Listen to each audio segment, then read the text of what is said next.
Flash here, the biggest piece is with this Mai. Again, it's about that tempo, setting it up from that mid lane. That was really lacking in the last one. A very passive, reactive lineup, and they got forced down because of the fact that BRU, very early game-centric, and very aggressive with the way that they were able to play, and that was why they were able to dominate. Yeah, I like the Agudo here. Obviously, once again, we see Brew going for a little bit more of the same into the jungle. They just want fast pace. They want quick clear.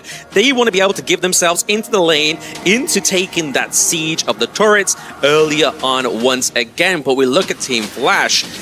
Once you get to level 4, get a few items, definitely that's when we start to see the Mai Shiranui come online in terms of combos, in terms of knock-up onto CC into the backline of Burium United, which is obviously going to be the Flowball Marksman in this case, but it's going to take a little bit of time of Orgren to actually scale up. Yeah, and it's all about that space, right? You expect it from the Mai, and that's kind of what they're trying to set that up with, so that you have a very good mid game because your early game was set up. You have the moats here, we could potentially wombo combo off of somebody, and plus it's kind of looked at as a bit of a weaker counter to the Ogren as well, if you're able to Cannon Blast and slow it down. So you take that yourself, and now you can set things up.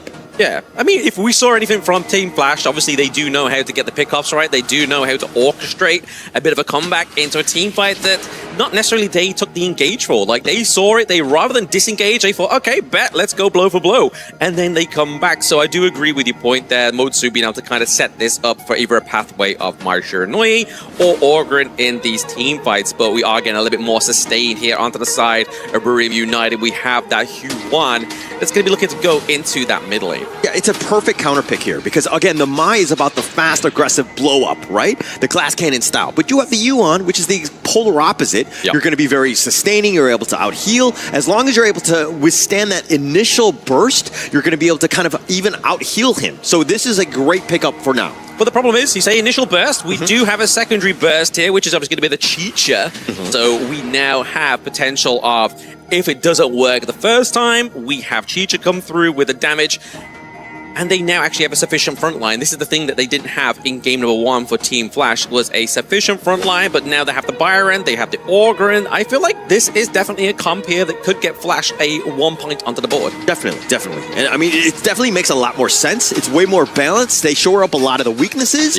And they have, you know, from early to late game, you're kind of set. My only concern is that the range, the Chicha kind of limited. You don't have as much, right? Yes, the Ogren will be there, but once they're hitting that mid mark, everybody with that range is going to be super, vulnerable, right? And so that's where, BRU need to kind of play around that, dance, if you will. Yeah, speaking of dancing, obviously, like you said with the Chicha, you do kind of have to prep yourself before you go into a team fight, especially if you want to have that range. You got to stack up your passive, and then that's when obviously the burst potential does come through. Not quite as kind of like demand and go as the Mai Shiranui burst. Yes, and as it looks like the players are about to load up into game 2.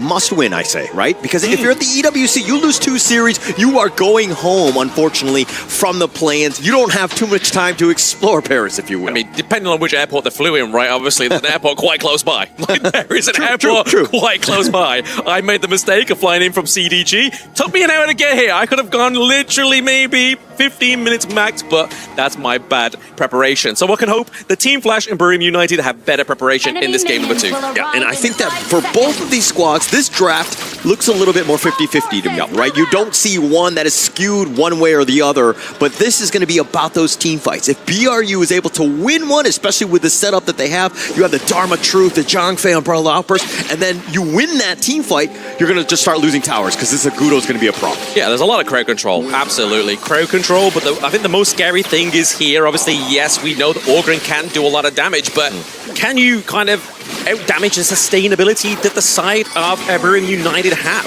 Yeah, it's all about this early game, and I love it the way the Team Flash are playing right now. This is what they did not do, and now they're going in. Valdez getting a little bit low himself, but he's going to lose the red buff to start things off. A bit of a disaster for BRU to start this. A bit of a Flash, a mob dance here from the side of Team Flash. A bit of a change-up, I would have to say myself. Very well greeted, well needed in this one, right? Because like Hauler was saying literally moments ago, Team Flash didn't make these quick adaptations.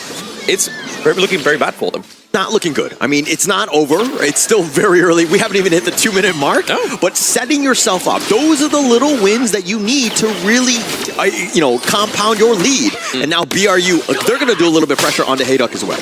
Hayduck actually able to get out of there as well. We are seeing that the vote in game is still going over to BRU United here, so we do see a lot of fans for this team looking to try and round this one out for a nice, comfortable 2-0 for themselves. But I feel like for me, what's going to have to take a difference here for this game number 2 is Flash trying to get some early game kills. Like you said, try and compound that effect in the early game, get it into the late game. Yeah, they didn't get out their first kill for quite some time. I mean, BRU were playing flawlessly, the positioning, and now even putting pressure here, Hayduck is coming out worse for wear here. Yeah, definitely taking too much damage for my liking as well. Obviously, as we see, quite a bit of a compounding effect going on anyway, right? Like, we are seeing everything coming into that mid lane. We're seeing, obviously, the Spike-tailed Beast being taken off the side here. The Pigs on for BRU United. So you can already see the action and consequence going into the gold lead. But did you see how Team Flash, again, they were taking boars away. Yes. They're being aggressive, and this is exactly what you want to do, especially in a lineup that needs to spike in that mid game.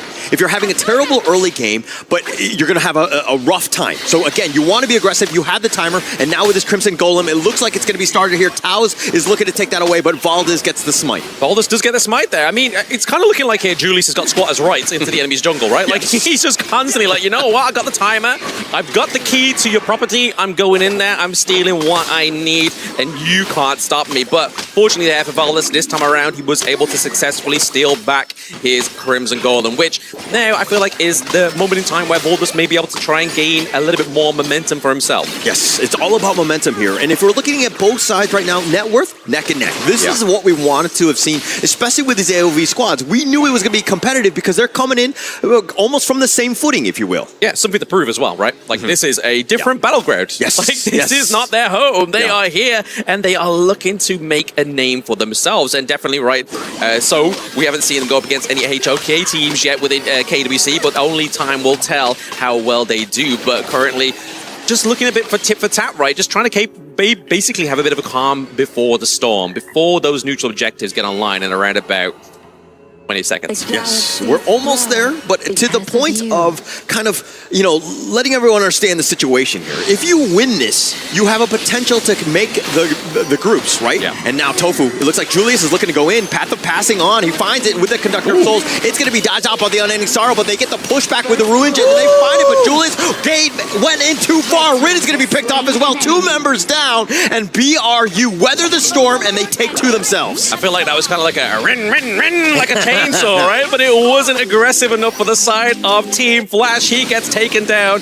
They don't bother going for the target. They're looking to make some claims, some monopoly on the Gorge. Yeah, actually, it didn't seem like they were completely in sync with one another. Like, Julius was a little too far up, hits the Conductor of Souls, tried to go for 2, but by that point, it's kind of you're not in a great spot in terms of that positioning. You want that when the team fight is already happening, everybody is completely grouped, and BRU just completely dodged it here. I feel like that's just the counter-engage potential of the side of BRU United, right? Obviously, using that Mournful Sorrow there, just able to keep himself alive, just meant that they dived in. They were in the Lion's Pit. I feel like Rim was probably, like you said, completely out of position there. Yeah. I mean, the timing wasn't great. The way that they were going in, it was like one by one. They were kind of, just putting themselves, you got to go in together. You got to be in sync. You got to have that coordination. And BRU, the way that they were able to dodge that, again, this is why they're looking to be an incredibly scary team here at the EWC. Scary team here at KWC. Scary team here into the mid lane. It looks like they find Tofu. They actually pick him off with an Umbrella Outburst, and BRU are going to be so happy with that. Oh, absolutely. Happy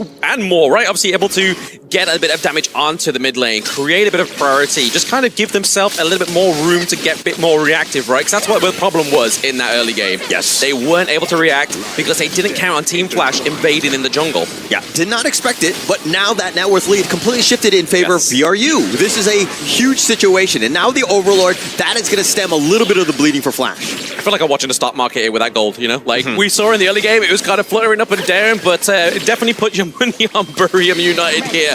But we are seeing a lot more Monopoly being taken away here from the side of Team Flash. It seems like a little bit of a rinse and repeat of game number 1, which is a problem here. It's just taking Brew a little bit more time to get into this position. Perfect disengage. They had that vision, BRU that was, but Taos didn't have enough madness to get that ult off. So they were like, okay, we can't team fight. We need to get on out of this. They lose nothing. They take what they can from the jungle on their way out. Very smart play, even when you're looking to just retreat. Yeah, you are playing the offensive, but defensively, right? You don't want to kind of get too greedy here if you're Burium United. Once again, a very low kill game so far. 6 minutes in, 3 kills onto the board here.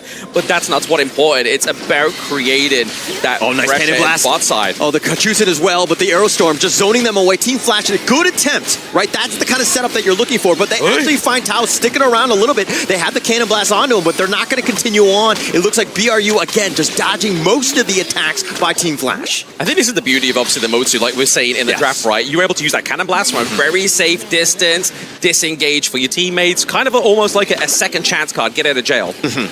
And that's the biggest problem, right? I think that the way that they've been able to kind of set things up, but BRU, again, just dodging most of it. They're mitigating most of what he brings. Yeah. Top side of the map is definitely not being mitigated here by the side of Flash with that minion wave coming through, but it is going to be answered here by Rin. I feel like Rin needs to be out of these team fights. Outburst. It looks like it's going to connect. They tried to go on Pac. The Aerostorm is going to do some damage. They find Tofu, the nice little knock-up as well. They have a little bit of control. Yaw is knocked on the shield. He too will fall. It looks like 2 members down from Team Flash. Byron shouldn't be melting that quick, you know? Like, there is some serious net worth going into the damage carries here onto the side of Burium United. He fell too quick to flash in from Nunu, just driving them away, looking just to kind of just help themselves in their own jungle, pay back Team Flash from that early game play. Licky's starting to become a little bit of a problem. Actually, the highest net worth on the squad right now with 5.7, 5.8, a little bit of a wash with Valdez, but Valdez has been able to get that wild growth. They've taken the mid T1, and it's all about that push from BRU's lineup. Yeah, I think once again, we're just looking at Burium United are very comfortable with these junglers that kind of already set themselves up at level 4, right? They're not really relying on itemization, even though obviously Agudo, Furball gets that on-hit effect from the itemization here, depending on how you build. But it's all about just creating that momentum, able to create that early game desirability for yourself. Yes, and it looks like Team Flash using all of that to kind of counter the movements, right? They need to push themselves. They're going to take the bottom T1. BRU not in position, but they're in your jungle. They're looting and pillaging everything. It's kind of like knocking on your door, right? They're like, they are looking for repossessing your goods. Like, they was like, right, okay, you owe us money. You owe us that early game money that you stole from us. And we see here, Burium United are taking that away. T1, top side of the map, does get taken away here. Just see Nunu just creating that area of space, that area of safety for Burium United here with that long-range CC. A lot of respect giving by Team Flash here. They've actually had to kind of retreat into the mid T2, which is going down the Umbrella Outburst, just zoning them away. Team Flash right now, they are caught left wanting, not able to find anything on BRU. Team Flash, I mean, looking at where we are in terms of obviously their team comp, right? We see Rin not quite doing too well here. He's kind of having to be into the side lanes, looking to try and scrap any kind of resources he can get for himself, just to try and get that mid to late game activation here. And I feel like the same is the problem for Julius, right? We're looking at carries, we're looking at them having to... They need the gold, right? Yes. Like, that's the problem here. I mean, he's trying, but there's no space. They're going in, nice little revenge and finding him back, but is not able to get it. And Yo has that force field suppression. He's taking most of this. He's still Byron at the end of the day. He does survive. The vibes this time. Obviously, last time we saw him, he was literally cut through like a hot knife through butter. But this time around, he's definitely looking a little bit more tanky now. But we do have to keep obviously an eye on obviously common skills, right? Because we know that High Duck is not going to be making those engages because they don't have those flashes on. Does not, but they have the cannon blast, and with that Aerostorm zoning them away, Tofu's going to just have to Peacebringer on back. But the way that they're able to kind of, mitigate, dodge things around, the BRU just playing with their food, if you will, as they start the Tyrant here. Tyrant, 10-minute Tyrant being started here. Hauler, can they make a clear engage here? Path of Passing does come Julius, through. He wants to go for this one, cannot give this one, but he gets control, he gets knocked down over the wall, it doesn't even matter, and they take the Tyrant. BRU are starting to roll. They are rolling, I mean, they need to, right? Baldus, that's one of his main things within his kit. He needs to roll about, get across the gorge pretty quickly, but like you said, snowball effect here.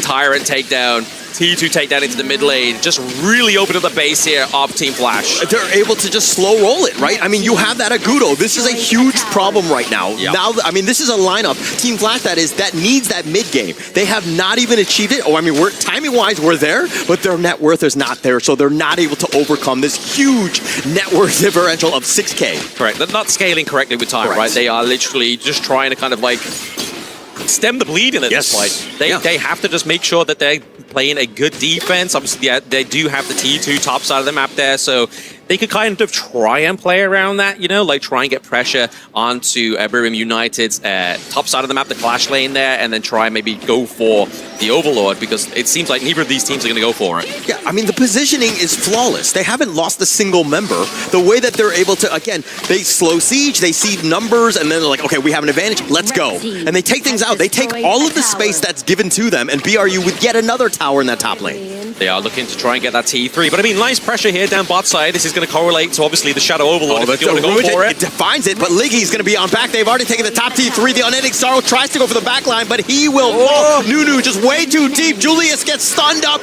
No control. BRU looking to end this game, and they will take the first series at the EWC. Absolute show-stopping there for Buriram United. They look contested in the early game. We thought Team Flash was going to do a number on them, but no, Buriram called the helpline, and they were able to turn that one around. Buriram United looking feisty in KWC 2026. We have to obviously throw it over to the experts. Let's see what their breakdown is of this game. What a way to start. You can see it right over there. Sportsmanship before anything. Buriram United Esports with a 2-0 win against Team Flash is going to move into the upper bracket. Congratulations to the boys in blue. One more series and Buriram makes it to the official main event of our KWC 2026. And that was Kin.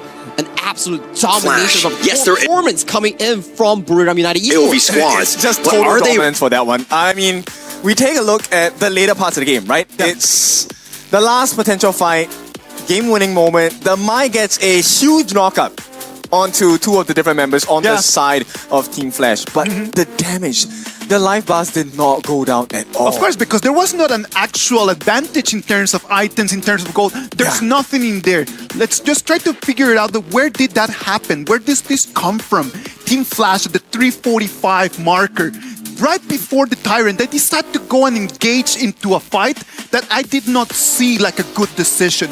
The Ogren jumps in. Then right after that, the Tricha jumps in, but then was not damaged. And then right before the 4 minutes Tyrant, I did not imagine that that could be a good decision. It was very similar to game one, right? Where it's always around that specific timer here, where I think, yes, Team Flash may have a bit of a miss-up on those plays, but you have to also prize Buriram United Esports, where they capitalize on these mistakes really, really well.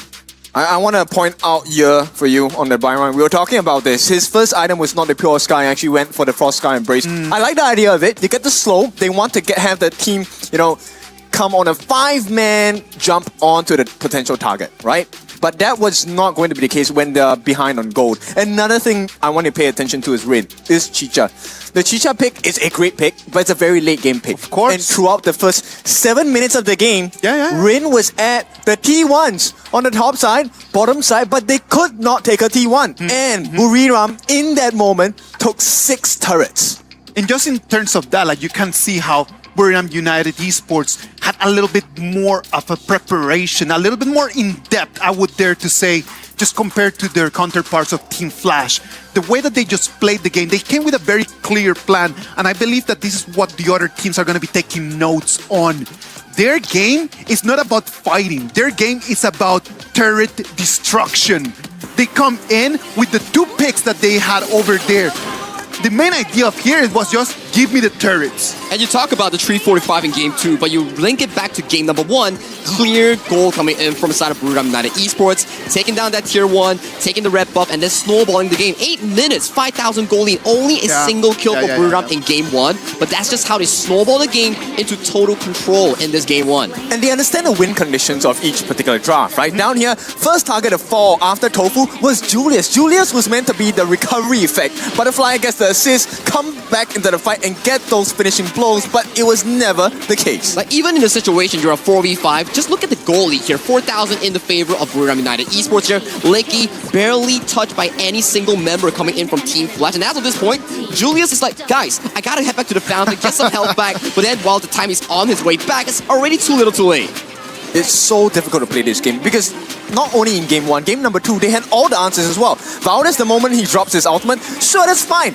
Maybe you want to try and get the team fight as well, but then look at the cover by Little Boys on the Dharma. He was all over the place getting those truth mantras in, and the truth really did hurt on this one. We know that this is a team sport, that we understand how everything is going to be about, like all the teammates pushing in.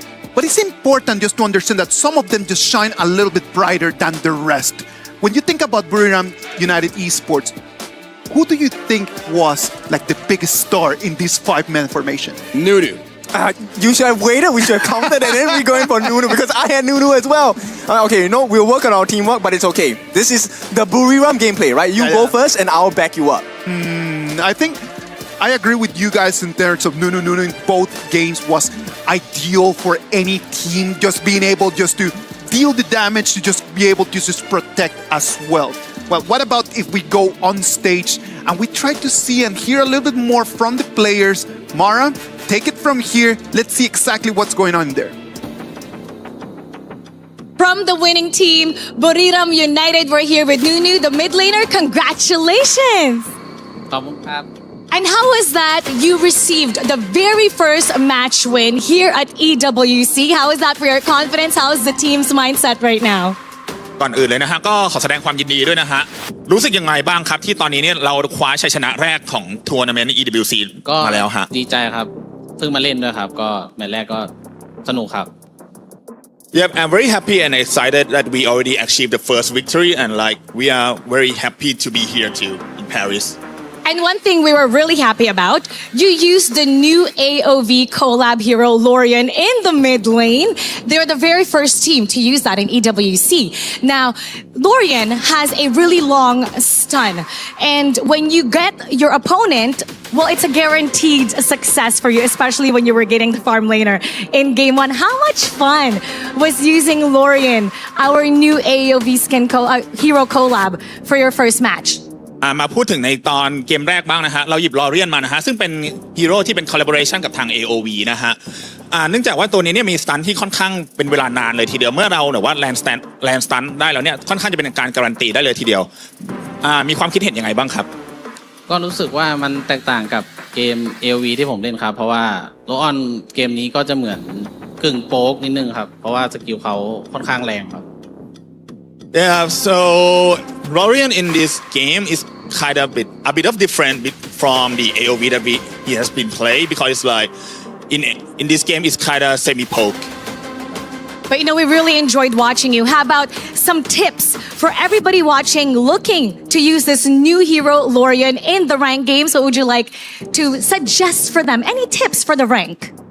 ก็ขอ1ทิปให้กับแฟนๆที่ดูจากทั่วโลกหน่อยฮะว่าเวลาเล่นลอเรียนเนี่ยมีทิปอะไรบ้างครับก็ถ้าเป็นของเกมนี้ก็พยายามโป๊ก่อนครับแล้วก็พอศัตรูเขาเข้ามาพลาดเราก็อันตีสวนไปครับ So for this game just try to poke the enemy like as much as you can and like so when you saw that alright the HP of the enemy is like low enough just all in your ultimate skill. Great, for sure. More people are going to use that, and we're so proud with your first win. How about send a message to everybody watching from Thailand? What would you like to say to all your supporters? มีข้อความอะไรอยากจะฝากถึงแฟนๆชาวไทยบ้างครับก็ฝากเชียร์พวกผมด้วยครับพวกผมจะทำให้เต็มที่ครับผม Yeah, so thank you so much everyone for keep supporting us and like hope you guys will keep like supporting us till the end. Job well done once again. Congratulations, Nunu. Congratulations to Buriram United. And now we're going to head over to the casters. Lead the gorge. Thank you very much, Mara. Thank you very much, Nunu. You can hear it over there in the background. The people are enjoying this a lot. As a person who has been working on HOK already for so many years, I'm going to tell you, lads, I am extremely happy of seeing this match 1 going the way that it went. Because this is the main idea about this KWC 2026, expanding our family, making the ecosystem richer, and make everyone just to understand from different angles, with different heroes, with different players, how our game can become richer and richer and richer. And richer also comes in the form of pick and bans, right? Where you have AoV heroes coming in. We've seen in that game just now, Florentino, permaban. Yes. Not allowing anyone to play it. That is a very, very strong hero. And then you have the things like Lorian, which has had an amazing performance coming in from Nunu. And we have yet to see Anna yet, but I was pretty surprised when Julius picked up the butterfly in that game one. He had some pretty good moments here, but at the end of the day, it's a team game. And I think this time around in this upper bracket semifinals, I feel that specifically for the side of Buridam, they did better. They definitely did. And of course, the tips from Nunu, right? This is very important, right? If there's low health, just get it poked. But of course, let's poke the bear a little bit. Let's go to Isaac. You know what? I am extremely excited for this game. I am really looking forward for match number 2. Before we do that, what about if we go for a little break, and then after that, match number 2 is going to be upon us.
Play is in our DNA. Whenever we let it out, it becomes our superpower. Now imagine an entire city being built to supercharge it. Kadir City, powered by Play. We were there. For every click, every clutch, every respawn. We were there for the years of grind. And we're here. Now. The proud founding partner of EWC. Powering the biggest event in gaming. Shoulder to shoulder with the world's best. Making history. Greatness deserves a stage. Lenovo Legion. Reach your impossible.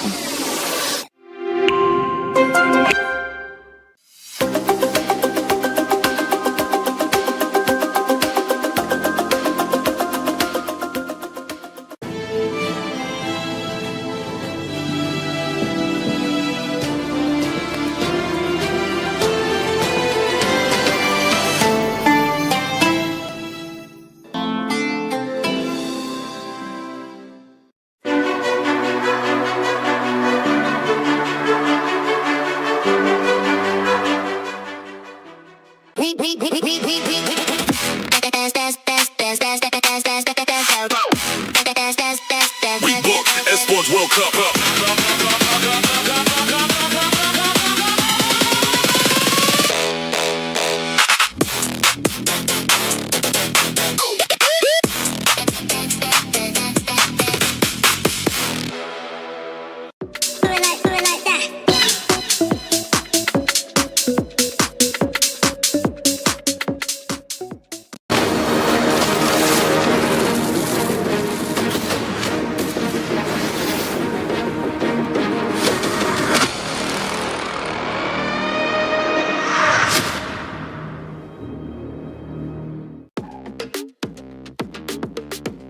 Welcome back, ladies and gentlemen. This is the KWC 2026. We're live from Paris, France, and we're enjoying it and really liking the energy and everything that is going on right now. We just watched match number 1, and it ended up with Buriram United Esports making it forward into the upper bracket. Now, we're going to jump into our match number 2. For our match number 2, we're going to have two teams that we all have known from before. Influence Rage against Seoul Esports. These are going to be the two teams that are right now just getting ready on stage for us to bring in here the main ideas and the main action of the game. For these two teams, right, I feel for Seoul Esports, they are a very new region as a whole, right? Where they just joined the region not new long ago and then coming in for their first tournament. It's already KWC here in Paris, France. So, Blam, if you were to look at SAUL, how would you rate them? I mean, if there's anyone to give them a warm welcome, it's definitely Influence Rage, right? Obviously, we have had the Chalk BR teams here since 2024, but Seoul Esports, I definitely feel like they have something to prove, just like we just saw in the last games from Buriram United as well as Team Flash. This is now their time to shine, try and get themselves into the upper bracket. I'm telling you, I think that these two teams are playing for completely different things. And that is one of the beautiful about this. The people that you can see over there on your screen, S8UL Esports, Seoul Esports, they're fighting just to ride the first page of Indian Honorofking storyline onto the KWC with really golden letters. Now, I don't mean to be someone who will like to discourage teams, but I feel that the direction coming in from the Indian region, the Kings Arise the runner-up here, which is SAUL, it's to learn as much as you can, adapt in towards it, and see how far you can realistically go. Because your opponents here, Influence Rage, it comes with Chalk BR. Influence Rage is one of those teams that they're really looking forward just to show us that the South American HOK scene are real contenders in the international stage. We've had them for a long time. These people with experience, but up until right now, not yet a big tournament win. Not big tournament winner, but if you look at them as a region as a whole, they've always been top 8. Yes. Like, that's a beautiful thing. If you've been to so many KWCs and you've reached top 8, that's very impressive for your region. But we need to just kind of like just make that step forward, right? Like top 8 was a great first start, but it's been already so many years. We want to see one of the Chalk BR teams really make it to top 4, to make it to the finals. Wouldn't that be actually really interesting to watch? Exactly, right? I mean that Chalk BR, like you mentioned, right? In terms of HOK's history, all the way from KIS 1 into KIS 2 into currently the world stage, they have been, I would say, on a slow run down where they look good at the start, but as the global infrastructure starts improving, they need to find more ways to prove themselves, like they have what it takes to actually contend for the top spots here. Like Alpha 7 Gaming from last year, they actually made top 8, and who was in that roster? You have Fury, you have players like Danny who led that roster here, so coming in towards this play-ins here is their stepping stone for a greater success. Let's spotlight that a little bit, right? Because we just mentioned Danny. When you think about Chalk BR, you're always thinking about the same man, and this is gonna be a real good moment for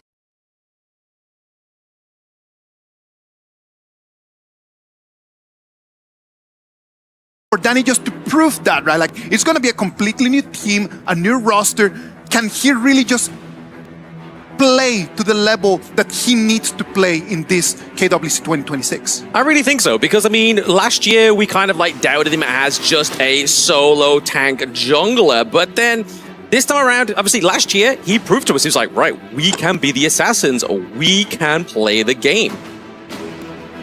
Well, we will have to wait and see exactly what we're going to do. Let's wait and see exactly what is going to happen.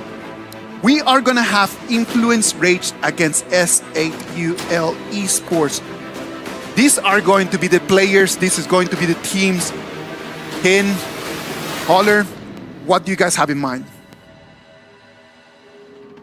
Right? I think that for this one, it really sets the tone of the rest of how the Group A is going to be. We saw the first two teams already, especially in terms of this AOV squads, but now a lot of pressure on both of these ones, especially for, I mean, is it Seoul Esports? Like, who has more pressure on them? I would definitely think it's the reverse. It has to be Influence Rage, right? Because we have players like Danny, or Donnie as we like to call him.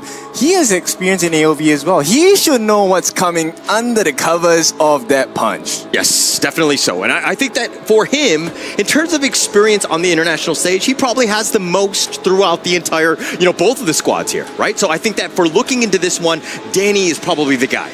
And also, the history of this, when the Brazil teams came in, they got first place in their competitions. This is S8UL's first ever international competition. Can they repeat the results as well? We're going to see, because the first pick is going to be the Zhangfei, one of the biggest tanks in the game. This is going to be really important because they have a lot of health bars as well as a lot of damage on the side of S8UL. Good, a great, couple of picks to kind of set things up. SAUL, especially with this Flowball Marksman, you're really setting things up for KLTZ to really get going. He wants that type that needs that range, and Flowball Marksman hits all of those parts. Ooh, this one hurts me in the gut. I mean, the Lorian, we've already seen this in the first series of the day, and that's a lot of damage, a lot of CC, more importantly, because 2 seconds is a long time in the Honor of King's world. But add that in, we have the Guan Yu coming in for the side lane with the Zhangfei. So what? This is like 4 seconds of CC? Yes, a lot of control. And with that Lorian, which you rightly pointed out, a lot of it is going to revolve around that. We were expecting going in, there was going to be a moment where Lorian would be insta-banned almost every single game. Obviously, very early. Second series of the day. And we've already seen it in the first one where it was completely dominant in that first game. Yes, and of course, the biggest surprise to me is that they did not pick up the Florentino. So Florentino is open for the taking, but it will not show, right? Unless someone wants to play in the jungle, which shouldn't be the case. But with that being said, the Lapu Lapu comes in as the final pick before the second half bans come in. Now, there's a lot of tankiness, a lot of physical and magical defense coming in from the Lapu's passive. This is going to help out S8UL's draft so far. They have a Byron, Mega Shields, and the Flowball Marksman is going to be a very important pick here. He is a shredder on this team. Definitely so. And there's a lot of tanky guys, so it's definitely going to be something that they're looking to do. Let KLTZ get going, right? On the same side, if we're looking at both of them, you rightly pointed out, very tanky, a lot of those big stuns to set things up in the first phase of the draft here. But now I think they need to really shore up, get more damage on the board, if you will. Yeah, they definitely need to. My biggest question now is, okay, look, farm lane is still available for the picks on the side of Influence Rage, but a lot of the useful ones, like the Arlie Direnjia as well as the Aoyan, the Lung, have been taken out. Lupan is great, but Lupan is very immobile. Yes, definitely. That's a huge problem, right? Right now, it's about mobility, being able to kind of, when those team fights are about to happen, especially with the Guan Yu lurking around in the wings, Lapu Lapu is going to be looking to set things up himself with the Byron as backup. You got to kind of make sure you have the right angles. It's so difficult. You know what hero comes to mind? I like the Garo. She does a great job at shredding the shields, plus 50% damage on shielded targets. That could be the answer here, but once again, mobility is an issue. They need help. Hopefully the Guan Yu, the Zhangfei, and the Lorian will be able to assist and provide the space needed. Yes, and now with this Lady Jeanne here to kind of set things up for the mid-game. Again, a lot of the stuns. This is even more pressure on KLTZ to perform. He goes down, they're going to lack a lot of damage. For sure, and you know what? I'm hoping for the skin coming in on this Lady Jeanne pick, but we'll take a look at what the final portions of this BP will be. Influence Rage, they're going to set the stage. They need the jungler, they need the farm laner, and they need to be able to shred. They have the CC, they have the control, they have the movement as well. They need the final answer here. My problem is I'm not a huge fan of this 4 Protect 1 lineup, right? I think that, okay, well, there you go. They're going to get to the back line. This is one way to do it. But I do think if we're talking about, overall team fights, they have a lot of control to deal with this Jing that's going to potentially jump to that back line. Okay, you know what? A mirror is broken. That's not going to be a good sign here for the side of Influence Rage. But if there's any team to pull this off, Donnie in the jungle on a Jing. I don't remember seeing him play this hero too many times, but we also have Leffy on the channel. Can the Brazil squad bring themselves to the next stage of KWC Play-Ins? I love how Influence Rage drafted this, right? They were like, okay, who is our star player? Danny, right? Let's set things up so that we ensure that we get a hero that he's going to love to play. It's going to be all or nothing in terms of just how this hero is able to kind of, get his farm and to do that damage. It's all in right now on the Danny train. Okay, and we also, we had a very short moment with both coaches just now. And on the side of SAUL, they predicted a 2-0 scoreline for the series. Okay. So I want to see if that comes true. On the other hand, for Kaiba, he's coming in. There is a big expectation. They need to dominate at this play-ins for the KWC 2026. Yeah, and I think as Influence Rage, you want to be like, okay, hello, welcome to the international stage. We will smack you down. I think that would be best case scenario for them. SAUL, obviously, they want to perform. If they're able to take the first 5-10 minutes and get an edge, that would be a huge win in terms of confidence, morale, and really sticking it to Influence Rage. That's the dream, right? But Yes. this is the international stage, and this is their first time on the international stage. Right. For Influence Rage, is the complete opposite. They have been here multiple times. They have experienced the tension, the energy as well of the crowd. I want to see how this affects both teams. Yes, I think that's going to be the biggest piece. As we go to the second series of the day, we're going to go to game number 1 to see exactly Influence Rage, SAUL Esports, how they do this one. Because again, if we're talking about draft though, who are you giving the edge to?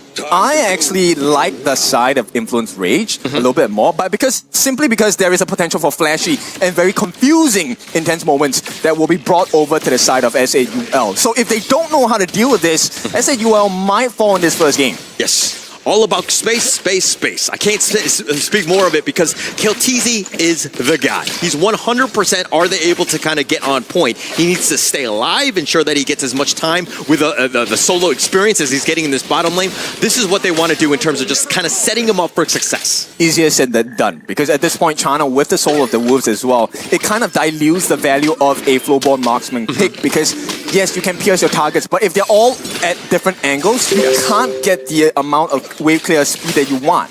Yes, and now it looks like at the same time, Influence Rage, this, if they're able to kind of limit what KLTZ is going, that's going to open things up for Danny, right? And if we're trying to talk about space, about who can really carry, Danny's the guy.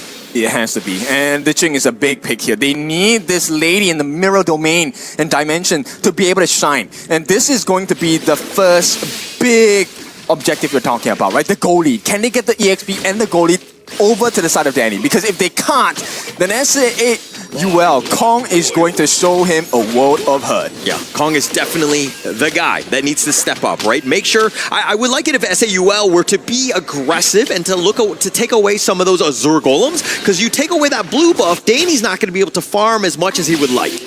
Yeah, and you know what? Farming is definitely going to be important. They're going to open it up. I don't think it's too much. Actually, Kong doesn't really care. He goes back in. Yeah, not scared. He's actually fighting 1 versus 3 because he knows that reinforcements are on the way. Meta taking most of the damage. He has the Leaping Savior just to stay alive. But SAUL, again, this is what you want to do. You want to pick, poke, prod, whatever you can do, and put pressure on Influence Rage. I like this confidence, right? You have to have it at this point. Oh, nice little stun, though.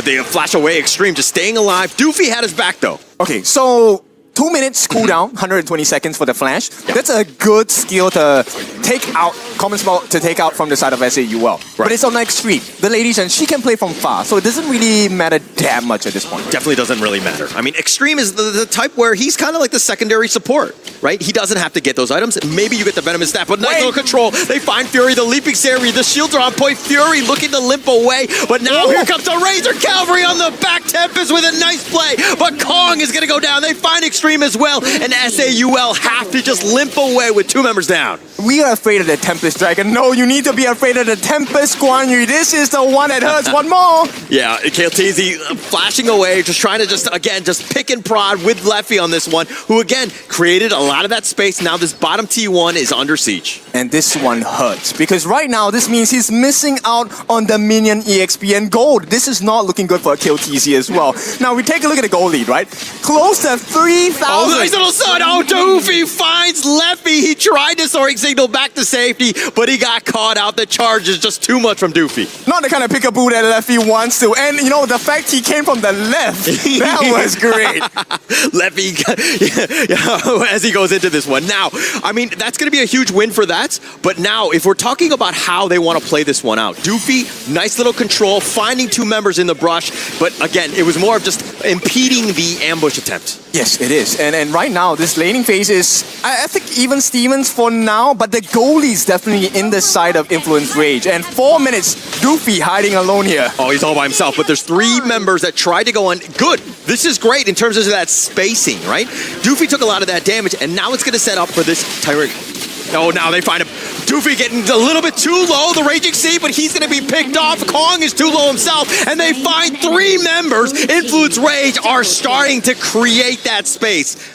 Exactly what you want. The important members, they're all gone. The tank Doofy is gone. Kilteezy, your farmland is gone. Your jungle, Kong is gone as well. And S8UL, they need to find a recovery point because Danny has already secured the first timer of the game. 30 seconds in, not what you want to see. It kind of started with Doofy, right? He was kind of initially fighting, got a little bit too low, and when the actual team fight was happening, he was kind of just taken down. You need his CCs, you need him to kind of cycle through his skills, was not able to do it because it was just a little too low at the beginning of that fight. I mean, he was just doing his job, right? He wanted to get the vision for the team, but now that simple change has made life a lot more difficult. Influence Rage, they're looking for the target in the mid lane. If the T1 falls here, it's going to be a difficult one to fight back. 5k goal difference is not something you can come back from easily. I mean, it's 1k starting to grow with every minute that's happening, right? I mean, we're only 5 minutes into this one. Kong just trying to keep his Crimson Golem alive, or, the buff away for himself. He does take that, but SAUL right now,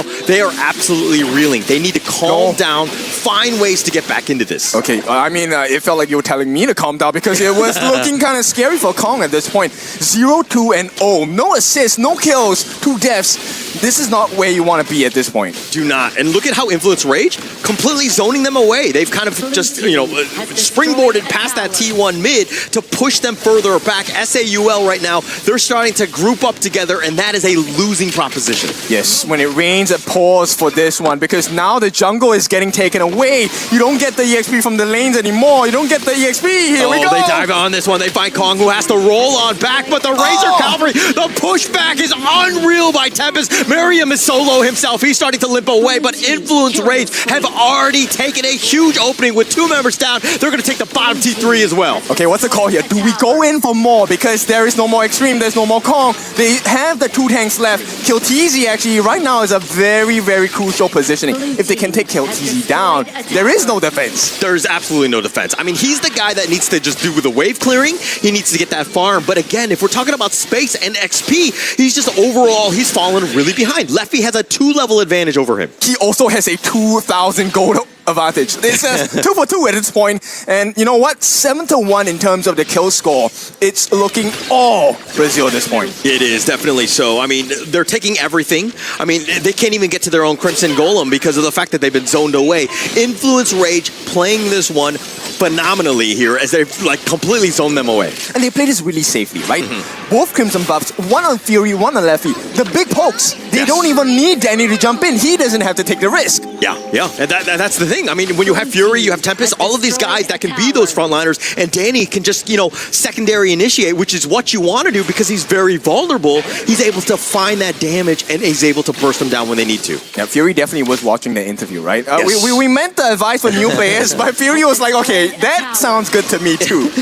Yeah, I mean, they saw the first series. This Lorien has just been unreal in terms of how much impact that he has. Those orbs are starting to do some serious damage. He pushes away, zoned them out. The top T3, look at just like that. They're looking to take this down. Yep, the fight hasn't even started, and they're low, right? The 2 pokes, Leffy getting those soaring signals in, Fury with the pokes as well. This is a hard defense for S8UL, and it's not going to end anytime soon. Yeah, I don't know if it's hard or impossible at this stage, right? Oh, they go in, they find him and kill Teasy just like that. You blink and you're going to be killed, and they find them. They push him back as well. They find Kong, but the crystal is open. They're going to take it, 1 down. Influence Rage up, game number 1. Big moments for the side of Influence Rage, and it was a rager. This is where Kaiba, the coach, wanted to have happen. He has been waiting for this moment on the international stage for a long time. And now it looks like, I mean, they're going to be so happy with that, how that one played out. SAUL, on the other hand, kind of, this is a bit of a wake-up call. It's not the end of the world. It's just one game, but they need to find ways to bounce back in this one. I mean, okay, it's just one game, right? It doesn't matter if you lose at this stage that much, you still have a second life. But ideally, you want to be able to make it last faster. And INF is going to take that first victory. It was an 8 minutes match. They came in and then just in a very supreme and very superior fashion, they came in and they took in the victory.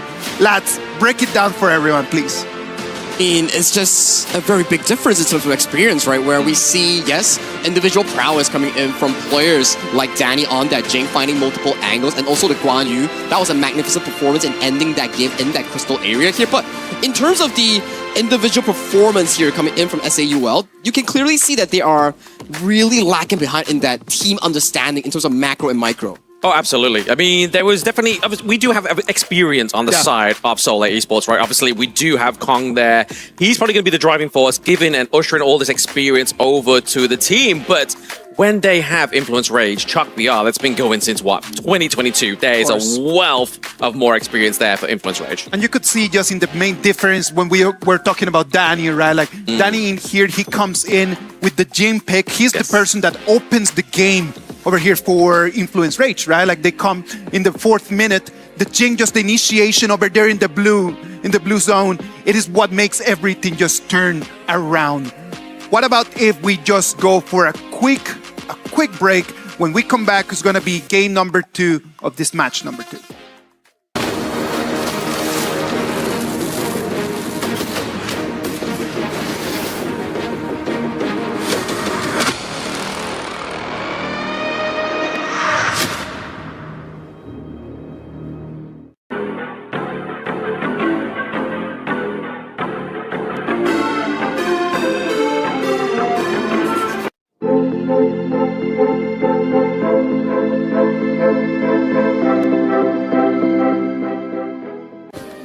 Play is in our DNA.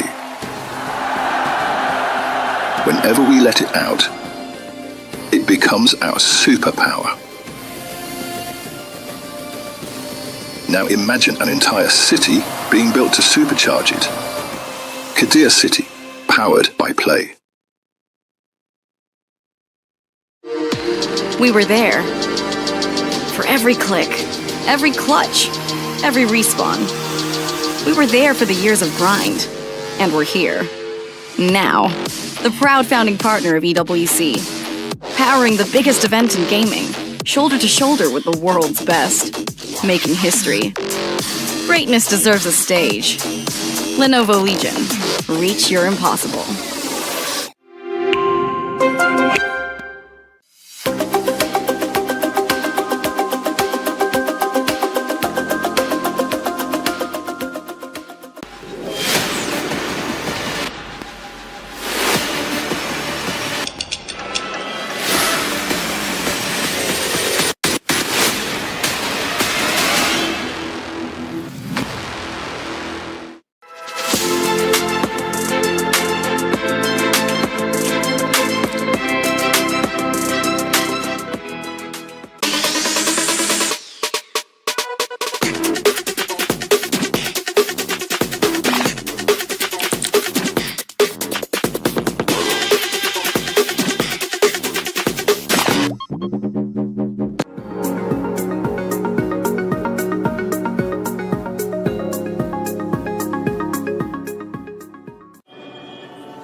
Welcome back. This is the KWC 2026. Let's go back to Influence Rage against Seoul Esports. In that game number 1, I do believe that the key for Influence Rage to be able to take the victory was their awareness of the map and the way that they were zoning out their opponents in all of the different lanes, right?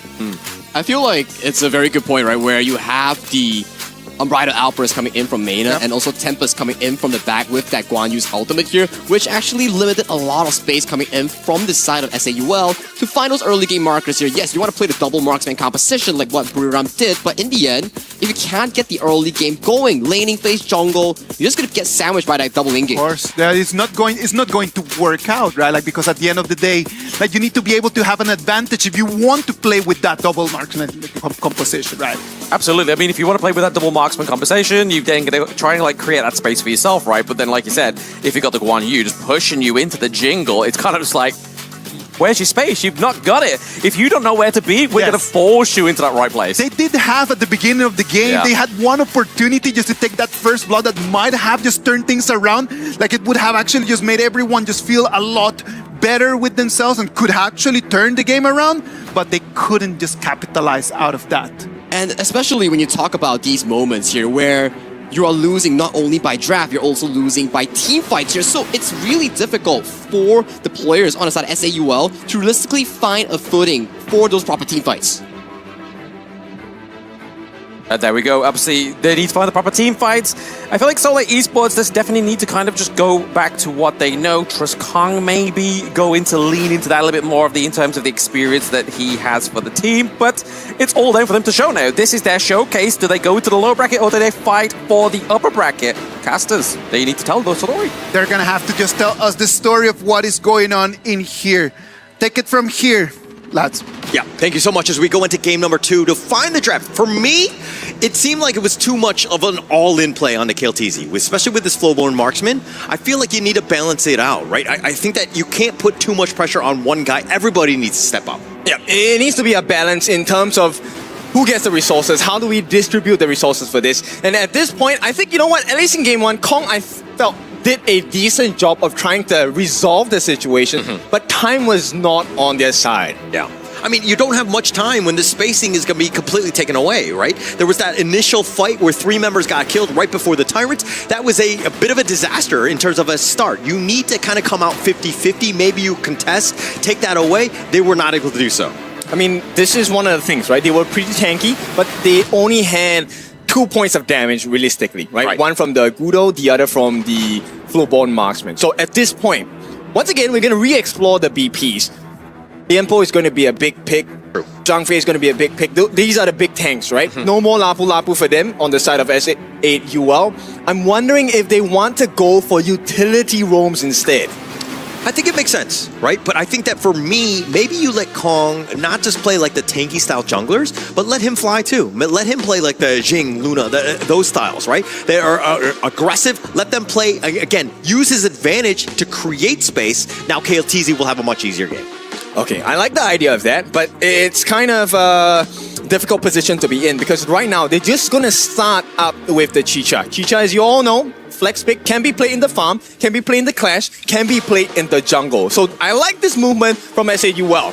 Yeah, it's a great pick. I mean, I like the fact that you're talking about how flexible it is. It's a lot of mind games because if you're looking at the other side, it's like, oh, where is it going to be? How do we ban other heroes, understanding that it could be literally any of those lanes? That's right. And you know what? Let's not even consider the difficulties. Let's just go for tankiness first, right? And we have the potential of return fire on that ultimate, on the Dharma as well, the truth mantra. So I like this. Lapu Lapu as well as the Dharma picks coming in. This is going to be a very important pick because Tempest, I felt like he had a lot of impact in game number 1. Now with a Dharma, there is even more pain to offer. Yeah, just setup after setup. And he finds the right angles, especially like he did in the last game with like Guan Yu. But if we're looking at the other end, it looks like they're going to go with the tried and true. The Zhang Fei, very traditional, but the Zhang Yu, your thoughts on this one in the clash? I love this hero when it's on my team. Okay. Because with the Hegemon Slash, which is the ultimate, the lower your health, the higher the damage, and you also get a mini stun from that skill itself. So this is a positional objective on the side of SAUL, right? If this Xiangyu gets into the correct position, soaks in enough damage, returns it fully to the side of Influence Rage, it could change the plane of the fight. My only concern is Xiang Yu very slow, right? The Hegemon Slash takes like 3 business days to truly arrive. I mean, to actually hit that mark. But again, if you have other setup, especially with this Zhang Fei, you have ways to kind of mitigate and play around it. I mean, okay, number one, yes, maybe for some people it feels like it takes 3 business days, and plus you're trying to get it on an Erin who is like a feather in the wind. Yes. Right? Very mobile, able to change directions at any moment, and within a moment's notice. That's the biggest thing. Now, the big question here is, can this Erin farm? Do they give the space for Leffy to get the gold in his pocket? Yeah, and actually Leffy, let's talk a little bit about him, because when he was picked up, it seemed like Influence Rage were able to kind of up themselves to the next level. They were able to kind of really just use his play and, you know, just solidify that farm lane to elevate this team to the next level. Leffy right now, from what I'm told, he's one of the hardest workers in the room, so there's a lot of good things that, again, you can kind of see in the play of Leffy here. Okay, so hardest worker, I mean, if you're paid fairly, then probably he's going to get a lot of gold in his pocket for this game number 2. Now, they're going to pick up the Ukyo Tachibana for the side of Influence Rage. Going up, wait, what is this? This is going to be a Ziya in the mid lane and a DNG in the farm lane. The Chicha is going into the jungle. Okay. We knew it was going to be flexible, and again, they might as well just flex it like that. But now you have the Zia, which again is one of those win more type of heroes. It doesn't do the greatest things at times, because when you're behind, it feels like a really just tough hero to play with here. Actually, I would contest that. With the Sanctification, he gets extra EXP as well, right? And he can break the level limit, so you get to level 25 if the game really goes late.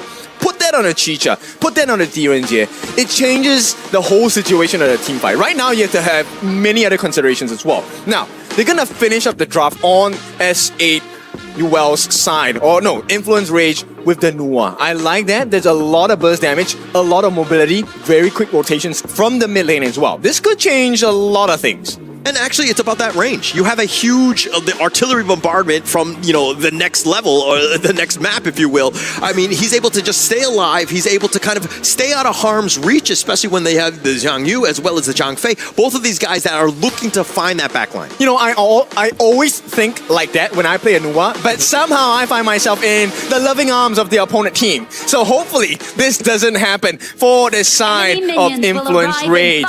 But this is a difficult position to be in, because SAUL, they want to get into the thick of the action. They want to be in your face. Yeah, and I think that they need to play that way. They need to be aggressive. They need to give themselves a chance, because again, I know that you like the Extreme Zia as more of a late game assurance. I'm looking at his early game. If they falter here, he's literally just an old man. He's like a poor man's Gandalf, if you will. Okay, well, the old man put some damage in here, and Danny, I like the idea, the aggression, but this is time wasted, right? If they don't manage to get the early rotations, this is going to cost them. Yeah, and Danny here, using that gold sharing. One thing that we saw even in game 1 was how Influence Rage were able to extract as much value across the map, especially early, because that was what was able to get that snowball going here.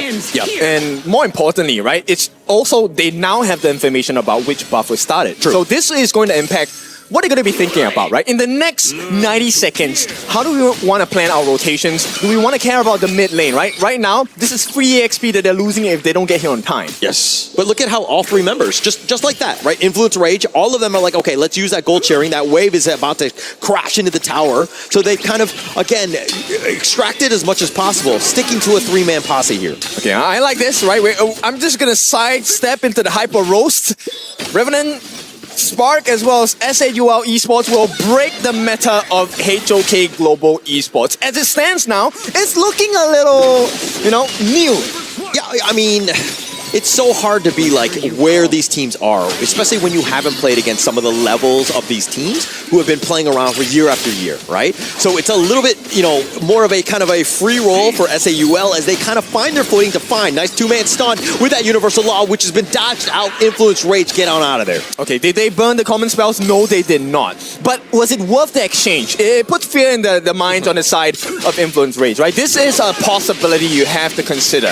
Now, with that being said, SAUL, oh, KillTZ, this one is looking a little bit uncomfortable. Leffy, you talked about being the hard hardest worker in the room. He is working really hard right now. Yeah, KLTZ though, he's gonna get found out. Danny, he's looking for the first kill. He's gonna take first blood right there, and that was a wounded fish, if you will. He's gonna take that free food to go. And this is a level 4 Mena. There is something to set up here. If they can steal this away before the 4-minute timer, this could be huge for the side of Influence Rage. Actually, the way that they're disengaging is that, okay, it's about value, right? Let's just go to the mid lane. We don't need to do a 50-50 smite, and a smite battle, if you will. Danny completely giving that up, but again, just trying to extract more farm on this map as they're up about 1.3. Yeah, what I'm curious about is at this point, have they frozen the lane? No, they have not. So Leffy actually allows the recovery of gold and EXP for the side of KLTC. Yeah, maybe a bit of a misplay. I mean, again, I think that freezing it in that bottom lane would have been huge for them because KLTZ, that walk of shame all the way back, plus you're losing a lane, it would have been very difficult to find anything. So again, a little bit of a, misplay, if you will. I think calculated risk at this point, right? Okay. So Doofy, that's the thing I want to really focus on. Doofy, game number 1, got caught out early before the fights. Right. But now we're going to have a new one. Oh, here's the emergence. They actually have the numbers. The 3-man stun, the Hegemon slash will actually connect on, but they find Kong in the bad spot as Danny takes that kill. This is unfortunate for the side of SAUL. They need Kong to stay online. They need him to come up as soon as possible. They're going to stop this TP. 15 seconds cooldown. Oh, Miriam just stopping the teleport, but there's 3-4 members of them, and Miriam is going to sacrifice his life just to cancel that TP. Yep, didn't even have his ultimate available. Had to burn the flash as well. And now 4 minutes is here. The Tyrant has arrived, and Influence Rage looking super strong. And Kong, he's already used the smite. It's on cooldown right now, so they actually can't even contest on this one. Influence Rage are going to pick this up for free. Yes, they are around, but again, you're giving that one away. I mean, how many advantages do you want to get? You get the Tyrant, you also get the T1 at the top with the split push from Tempest. It's all looking good for the side of Influence Rage. They want to end the series here and now, clean slate. They're looking very clean right now. I mean, this is a huge lead already, 2.5 or so. Doofy's on back off here. But the way that they're, again, just taking stuff off of the map, the positioning of them, they're finding Doofy in a bad spot, and they're going to take that free kill as well. The emergence potentially going in, but the Universal Law onto Fury and Danny, they are low. No, but they don't have the long-range finish. There is no one to finish the job here, right? And if they still survive, they get away, they're going to get back to full health. And once again, you find yourself in the exact same position. You have nothing to offer at this point. Yeah, nothing at this point. And it's kind of a sad story, if you will, but SAUL, it's one of those things where, okay, this is not looking good. How can we get ourselves back into this game? Do we go aggressive? How are we getting back? I think it really is avoid the fights, right? Okay. They have to avoid the fights at this point. They have to try and farm safely and also understand what rotations are possible. This needs to be done by Doofy. He needs to let the team know where the buffs are up, what kind of rotations are being made on the side of Influence Rage. He's already giving the vision. Okay, but it looks like they have all 5 members. They try to go all in. They do get the pickoff. They find Leffy. And on the backside, it looks like Fury's going to be targeted on next, and he too will fall. That is a great ambush attempt, but Miriam a little bit low. They find Extreme. Danny has showed up, but he gets stun locked here on this side. And now with that Raging Sea, completely whizzing KLTZ, who gets back onto the tower. Doofy is still duking it out with Danny. Danny decides to turn it up. He actually leaps over the wall, but they're going to dive the tower, and Mena not able to find Miriam in the end. It was a sliver of hope, right? It looked great. 2 kills for the side of SAUL, but the punish coming in from this side of Influence Rage was exactly the same as well in quality. Now, Danny, recovery 4-0-1. This guy is a monster in the making, and there is no slowing down. 3,000 gold lead. Majority should be in the hands of Danny here. Yeah, Danny is that guy, right? He is literally the guy in terms of just like when the team fights are happening, you got to get out. Extreme trying to flash away. The mini stun on. He's not getting out of that one as Danny finds yet another. Miriam is going to charge on back, but they've been completely zoned away from this bottom T2. Yeah, it's not even about taking a fight. It's just pushing them back, so the backdoor defense will be unlocked by the moving minions on the bot side of the way of the lane.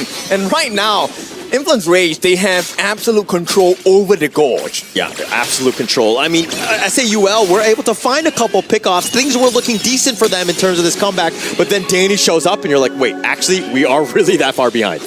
Yeah, but it's a difficult position to be in because if you take a look at the two main tanks, they're eating too much damage before the fight actually starts. Now, this was looking great for a moment, but look at how many spells they threw, how many ultimates they dropped down to try and get the 2 kills. These are the squishiest targets, and you have to use so many resources. Yeah, they threw everything. But Danny, finding that backline, once he shows up, he's like that superhero, right? And he was able to find enough, and they were able to kind of take them down because of his damage. And again, Danny has been the guy. If he's nearby, you just gotta run, if you will. Yeah, man, this is the byproduct, right? Hang on. Oh, they find Tempest. The nice little charge back. Mena trying to control, but the Raging Sea is going to be on point. They find Tempest. Doofy doing a little bit of work, but he's going to be whittled down by Leffy, trying to focus him down. SAUL are going to just walk away. Emerges just barely misses Doofy. And why did Influence Rage take that fight? Take a look at the top side of the map, right? They not only get the split push going in, quite a bit of damage on the T3, and right now they could be looking for more. Kong needs to move away. In fact, the rest of them kill TZ as well as Doofy. They have to be really careful with Extreme. Get away from this position. It's so dangerous. Oh, so dangerous with Danny there. Mena getting a little bit low. The charge on back. Danny now getting focused here. He's a bit on the squishier side. He's going to use the healing too, but SAUL finding ways to get back in. I mean, they're, taking the fight to him. 4,000 gold difference in advantage to Influence Rage. Not bad for being in this position to try and hang on. 8.5 minutes, this is a Tyrant, the normal Tyrant, not the enhanced one, so it's still okay for the side of Influence Rage. Big question now is, what is the mental state here, right? It feels like they have the ability to recover, but do they even get the chance? Because Influence Rage, they still have a good control of the map. But taking that Tyrant is just like a baby step towards the right direction in terms of how this game is looking to go, at least if you're an SAUL fan. That's what you want to do. You got to win the little things to compound it into something much bigger. Miriam getting focused here. The creation blocks are going to do a little bit more, but not enough to take him down. They're under the mid T1. Oh, Goofy. Oh, the stuns. Oh, they're absolutely real. He's getting whittled, and now it looks like Miriam tried to go all in, but Leffy finds him. Tempest is going to be traded away. It's a clash for clash, and now Danny, he's going to just back off on this one. They're going to be happy with that trade. It's a full trade of resources as well, but the ultimates are coming back off cooldown. Danny already has his. Meanwhile, Extreme and Doofy have theirs, but Doofy is so low. Doofy, I feel like he needs to take less damage. He's getting the vision, sure, but do it without getting hit. Yeah, I think that Doofy is thinking the same thing. He's like, I need to take less damage, but they just keep focusing me, right? I think the game plan is definitely there, but now, I mean, if anything, it's about that vision game. Just like understanding and tracking where the enemy team is. They can't defend this. This is a T2 for free on the side of Influence Rage. Doofy does not have the madness as well to get his ultimate off. So, you know what? Taking a T1 at the top, that's the best they can do. I like it. Yeah, you'll take what you can get, right, in terms of that spacing. I mean, Tempest is there. He'll kind of clear. This is a numbers advantage in the mid lane. It looks like Miriam trying to go in. Mena looking to duel on this one, and now with that Raging Sea off to the side, they find Kong. The burst is real, and Doofy too will fall. Kilteezy not able to pick off it looks like Mena. He's going to survive, but Kilteezy taking a lot of damage. Is he able to get away? That was a baby Universal Law, and Tempest on the prowl with the Formless. Not quick enough. He was looking good at it. He had the true mantra. He had the flash as well. I knew what was coming. And you know what Tempest said? Chill out, guys. We don't take too many unnecessary risks here. Yeah, and now with this Overlord, and it looks like they want the Tyrant. They're going to go for both at the same time. Very greedy, but when you've got two members down and this lead, I think it's okay for Influence Rage. Yep, double OBJ. I love to see this. It shows you to what extent, like Danny, he's also making sure they don't have the Primal Bond. This is what you should do if you want a double objective. That's enhanced version, Shadow variants, by the way.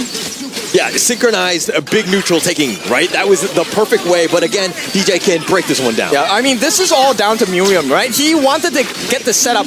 Good idea, but that Matrix coming in from the side of Fury, that was so monumental in the fight, allowing for a lot of damage coming in with Annihilation as well. Oh, Miriam a little bit low. Danny not enough damage to take him down, but SAUL, tuck tail run. They hide under the top T3 here, but Influence Rage not looking to give this up. They have at least the Siege Catapult. Do they have enough damage to take it down? They do not. I mean, at this point, they have to trade health points for the defense. Yes. Right? And that's not a good situation. It means you fight unfairs. And Influence Rage to take the T3 three in the middle. This is going to open up the doors. This might be the last fight here. Yeah, the Shadow Vanguard is in the bottom lane as well. Kong trying to deal with that Vanguard. That will slow things down, at least for now. Top lane, that was the big push. They take the top T3. Okay, now Kong does have the Blood Rage. This might be the smallest of advantages, I hope. But as a UL on their last legs, this is the last T3. It looks like it's going to be taken down. Yeah, Meta just walking forward. Miriam just getting slowly picked off. The Raging Sea is going to be committed. The shields are on point, though. And now with that Annihilation, they do find Miriam. And now Kong, he too will fall. Doofy getting a little bit low, and he will fall as well. They've taken the 4 members down. And now Keltizi not able to do so. And it looks like Influence Rage are going to take game number 2 in this series. Upper bracket secure. Now the strongest teams have made it work in this part of the day, which means they will be going up against Buriram United Esports. Yeah, and I think that they're going to be super happy with that result on this one. Influence Rage coming to play 2-0 very quickly, if you will, but that was looking like a team that was on the next level here. I mean, they said they were ready for the international stage, and Kaiba said they wanted more, and this is exactly what I want to see out of Influence Rage. Good start. Very good start. It couldn't be better, right? But at the same time, SAUL, they had their moments. Let's not discourage what they did. They were able to find it out, but again, just too much Influence Rage in the end. Yep. I mean, this is their first international, right? So this is a good learning experience. Not many people get to go to the international stage as a training grounds, you know, right? First major event, you're in Paris, right here on the big stage. This is going to be an important lesson, and they need to recover fast. Very quickly. There's no other time. We have one more series. You lose that one, you're going home. So if anything, right now, you got to just kind of shake things up and get back into it. All right, ladies and gentlemen, that is it for match number 2. Influence Rage is going to be the winners.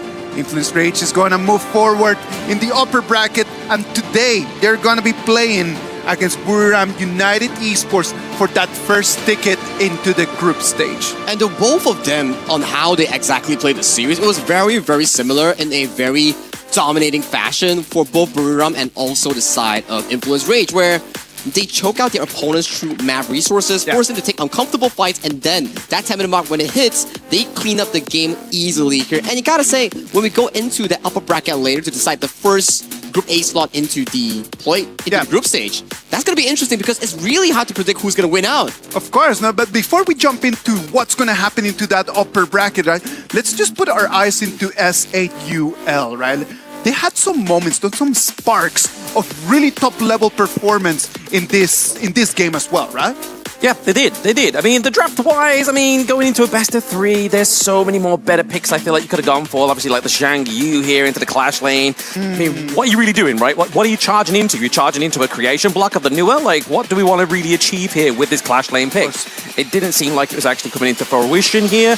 And in terms of, obviously, like, the actual tempo of, like, scaling, mid-game, it was kind of, like, all over the place. Yeah, that was a good point, right? Like, they actually saved it in as one of the last few pickups here, and this is some of the highlights coming in from game 1, where that wombo combo coming in from Mena on that zombie unbridled outburst, connecting with Tempest with that Razor Cavalry was just so beautiful for that specific play. And Leffy, I don't know, buddy, that healing deal is probably not for you. Yeah, Leffy should have gone righty, right? Like, he should have definitely stayed away from that T1 turret down to the bot side, but there were some actual, like, there were some good things here for Soleil, right? They were trying to set up the team fights, obviously, there with Doofy, but it just all fell apart. They were able to compose it here onto the side of Influence Rage. And I like the fact that you pointed out, like last year, it was Danny's year in playing those utility junglers, those tanky bruiser styles, but coming in towards a specific series, man, he's improved. He brought back the Jing, he brought back the Ukyo Tachibana here, and both of the games,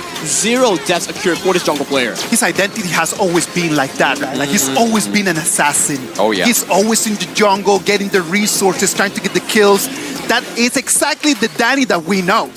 Absolutely. I mean, to be honest, though, did we expect anything different here from Influence Rage? And I mean, yes, obviously, they go up against Soleil Esports. They do dominate in a 2-0 fashion, but the bar for that domination isn't quite, obviously, what they're going to be reaching into this next phase, right? Obviously, Buriram United really showed some great colors and really big promises here. SAUL is going to be working their way up tomorrow to try to keep alive in the tournament. But what about if we go on stage right now? Mara got Danny that is going to break through everything that just happened in this game. Mara, please go.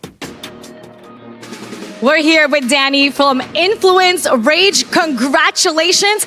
In both games, you were amazing. But you know, what really struck out to us was game number 1. You finished it in 8 minutes. You did not allow your opponent to get any objectives or any tower. So what was the key to having this high level of map control? I think it's because like the matchup against them, like we have a lot of experience. So the difference between us and them, like in this series, I think is the experience. So that's why like we just smashed the game like in 8 minutes because they are new in this game, right? They are playing like for 3 months, I think. So yeah, in the second game, I feel it's gonna be like the same. It was to be the same, but yeah, we made a lot of mistakes. But it was great that you're also acknowledging the experience of your opponent. And what we also noticed was that for every pick, before every objective, you got a pick.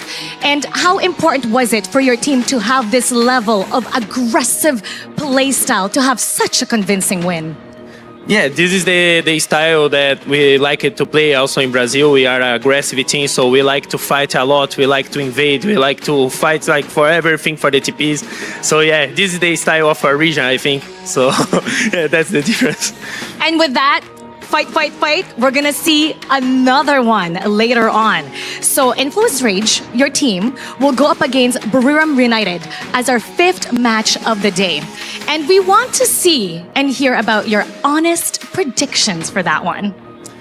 I mean, Buriram United for sure, they are like a really great team. They are also champions in their game. So yeah, I expected that series gonna be like a really good series, but for sure we are ready. We're training a lot and we are in my house, right? We are in HLK, so we're gonna win and we're gonna to the group stage. Let's invite the viewers to support you later. So thank you very much, guys. You guys are supporting our team a lot. You guys are sending message every time. So yeah, we're gonna try our best in the next match and we're gonna to the group stage. So thank you very much and keep support us. Danny, as always, you're amazing. Once again, congratulations, and we'll see you for the 5th match. You heard it from Danny, and now we're gonna hear from our casters. Lead the Gorge. With total class and an amazing sportsmanship feeling right over there, Danny just break it up on what it was. Like once upon a time, there were the teams that they had months only of experience, and right now, after years and years of clashes, they have gained experience to right now being the ones to lead the Gorge, as Mara was always saying. Ladies and gentlemen, we're gonna jump into a short break, and after we come back, we're gonna have our next game that is gonna have Nongshim Red Force and OG Esports.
Play is in our DNA.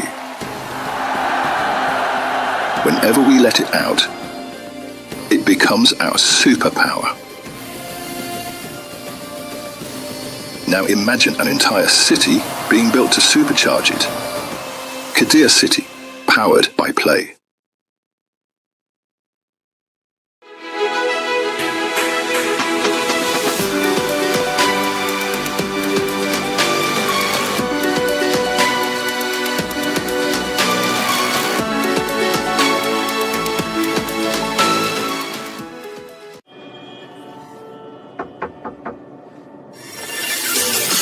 Sassy ドキドキしようよ準備快適早まだまだないこの世界を楽しんでみたんだ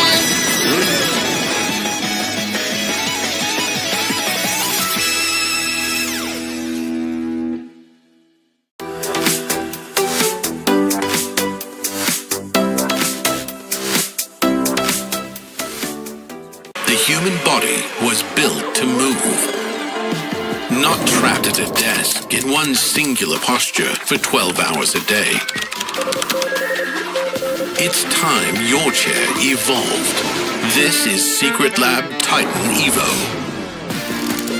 Ergonomically engineered for you, gamers, hybrid workers, artists, backing your every move.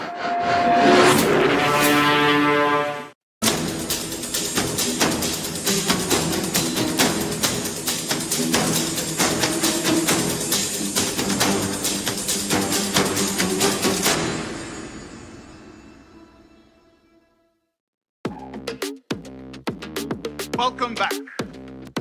Welcome back, ladies and gentlemen. This is the KWC 2026. We're going to jump into our match number 3 of the day. Group A is already done. We're going to move with the action in Group B. And who do we have over there in Group B? 2 teams that they do not need any introduction. Nonshin Red Force against OG Esports. Yep, before we actually jump back in towards it, right, we have this specific tournament bracket here where Brunei United Esports took down Team Flash in a 2-0 fashion, and in Group A itself, we also saw how Influence Rage dismantled SAUL Esports in that game just now. So, big moments from Group A. Now we head into Group B. Nongshim Red Force is going to go up against OG Esports. This one breaks my heart because I love both teams, but they're not the only ones causing me heartbreak. It's going to be Deep Cross Gaming going up against Blacklist International. Difficult matchup for sure. I feel like Group B, as a whole, you can never get your predictions right because all these teams are pretty 50-50 in terms of their strength. And for the upcoming match for Group B, Nongshim Red Force takes on OG Esports in Group B's opening here, Isaac. Yeah, that's going to be our Crunchyroll topic for today, right? They meet for the first time again in an international tournament. So I am really looking forward to see if this is going to be the first time that the IKL is going to have their revenge against Nonshin Red Force, right? There is a first for everything, so maybe today is that day.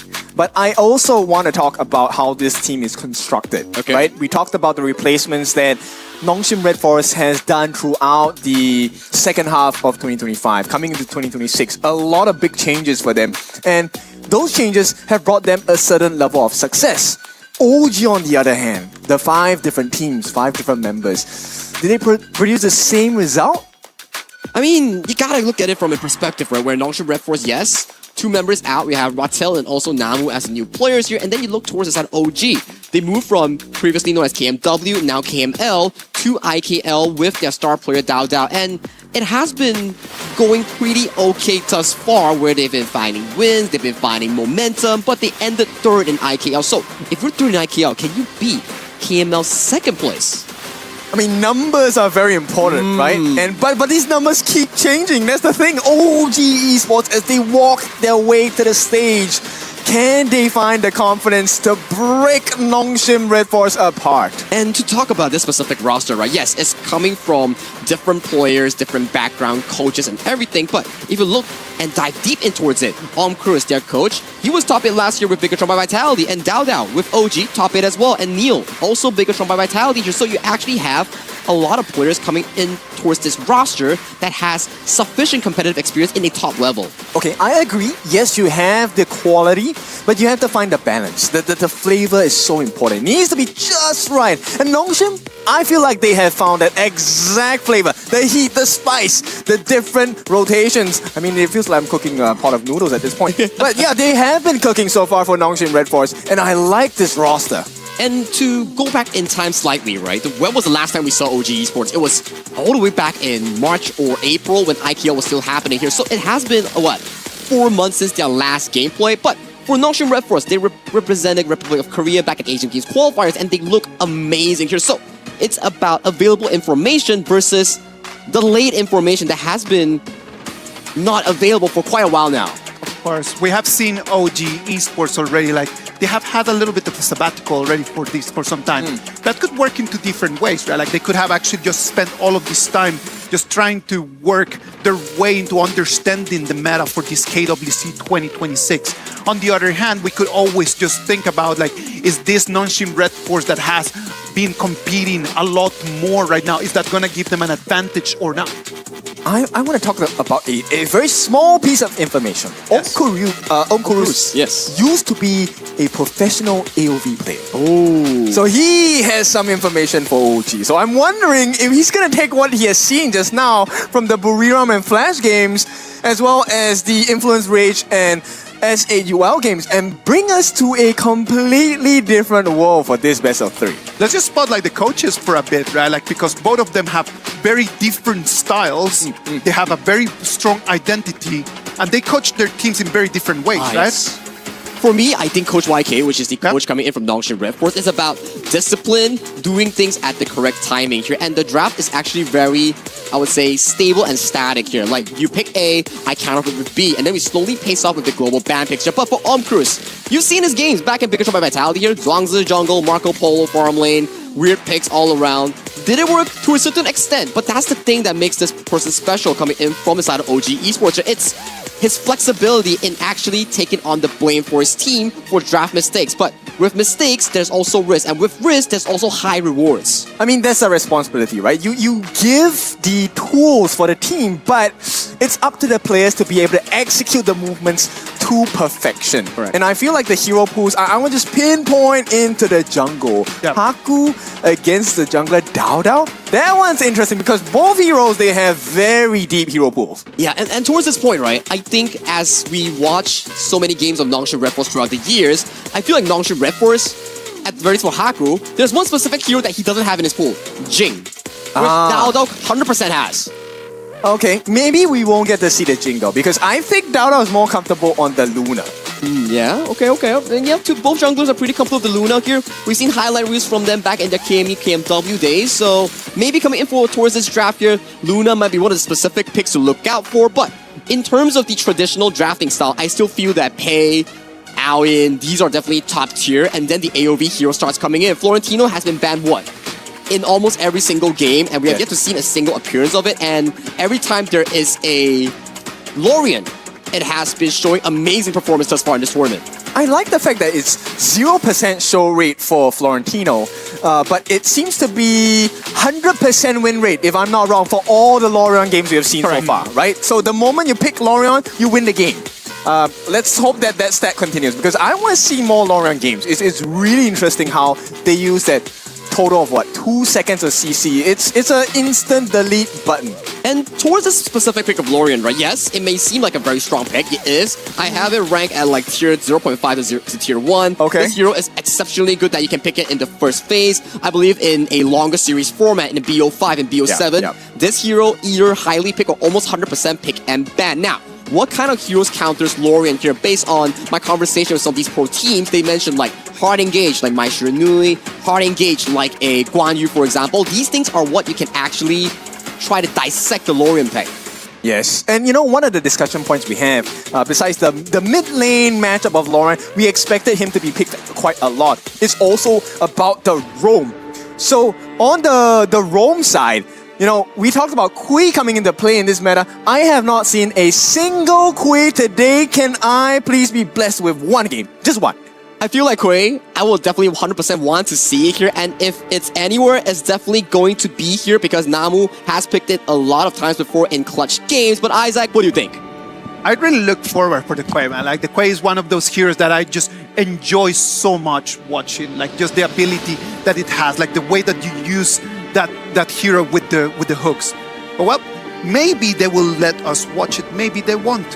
Holler, Nora, let's take it from here. All right, thank you so much, Isaac. As we go into, of course, the third series, this one has been a lot of hype, especially when we're talking about the play-ins. And my name is Holler. With me is Nora. I'm so happy to be here with you on the desk. But your thoughts on these two teams? Well, my thoughts on these two teams is that it's kind of like a deja vu for the EWC last year because they actually met up against each other last year in the group final for the first round. And that was a 2-0 goes to OG. So again, this time, Nongxin face against OG again, first played in EWC this year, while they make their revenge on OG. Oh, is it revenge? Is it bad blood? How are the, I mean, going in, the rosters are slightly different from when we did see them in that rematch, right? True. But I think that at the end of the day, OG, you still have Dao, which we know is one of the strongest players on the team. They've leveled up, I would say, with Amcorus as coach. I like OG in general. I mean, the fact that they got here, I think it was a little bit of a surprise, if you will. Yeah, well, I feel like they are definitely like a jungler core playstyle. So this time they definitely will put a lot of strength on Dao again, since he already got like 12 MVPs back into the springtime. So definitely, yeah. And I would say maybe Nongxin, they were kind of restricted the heroes on the side of OG. Yeah.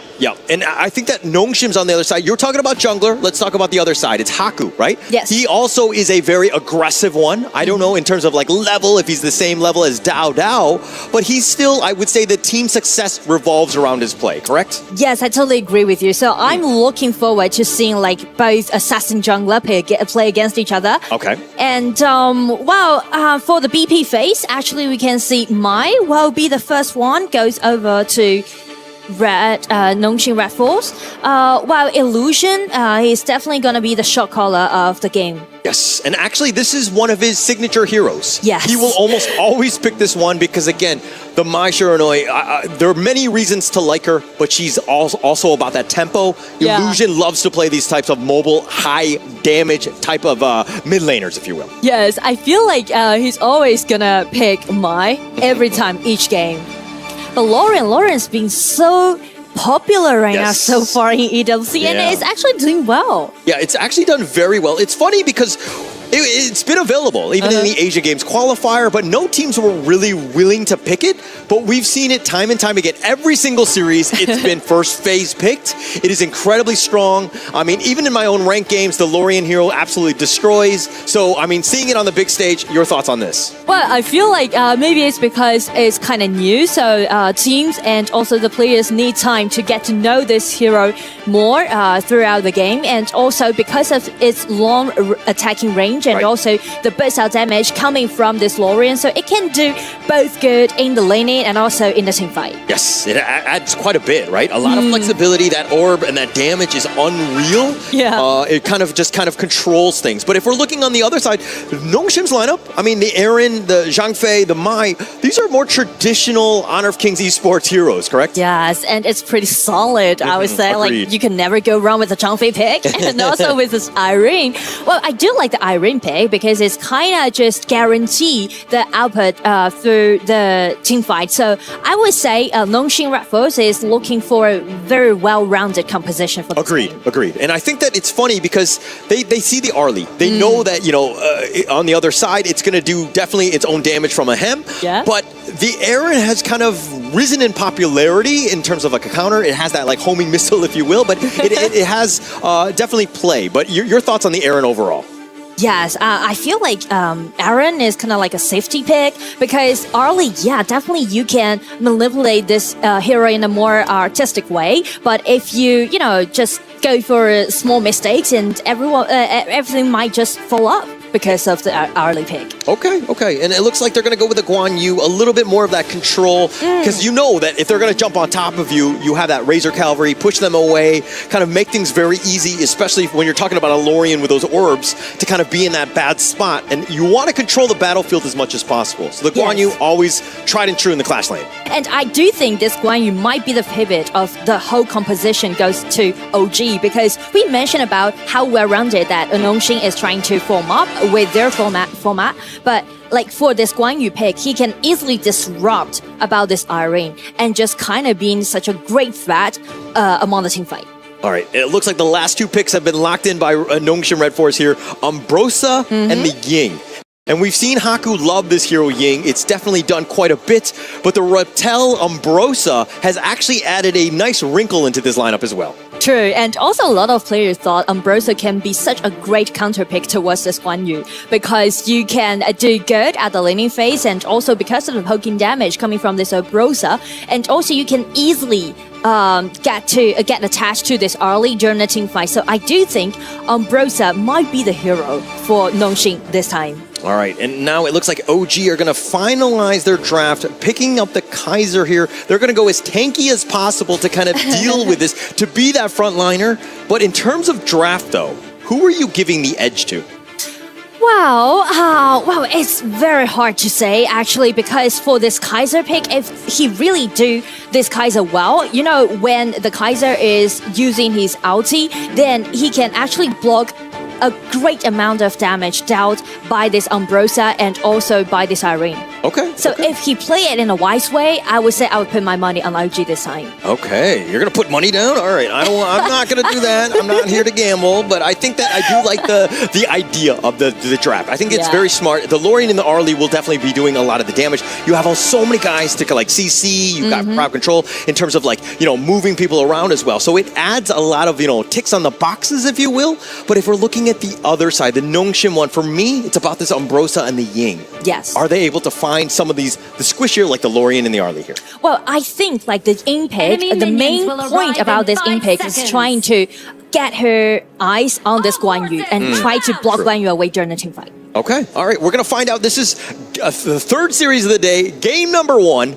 OG, Nongxin Red Force, who will be moving on to the upper brackets in these play-ins. Incredibly scary, and already we're going to start with a little bit of action in this mid lane here. A lot of skirmishes can already be seen in the mid lane. And actually, I'm really curious about how strong that Group B can be. Because we've seen all the matches performed by Group A, and it all end up with a 2-0. Yeah. So, I mean, Group A has been nothing but 2 zeros. I will find out in the next, the upper bracket in terms of just who's going to just kind of move on with that. But I think for me, Group B is the group of death, I would say, in the play-ins. I think the teams are a little bit more on a different level. Not to say that Group A are bad or anything. It's just that the competitive level is much higher, I would say, in Group B. Yeah, I feel like players are more experienced. Yes. Yeah, and as we go in, it looks like to this bottom lane, for me, obviously Dao Dao is that guy, right? The Kaiser, though, but it's not a really, like an assassin style. Yeah. So he's going to be looking to keep him alive, and I think that it's more of like a protect composition, if you will. And the shortage about this Kaiser pick is that it's not that efficient about his farming in the jungle. Right. So that might cause a big problem in the early game of OG. Okay, all right. But now, if we're talking about the Nongxin side, who is the one guy you're like, okay, he has to have a good game? Well, Umbrosa definitely Ritel, and also he's the new one to Nongxin, right? Compared their roster to last year. So I'm looking forward to the synergy between Ritel and also Hakun. Yeah. I actually like that, right? Because Ritel, again, he was kind of coming in for Kyung9. You were like, where's he going to be able to fit in? If we're talking about S4, didn't have the greatest start because, again, he was trying to, you have to play on the international level, like right away. True. It was a lot of pressure for him, but it looks like Ritel and Namu right now are really gelled with this team. Yes, and you can see like how aggressively that Ritel is playing right now. Because as I said, a lot of players thought like Umbrosa can be a great counter-attack towards this Guan Yu pick. Oh, Siri gets knocked up, he gets control, but the shields are on point. Namu with the pushback on to 663, who takes some tower shots, but he too will survive. But OG, I like this aggressive play. Yes, and because of the Lorien, he can actually win the lane of the mid, so he rotate down fastly and make it to a 3-1 skirmishes happening at the farm lane. Okay, let's talk a little bit. You already pointed out Ritel, right, on this Umbrosa.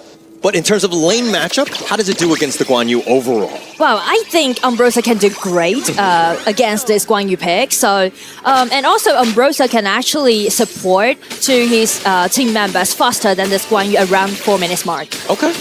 And I think in terms of these team fights, with like Illusion and Ritel jumping in, will really kind of create a little bit of chaos, especially on this back line. And so Ihans and Dao Dao, they need to be on point. They need to ensure that they're like the perfect security guards for like a Hem and Neil at the end. Yes, and also they need to guarantee the vision is pretty clean for this Arlie around this 4 minute. Yes.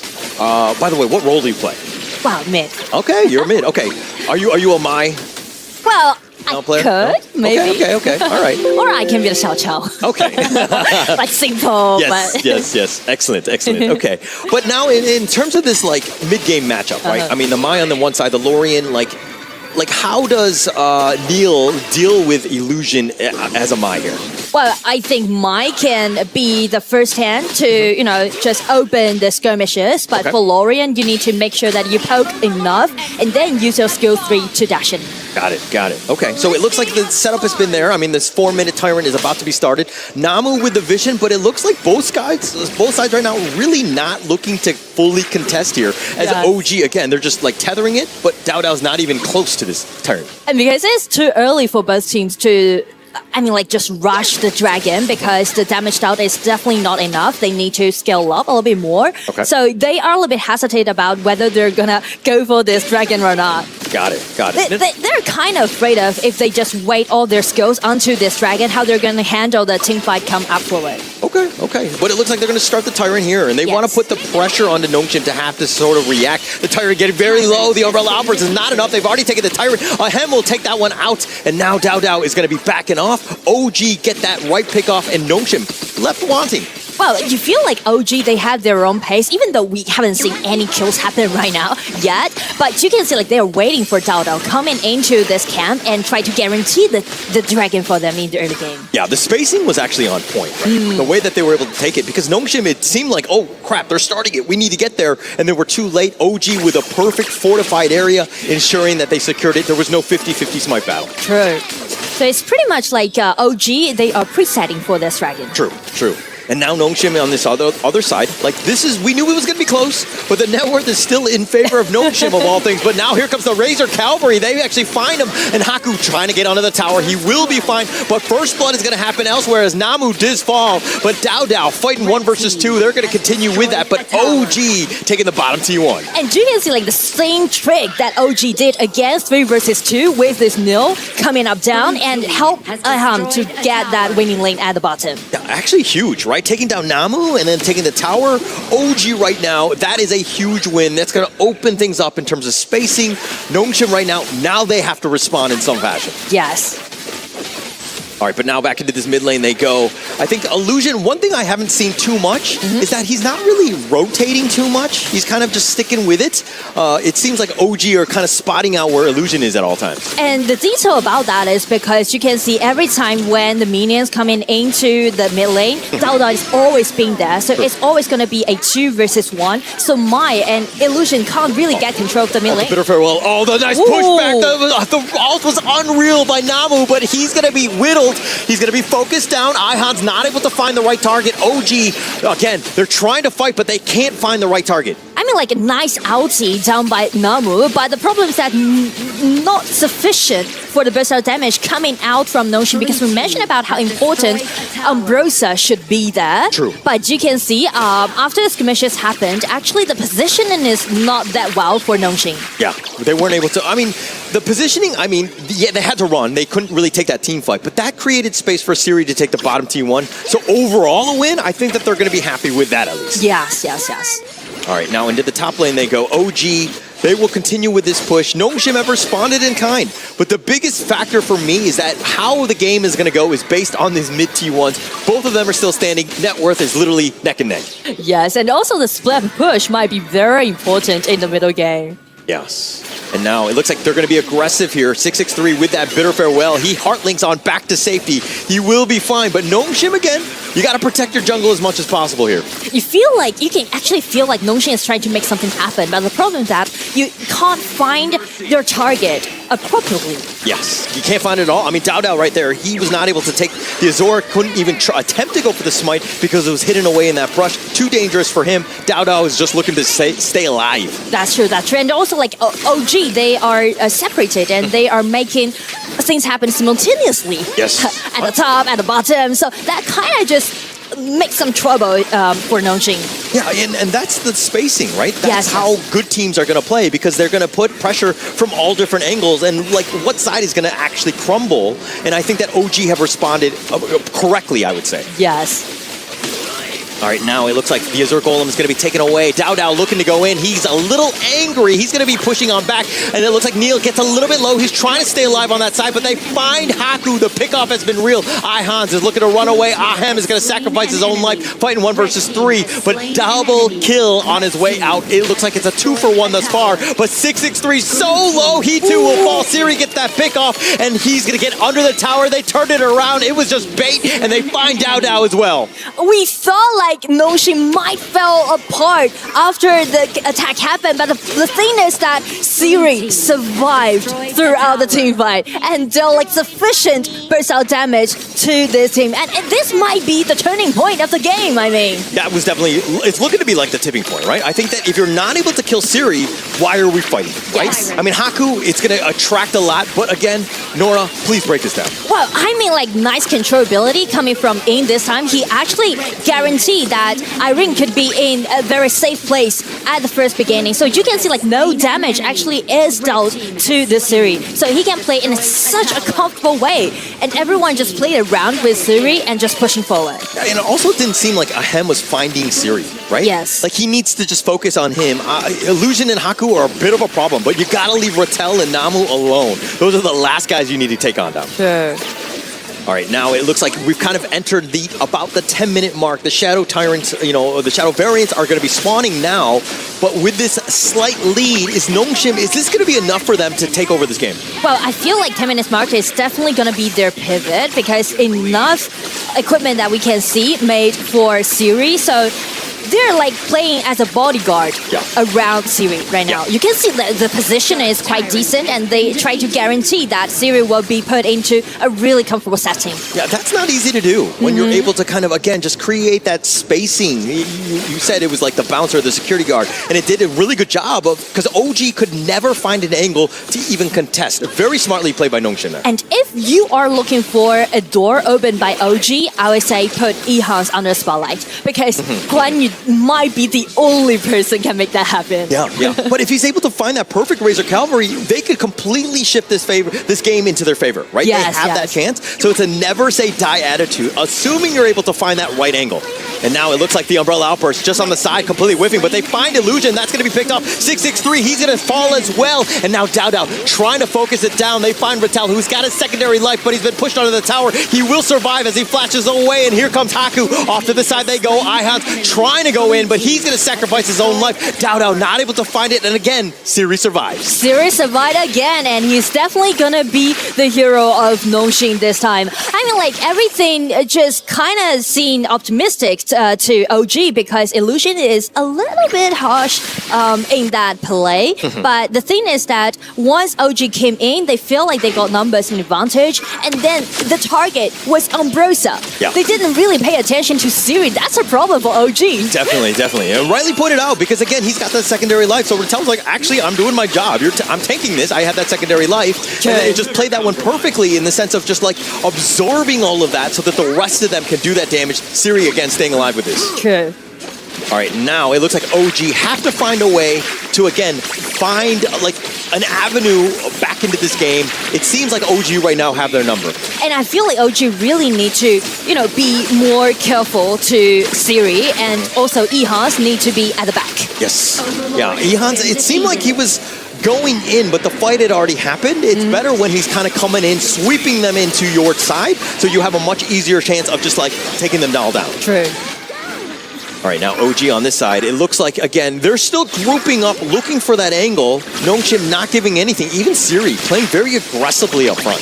And do you guys see the positioning of Rattel and Haku? They are trying to guarantee that each bush, there's no one ambushing in that place. Smart. That's what you need to do. Because the only way you lose this game is if Ehans finds that angle. If he's able to flank you and push, again, everybody into your team, you got a chance. Yeah, exactly.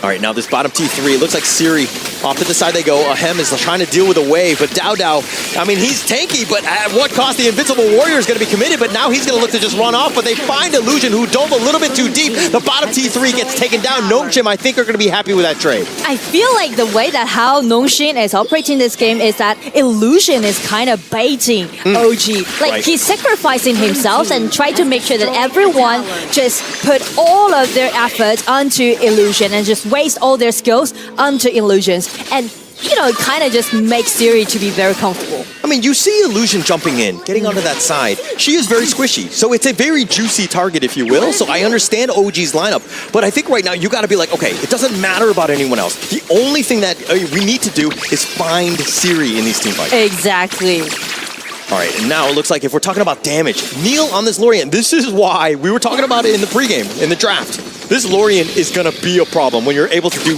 this much damage here.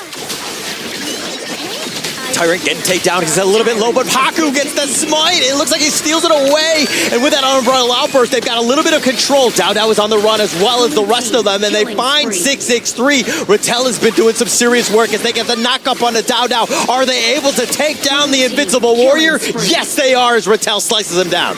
It's gonna be a killing spree, and Weekend's minions are actually on the way at the bottom, so I feel like Nongxin is ready to close out the game. Yeah, they're looking to go, but they want to pad the stats. Ahem is just going to stay alive, but they're going to take the crystal, and Nongxin are going to strike first. They're going to take game number 1.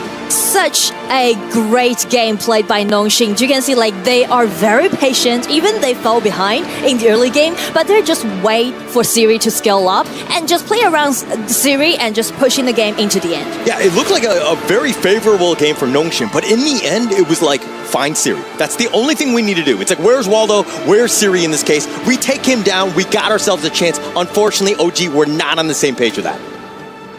And now it looks like that's going to be it for game number 1, but let's send it right back to Isaac here.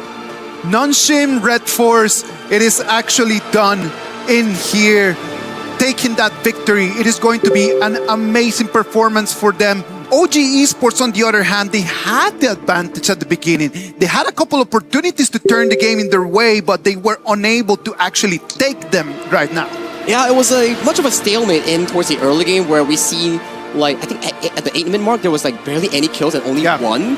And when it mattered the most, we see, yes, OG finding a good team fight. At the start of the team fight near the 8-minute mark, they got like 2. But then they overcommitted, and then they made a good trade into an unfavorable one, pushing it back to Nongxin Red Force favor. And then, I like how both our casters mentioned here, if you don't get Siri, you don't get the game. Where Siri and Rattel, they were farming so well and being the main damage dealer of the team. Well, Illusion, he can just set up, make the play happen, set the crowd control down, and he can rest in peace. And other than that, Siri, Rattel, they did a fantastic job in this game number 1. Yeah, he used his life to trade for the benefits of the side of Nongxin Red Force. Yes. And this is where, look, that rise in gold, right from the 9-minute mark, this was a huge moment because Nongxin, I mean, like I said before at the start of the day, I feel like these two teams, regardless who wins, they're going to break my heart because I love both of these teams. The growth has been superb. But the way that Rattel played in this game, this Ambrosa is a pain in their neck. He's so hard to kill already. He's overfarmed. He's pushing OG into the corner. And yes, Ahem comes out, gets a couple of surprise kills. But what good does that do when your main damage dealers cannot finish the job? Nongxin Red Force came here, they took the lead at the 8-minute mark, and then all the way until 14. They pushed and pushed until they took the crystal. Right now we're gonna go to a little break, and then as we come back, it's going to be game 2 of this match between Nongxin Red Force and OG Esports.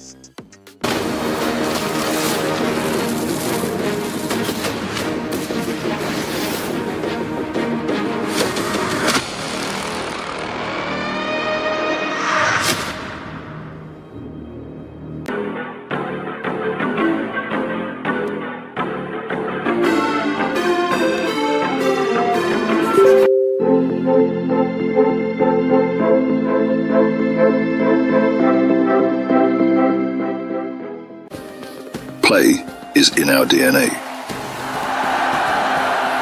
Whenever we let it out, it becomes our superpower. Now imagine an entire city being built to supercharge it. Kadir City, powered by Play.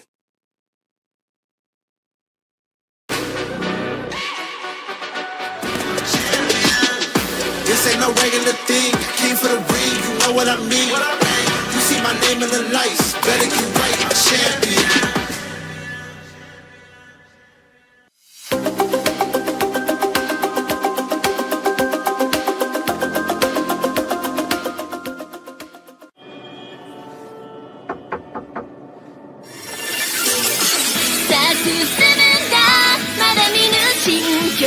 目指していこうドキドキしようよ準備快適早まだまだないこの世界を楽しんでみたんだ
Welcome back. This is the KWC 2026. We're going to move into game 2 of the game between the match between Nongshim Red Force and the OG Esports. Well, I am really excited about this KWC 2026, not only because of the games, but because of everything else that just comes into this competition. Yes, and this is the one that has newly dropped the Heaven Beacon Princess Frost skin. I am a Princess Frost user. Okay, I'm gonna brag a little bit. Oh, 46 in Asia. 46 is pretty good. That was the highest I could achieve. That's still pretty Once good. upon a time. You leave that into old news. Okay, talking about this upcoming new news though, you can get it from July 30 to August 8, where you can bargain for a lowest price and then get it later on with tokens there. So remember to get it, check it into in-game client here. But we are here again today for the second game coming in from OG Esports and Nongshim Red Force. And judging from game 1, they're pretty neck and neck, but it comes down to the key moments where so far Nongshim Red Force has the clutch factor over OG. I want to really highlight the fact that everything in here is high stakes, because whoever that loses here is gonna have to play tomorrow against the loser between Deep Cross Gaming and Blacklist International. You don't want to be on that match with no lives left. Exactly. There is no more extra token down here. You don't get one more slot. Yep. You have to do it here. You have to do it now, and you have 2 chances to do it. Right. This first chance is the one that not only gives you the first benefit of winning, it also gives you a second life in the second part of the play-ins. You want to secure that chance. And look, the synergy between Nongshim Red Force players has been, this is a fact, better than the OG synergy. And we were talking about it last time, right? Where OG Esports, yes, a very prestige roster coming in together here, but comparing experience to the side of our Nongshim Red Force side, this is the thing. Nongshim, they've proven to us like, okay, sometimes it's okay to start slow, and when they start slow, they are so good at actually packing that punch in going for those important games. Are we seeing it back in KIS4, and are we going to see it today against OG? I am ready to see more, because they definitely need to bring, with the guns blazing at this point. They need to step up. OG needs to be here. Nongshim Red Force has been on the grind non-stop in different tournaments this whole year, and it's really showing right now. Like the way that they have been playing, it is up until right now one of the better teams of today. What do you think, Nora? I think definitely, yeah, they are playing very good, and also, as we said, they are playing in such a patient way. They're not in rush. Very solid, and I think that they've grown up quite a bit. I think that we're seeing the next level of Nongshim. I mean, yes, they've done very well in terms of these internationals, but seeing them now, especially from the Asia Games qualifier to now, I think we're seeing them even rise even much higher. Exactly, and also we mentioned about the differences between the roles. About their lineup compared to last year when they competing in this EWC. And to Nongxin, actually they keep the same jungler, mid laner, and also the marksman. And you can see like they are doing very well in the first game. But as for OG, there's only Dao Dao that hasn't changed, so it might cause a little bit problem onto that. So that was why there was a little bit of a surprise, if you will, because Dao Dao was that guy, and then the rest of them just found that groove, and then that's what they beat. They overcome Visaka, Kagendra, all of these different teams that you were kind of thinking they had the edge over OG. True. And so OG was surprised, and the fact that they snuck in as that third and final slot, that was a huge surprise there. And also because of they came from actually different teams, so they brought different understanding towards the patch, even though they're playing the same game. And that's the reason why maybe they should, just came up with a more easier composition to execute. For example, just build up a composition around their marksman Aham, or pick some assassins. Okay, well, it looks like they're going to go with a Florentino. This is going to make things incredibly interesting to go into this one. It looks like the AOV heroes have kind of shined thus far in the entire day today. And picking that one first, I think it's like OG or like, hey, backs on the wall, we're down 0-1. Let's pick this one out and really take it to them. And I always like to see Florentino be played by those players because Florentino can be so good in game if you can do it well. Yeah, and it looks like the other side, the answer to this one is they're going to go with the Devara, also a new hero, and as well as the Haya. So this is going to be very interesting. Let's put it into the Mirage. Let's isolate and kind of divide and conquer, if you will. Yes, and just cut Florentino off of this team fight. And that's the reason why actually OG is respond this Haya with this Agudo pick, because Agudo's ulti can actually just trigger it out of Haya's ulti. It can just drag out of the distance down by Haya. So it's it can be a very decent counter pick towards this Haya. Yep, okay. And yeah, just setting it up, right? You know that he's tanky enough to survive. He can also, anything that, when they come out of the Moonscape Mirage, then you have that Wild Growth, and of course the Lapu Lapu with that Raging Sea. They're going to, look to line that one up. So again, if anything, Illusion has to burst that hero down, potentially. Yes, and the point is how you're going to play against a Haya pick is that you need to make sure that you can guarantee the space out of Haya's ulti, because there's only 8 seconds for Haya to use his ulti to block Florentino away. So this Lapu Lapu is kind of saying that OG is trying to initiate the team fight after Haya used up her ulti. Yeah. And this draft thus far from OG, the Florentino, the Agudo, and the Lapu Lapu, really, it's very well-rounded. It has a lot of answers for the first 2 picks. If you're looking at the Nongshim side, Coach YK is just like, okay, this is a pickle, right? They have a lot of answers, but what is that final pick in that first phase that you would feel comfortable with here for Nongshim? I would definitely go for Zhang Fei pick, but since this is a global pen pick, so they already used that up, so it's gonna be a little bit difficult for a Nongxin. What is going to be their support? It's gonna be such a great question because they need to make sure that they can contest Lapu Lapu outside of this highest ulti. Yeah, so for me, I always look at the triumvirate of the Zhang Fei, Lapu Lapu, and the Lian Po, because they're generally the same or similar in terms of playstyle of that big team fight. True. Right, when the things are happening. So I always looked at, okay, the Lian Po, definitely a potential, but they could go, it looks like they're going to go with the Daidea. So we'll continue, we'll finish on that discussion. I feel like Daidea maybe will be a Kaiser paired up as a jungler on the side of Anas, Nongxin, because they need kind of like a front laner of this composition because it's a little bit squishy to me right now so far. Yeah. That is definitely a problem here. If you're looking at the other end, this OG lineup, they're going to shore it up. They're going to go the floorboard marksman, Da Chao. You have a lot more control. But are there too many eggs in one basket, or is the Florentino and the the floorboard marksman enough damage here? Well, I think the damage is definitely enough, but the gold be enough because there's too many cores in this composition. Agudo need time to scale up Florentino, and so does Flowboard Marksman and also Xiao Chao. So how you're gonna allocate your gold is gonna be the biggest question to OG this time. 100%. Too many mouths to feed, right? That's definitely a problem here. But it's like somebody has to sacrifice, right? So I think that going into this one, when you have heroes that are very greedy and hungry and all of that, you have to make sacrifices. So how would you prioritize? Like, who is that one guy that you're like, okay, he needs to get farmed, everyone else less so? Well, I mean, like to this patch, mid lane is always gonna be one who's gonna sacrifice. Yes. And Xiaozhou, I guess they are trying to use the skill too of Nil and trying to, get some control of Nongxin. And she may just give a lot of money to Florentino and Flowable Marksman. Yeah, I, to be honest, I agree with you 100%. I do think that those are the two main heroes that we're looking at. But if we're looking at the Nongxin side, who can be greedy? Who's going to be prioritized then? Well, Haya is definitely going to be the shot caller of this game. So Nongxin, they need to make sure that Illusion this time won't lose the efficiency of the mid lane. I mean, like Haku need to go to the mid lane faster than Dao Dao this time. Okay. To prioritize Illusion's rotation. Got it.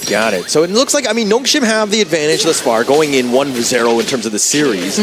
But in terms of draft, is this enough, or is OG, like, are you giving them the edge? Like, who do you like here? Well, I feel like this time it might be 50-50, but this time it's going to be a very slow game because both teams need to scale up and they won't fight till at least higher upgrade to level 4. Okay. Yeah, definitely. That 4-minute mark, right? That Moonscape Mirage, it will change pretty much everything in terms of how this game will play out. But yeah, I do agree 100% on this one because they like that Illusion. They want to set up their entire team fight. Their entire game revolves around Illusion's play. Exactly. And I feel like that's kind of a little bit change to Nongxin's playstyle because last game in game 1, we see like how they're operating the game, right? They're playing around Siri to pushing forward, like pretty like a marksman core playstyle. But this time they're picking like 2 warriors. So a lot of melee fight can be seen on the side of Nongxin. So I feel like this time they are trying to play the game in a more aggressive way. Okay. Yeah. And I think that the Nongxin style, when they're aggressive, that is the way they should be playing, right? Because they are better when they're able to do that. But OG on the other side, if we're looking at kind of, Dao Dao, we expect him to kind of play the assassin style. It seems like they've kind of changed things up. I don't know if this is the best hero for Dao Dao, though, the Agudo. Well, Agudo can be very flexible or versatile in this patch, and actually you can treat this Agudo as a marksman if he got enough money. True. So this time, actually, OG need to make sure that they can launch enough poking damage upon Nongxin's players because we said like a lot of melee fight can be seen on the side of Nongxin. So I think like OG this time, they need to play in a more safe style. Okay. And for me, to kind of carry on with that, I think that the Dao Dao it's enough, right? And I think that also when you have Ehans potentially on this Florentino really kind of setting things up, I think that would, really just kind of change this game because, the Florentino, everybody's kind of like, oh, how is this hero going to do, especially in this game? Especially like Florentino can always showcase if you can pilot it well. Yeah. All right, but here, of course, Crown the Pit, like going into this one, OG and Nongxin to see exactly which of those gods is going to take the Overlord. I like it how they've kind of added some in-game, interfaces to kind of, accentuate some of these games because, again, both of these squads, we knew that this is probably one of the more competitive series going into today. Exactly, and they already got several titles in their own region. So Nongxin is actually the runner-up from KML, and OG is the 3rd place of IKL Spring 2026. Yeah, so, they're not the top dog in their region, but that's why they're in the play-ins. But I do think that when we're talking about the international, like Dao Dao is always a staple. The Nongxin side, generally speaking, you'll always see them as well. So both of these squads understanding what is at stake, continuing on in the play-ins, never easy. As again, you lose twice, you're out, man. And also speak to the players. Actually, Haku and Dao Dao, they can be like rivals for such a long time because last time they played against each other in EWC. Yeah. I think that there's a lot of history. There's going to be familiarity, but I think that, going in, especially with the OG lineup, are kind of from all over. The Avengers, if you will, in terms of how they kind of formulated this team. Very different story, but they have a little bit of the stun. Dao Dao gets that smite onto the Tyrants, and now with the Raging Sea, they have a little bit of control onto Haku, who's trying to bounce it in. He's going to give up First Blood. Dao Dao finding him out. I do like the way how OG is designing this team fight because we can see Florentino is under such a great pressure because he was like a 1-2. So OG, instead of trying to rescue Ehans, they just make some trade happen. Oh, but Siri going all in, goes all in for Neil. He sacrifices his life. I don't know if that was the greatest trade, but at least he got something on the way out. I feel like he's saying like, if you are looking for a trade, I'm gonna go for the trade. Yeah, but I mean, diving into 4, probably not the smartest thing. For me, I'm looking to survive though. Yeah, true. But like, because of the sacrifice that Siri made, it's kind of like even up the pace of the game right now. But OG, because of the tier 1 tower that they already got, so I think like the pushing space, the pushing pace might be a little bit accelerated from now on. And this is actually what happened in the top lane. The Moves Game Mirage, that's the biggest problem, right? And then the fact that like there was a whole other fight elsewhere, but then like Ehan's, he's like, I'm stuck in with you, can't go in, and then you come on out of this one and you have reinforcements there from the Nongshim side, and it's like, it's not even fair. Yes, and before that skirmishes happened on the top, actually the detail from the minimap is that Florentino, I mean like Ehan's already seen that illusion was there for him, so actually he took one step back and telling his team member that you can do the dragon trade. And that's a communication behind the movement that they did. Yes, and now Nongshim capitalizing on that extra space. They have even more members, taking over the enemy jungle, zoned away, taking the top T2. Nongshim right now, this is the way you want to play, especially when you have a little bit of a lead. Especially when you got higher in your composition. You can always initiate as you wish. Of course, as well. And now Haku, onto the side they go, and here he finds it. But it looks like Haku, again, not fully committing, which is probably the smarter play in the end. Exactly. He's trying to poke in a lot of damage towards Nongshim's. Yep, and also, like, you can see the positioning of Dao Dao. They are trying to guarantee the priority of the mid lane because they are kind of afraid of Illusion's Haya right now because you can see, like, Haya is hiding his vision. Yep. Like, on the side of OG, they don't know where Illusion is. Yeah, they don't know. And that's a problem, right? He's like the boogeyman, right? He comes out of the corner, you don't know where he is, and all of a sudden you're in, like, purgatory into his mirage, if you will. So, again, OG understanding that, hey, they need 663. He needs to be that forward scout so nobody gets jumped. Exactly. And now it looks like Nongshim back to the jungle they go. They still have the top T1. So in terms of like spacing, they're still fine. But OG, I like the way that they're responding. Understanding that they have a Gudo on this Dao Dao. This is added further pressure. But they actually find Namu, who's playing with fire. He gets caught out. He gets burnt, if you will. The ghost ship is not enough to keep Illusion alive as well. OG finding some pickoffs. OG is kind of trying to accelerate the game pace because they know that Dao Dao is farmed up so well. So everyone is just pushing forward around this Dao Dao. Yeah, and no chance. I mean, I think it started with Namu getting a little bit out of position, thinking that he was safe with that heart link, but when you're bursted, you're a very squishy roamer, right? Exactly, and you mentioned about the shortage of Nongshim because of the idea need someone to pick her up, right? And what the position that Namu was is that he's so far away from neither Arta or Haya. Yeah, and I mean, that's why the idea is such a great hero, right? It adds all that mobility, plus you can kind of backpack on a teammate like you were talking about, so you have a lot in terms of what she could potentially bring. But now with this 4-2 kill score, it looks like OG have gotten a slight edge, I mean, in terms at least of momentum in this game. Yes, but actually, if we scrutinize the goal difference, you can see like Retail is winning the upper hand towards Ehans. So Retail used this goal lead to save his team in this mid-game. Yeah, and it looks like the team fight, we'll find out shortly. The Aerostorm is not really able to connect onto any members of Nongshim here, but they're spacing it out because they know that the Tyrant is going to be started. It looks like Illusion has that Moonscape Mirage, at least for now, locking in. It looks like it's Ihounds here. They come out right back onto this one, and it looks like Siri getting a little bit low, needs to be careful, but Namu's off to the side. The Tyrant is going to be started. Siri, though, I think with this HP bar, I don't think he can contest. And also, that's the reason why we mentioned about the level up who will be the pick for OG because they are waiting for the team fight after Illusion break out his ulti. They're not looking for skirmishes beforehand, but afterhand. Yeah, that counter pick has been incredible for them, right? Being able to kind of mitigate, understanding that they're going to be right outside of this one, and even being contested here, Dao Dao with that Smite Steal. Exactly. They're trying to put their battlefield outside of Haya's ulti. Yes. That would be very helpful for them, right? And I think Nongshim, like, you have a huge power pick. The Haya, I mean, at the end of the day, I think even in an ultimate battle, if we ever get there, Illusion will probably be looking for that Haya or the Mai. I think that he's kind of leaned more towards the Haya as of late. Sure. All right, and now OG here on this one. It looks like net worth, we're in a 50-50 game. This is the most competitive game we've seen thus far.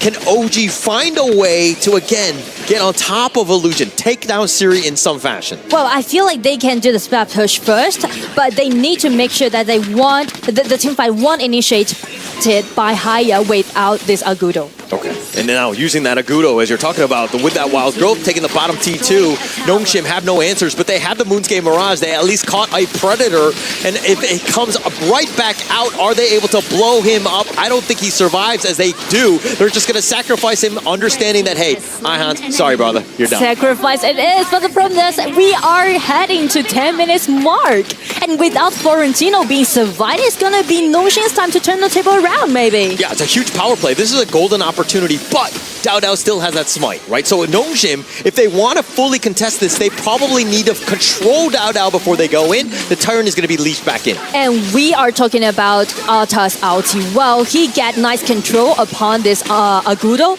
will be the thing to do. Yeah, the spacing has got to be unreal. Furball goes right back in. The Tyrant is in the mix of all of this. They have a little bit of control onto Rattel, but Siri gets the Tyrant. A nice three-man stun with that Raging Sea, and now they're looking to go for the turnaround, and it looks like OG, yeah, they had a nice stun, but they're not able to find a pickoff. Yeah, I mean, like, nice control on the side of OG, but the problem is that they got numbers in deficit, and that, I would go the credit to Illusion because of his initiation before the team fight happened, make them outnumbered and let this team fight goes favor to themselves. Yeah, it started with that, right? Yes. And I think that was, I mean, it was very bold, I would say, of OG when you were down a member trying to fight 4 versus 5 into the Tyrant pit. But they thought that, hey, we could just smite it out. But the way that they were able to navigate that, very smartly played by Nongshim as they looked to go for the initiation. The Ghost Ship locking in, just barely 663, squeezes out of that hole.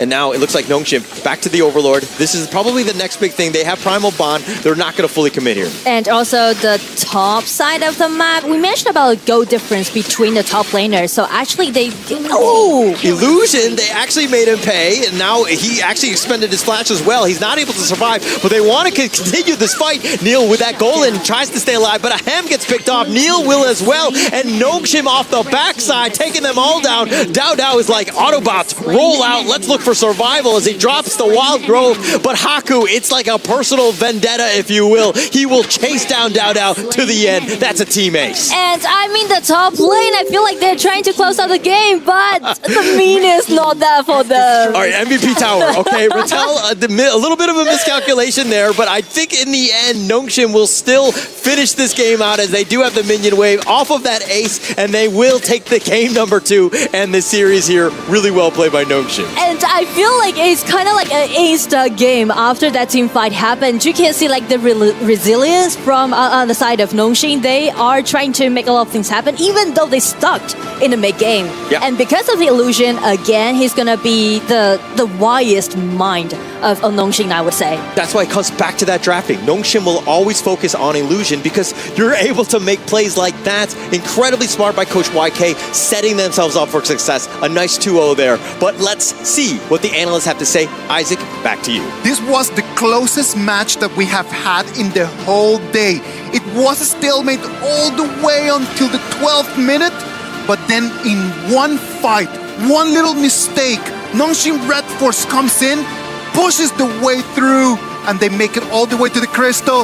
A 2-0 victory for Nongshim Red Force. They're going to be moving into the upper bracket final. I think if we were to break down that game just now, right? Yeah. There's 2 star players coming in from Nongshim Red Force. Yes, they played extremely well as a team, but the clutch factor coming in from Rattel and Siri in back-to-back games was just marvelous. Super good gameplay. We were talking about this. Rattel, technically a new member into HOK and Nongshim Red Force, but the way he was doing in the laning phase, the growth, the security he provided, because Florentino players want to be flashy, they want to dive in, they want to get the CC immunity and force you in a bad position or make you late for the rotation. You know what, Rattel ignored all of that. He held full control of the laning phase. Jumping onto that, right? Like if you understand the BP of what's going on in these 2 games, they allowed DeLorean that had been already a very, very important pick, and they won. They allowed the Florentino that has already been like the biggest hype in the whole tournament, and they won. Nongshim Red Force did their homework and they showed us that there are answers to these meta heroes in this game. Exactly, right? And we were talking about Davara as one of the new heroes joining Honor of Kings, where Rattel played exceptionally well with only one death available. And you can see this goalie, right? Yeah. It was always back and forth coming in from both teams, and only towards the end, Nongshim Red Force found a decisive push to secure the deal against OG. Because in this game too, OG has so much control in that early game here. Every single place that you've been seeing here, it's Dao leading 4 other members, pushing down towers with that Gorge mobilization here, making it really difficult for Illusion to actually find those plays to find those 1v1 pickoffs here. But in the end, that one fight in that Azure Golem, that was just beautiful coming in from both Siri and also Rattel. It was Ahem. They found Ahem. If Ahem had survived, that fight would have gone completely different. But they made the conscious movement to have 3 different Nongshim members dive to the backline. Once Ahem was out of that fight, it was all over. And it's supposed to be an OG game based on that draft. Correct. Yeah, no, and that's exactly my point, right? Like, everyone thought that in the moment that they just allowed the Florentino, it was going to be like, oh, this is going to be an easy game for OG.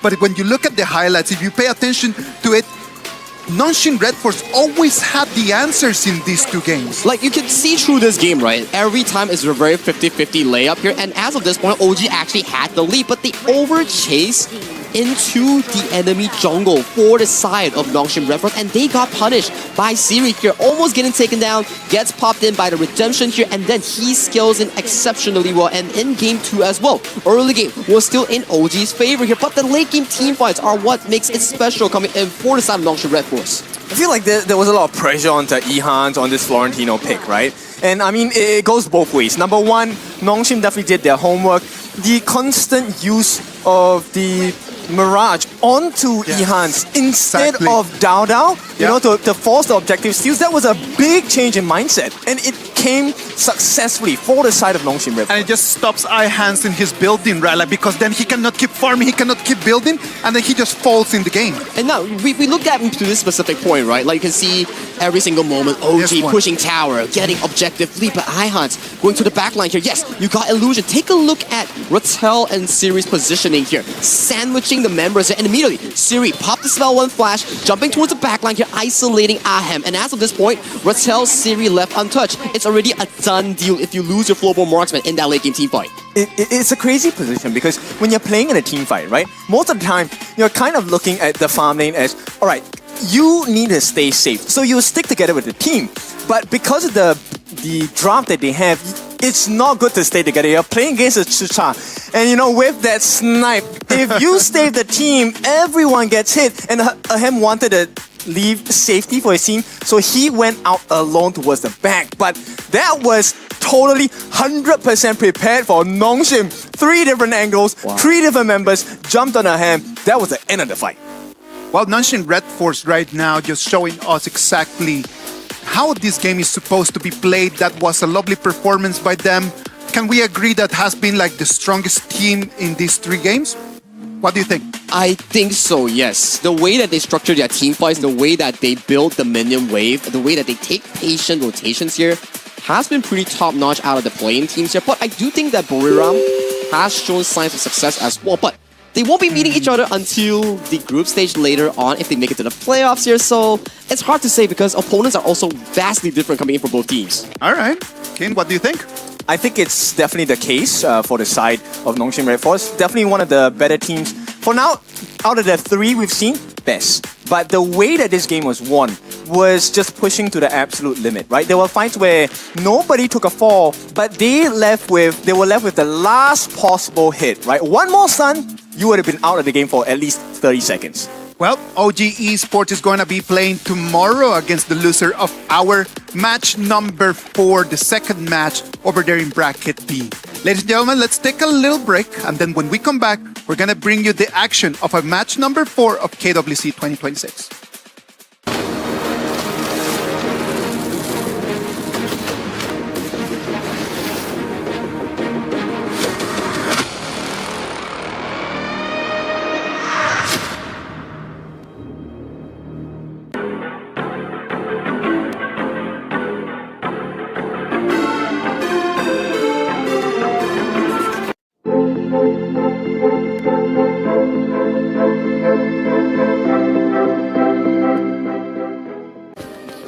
play is in our DNA.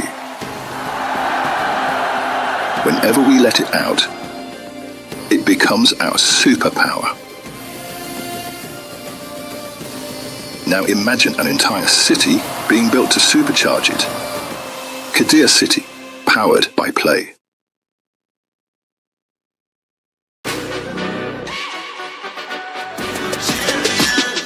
This ain't no regular thing. Came for the ring, you know what I mean. You see my name in the lights, better get right, I'm champion.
He can come in here and play my game. He knows nothing but go! Tyler 1, you're done. This is my ladder. You can't climb it. That's an airline. Somebody better hold me back. Okay, yeah. Do something then. Raw energy. Hard from blow the house down.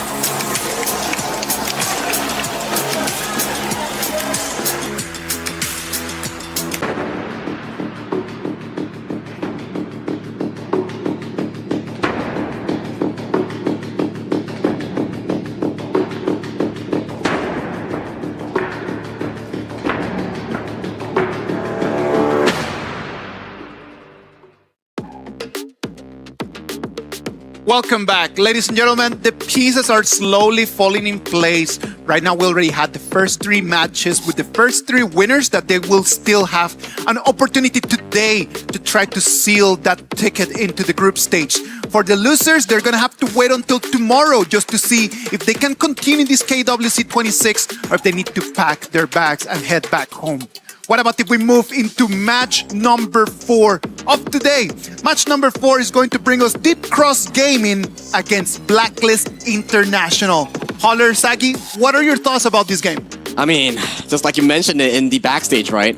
Our first ever cross-dimensional matchup here. We have Deep Cross Gaming coming in from the GCS, and we have Blacklist International coming in from the PKL third seed here. And you kind of have to wonder here, what sort of chemical reaction will we be seeing in this upcoming showdown here? Because, yes, Blacklist has had it all in 2025, but when it comes down to 2026, their first ever event in PKL that they ranked 3rd instead of top 2. A bit of a struggle, if you will. And I think that Blacklist haven't really found their groove, at least this year. But for me, I think it's Deep Cross Gaming, right? There's a lot of questions. I mean, you're talking about some old school people that we know from time and time again. Yes, exactly. They have a lot of history. They're very good, but are they the true titans here? Are they able to overcome?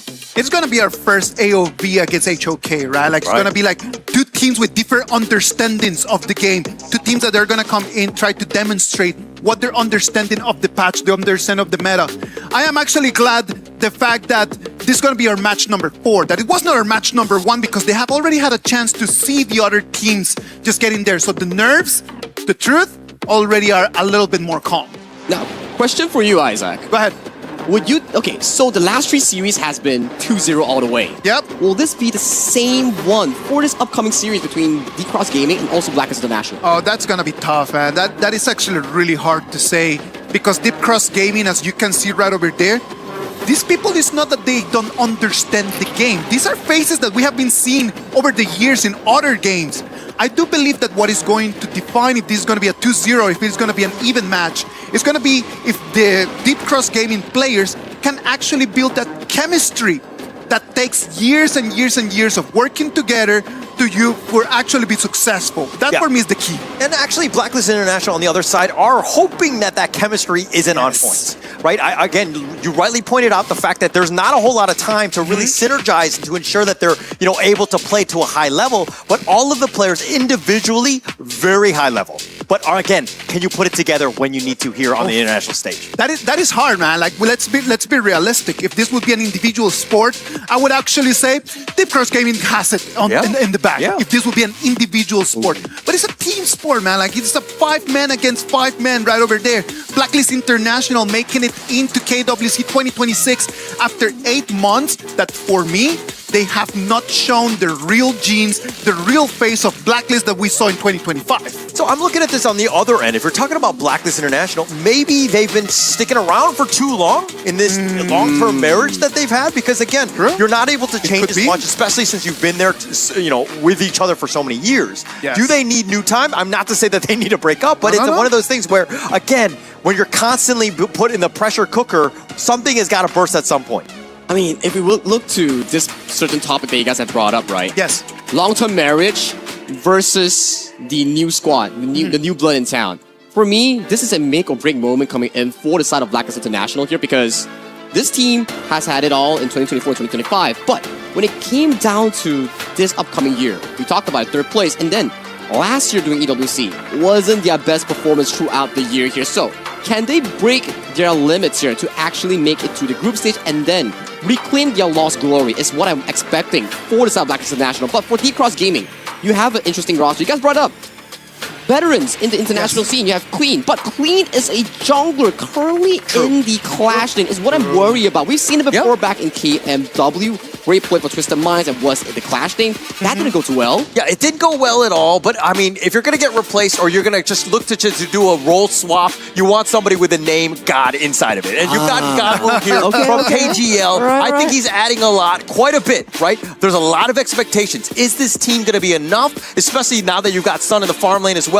You've shored up a lot of those team weaknesses. Got Wu with a lot of God-like performances, man. I know that he's got 10 consecutive MVPs in KGL, and that is actually really tough to do. Insane. That's a tier 2 league that's below KPL where they source talents and new teams, so that is a big achievement coming in from God Wu here. And then you also have the roamer, which is Sin.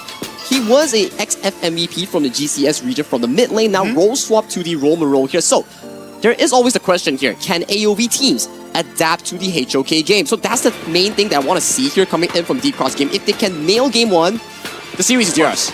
Yeah, and coming from a little bit of a background in terms of like football, like this is one where you're kind of looking at things where, again, like are they able to play on the same page at the right time here?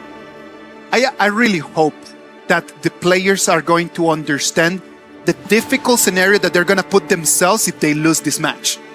Because we just saw how OG Esports played, man. Like, they did not play badly. Nongshim Red Force was actually just superior. Losing in here puts you in a battle for death tomorrow against OG Esports, and nobody wants that. Nora, you just watched the Nongshim Red Force against OG Esports.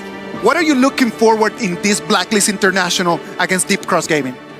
I feel like the mindset really does a good job in this tournament, because you can see, like as you just said, like OG, they are playing very well, but Red Force, the Nongshim Red Force, they are just playing in a more patient way. So I would say like mindset matters a lot in this tournament. Definitely. You need to keep calm, you need to keep your composure as well.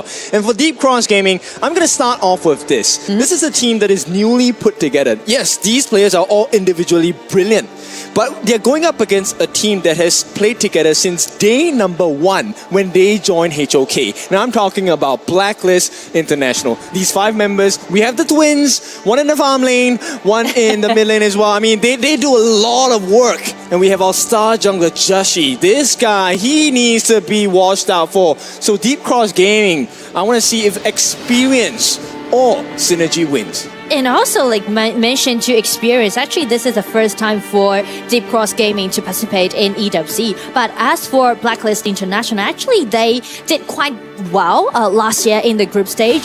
They won a 2-0 against Pulse Gaming first round in the group stage. But actually, they lost a game 1-2 to Boom Esports. And again, Boom Esports. Yes, the eternal rivals, not just in the local leagues, but in the international stage as well. Exactly. So, historically, they have managed to make their way past into the inner brackets of the tournament for EWC, but they don't really finish well at EWC. Nowhere near the top. So they need to break that pattern this year, and it has to start with this. And if they're trying to get revenge again on Boom Esports, they need to make sure that they can get it through in the play-in. Yes, and I feel like they have already studied their opponents. So, TG, the coach for the side of Blacklist International, interesting first bands. Lorient, we understand why. We have seen the performance of Lorient players today. But the Yango band, this one, it feels very specific against the likes of DCG here. I feel like it might be the mechanics that DCG has, because as you said, it's very rare to take this Younger away from this band pick. Yeah, and if you take a look at the history of Clean used to be a jungler when he played for the teams in KML. True. But he has also impressed in the Clash lane. So I'm curious to see, does Clean bring a much bigger game? Because you have to bring it. You are playing against one of the top #1 Clash laners. There's a reason why he has 1 in his name. And I'm talking about Chammy1. Chammy the Jammy, this guy, you need to prepare for his picks. Exactly, and as Channy was the FMVP back in 2025 in PKL Ultimate.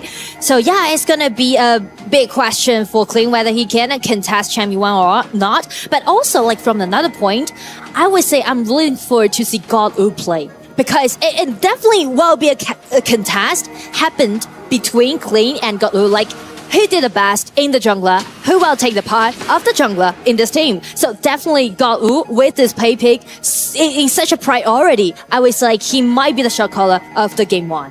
Yes, it's very important because, look, we have the stats. This guy is like a superstar player from the KGL, but that's stats to me. I haven't seen him play just yet. So I'm curious to see, does the action match the words that are being said? Yes. And they're going to help him with the pick of the Lapu Lapu coming in from the side of Shin, as well as this Xiao Xiao for Ethan. Now, this Xiao Xiao pick is going to be quite damaging to the lineup on the side of Blacklist Esports, Blacklist International, because, dealing with the Ukyo Tachibana as well as the Aowen, this Long, is very important. They are susceptible to burst damage. Exactly. So that means that they need to land the burst out damage upon the target that they want to face against, right? You can't just waste your burst out damage on this Lapu Lapu. That's going to be a waste. You need to make sure that you land this 3-1 skill from Aowen to this Xiao Xiao or to this Pai. And it goes either way, right? So either you get the Lung or the Aowen to burst the Xiao Xiao, or if the Xiao Xiao gets a knockup, you are gone as well as an Aowen. But here comes the specialty. Chammy1, we really like to see him shine because he gives us a lot of highlight clips. But the Chammy1 special, the Dharma comes into play, and he's going to try and set up a lot of the fights. This is going to be aided by Chaz, who's going to have his hands on the Zhang Fei. Double combination. But if you use it wrongly, you waste a chance. You know for sure DCG is coming back at you. I feel like you can always trust the Dharma played by Chammy1. It's kind of like one of his signature heroes so far. Yes, it is. It definitely is. His growth has been... I don't even want to say growth. This guy is just putting on a show every game. At the peak, Dharma. Yes, exactly. Always. So now his challenge is, can you find Sun? Sun, the representative coming in for this AOV squad, comes from MKL. Arguably the strongest region in Southeast Asia of HOK. And also, he did quite good back in MKL Spring. He actually got the 3rd place of the MVP. So definitely, I feel like if they trying to play around with Sun, it's going to be a good technique that they can have. Right, so this initial start to the game. Game number 1, you only have 2 chances, right? If you lose twice, you are going into the lower brackets. You are meeting OG at that second part of the play-ins. But at this point, Pei versus Ukyo. Who do you like more? It's a 50-50, but who do you prefer? It's pretty like a 50-50, but I may say Blacklist International because I do like the way how they just prioritize this Dharma with this Zhang So I can already foresee the team fight, how it's going to happen, right? You can see the Zhang Fei's controllability from the front, and also you can see Dharma seeking the opportunities, trying to get control or to the back laners, especially to Xiao Chao. It's such a great threat. So they're kind of trying to make a lot of room for this Aoying to find the precise moment to deal his burst out damage upon this Xiao Chao. Yes, he is essentially giving him space to farm, right? The initial level 1 decision from the side of DCG is going to be very important. Do you invade? And if you do invade level 1, are you going to be successful? Because if you don't, then Blacklist, you know for a fact they will come and punish you. They might even come back to invade your jungle. Exactly, and it's always thrilled to see EQ play against Pei, 2 assassins. Yes, I love the assassin matchup, right? Because it guarantees, almost guarantees, we're going to have a very exciting, fast-paced game. Exactly. And right off the bat, clean against Chami1. That's a story we will take a look at the later parts of this tournament. But right now, Dragon, this is not a good start. And I feel like because we're doing best of 3 in play-in, so definitely if you play in such a fast tempo, it kind of just show your momentum. If you can win game 1, let's just take the previous matches, right? 2-0, 2-0, 2-0. 3 times we've already seen in this so far. So game 1 really matters a lot to both teams. Yes, definitely. The momentum is going to be huge. Potential first blood for Xing. He is not going to use his flash at this point, but Chami1, he needs a little bit of help at this point. Might have to give his life, but hang on, Chad! He gives the first blood, and of all people, he gives it a Sun. That is not a big one. And there's going to be a trade now, 2-1. Godwood gets taken down. Pain on both sides. Who got more hurt? The jungler being taken down or the farm lane being taken down? The farm lane being taken down, definitely, because Aoying is kind of like the core player from Blacklist. And I would say like Sun, he's doing so good. He's like fight till the end. Yes. The last hit that he did upon this golden kite is kind of guarantee the winning lane at the bottom from now on. Now you take the risk, you get the reward if you're successful. Sun, he took the risk, he's 2-0-0. And Golden Kite, he's going to try and set up again. Sin is not the one that they want. They want Sun. They are trying to commit for him. The flash from Dragon, absolutely zero value coming out. They actually don't get any damage on Sun as well. But I do like the movement that made by Dragon. You can see like how proactive that he is playing right now. You can see like he rotates to the top, he rotates to the bottom. It feels like he's trying to use Angela's burst out damage to make a lot of things happen in the early game. But the thing is, as you said, if you waste the flash and your opponent might just catch the information, so they will just play more aggressively from now on as your flash is not available right now. It's going to give big plans to the side of DCG, right? Now that you know that Dragon does not have a flash, if he is out of position, that life is for the taking. And Blacklist International so far, I like the way that they're playing the laning phase, but they haven't, this is not the Blacklist that I know. I know them to be more aggressive. They like to take the big fights. And here we go.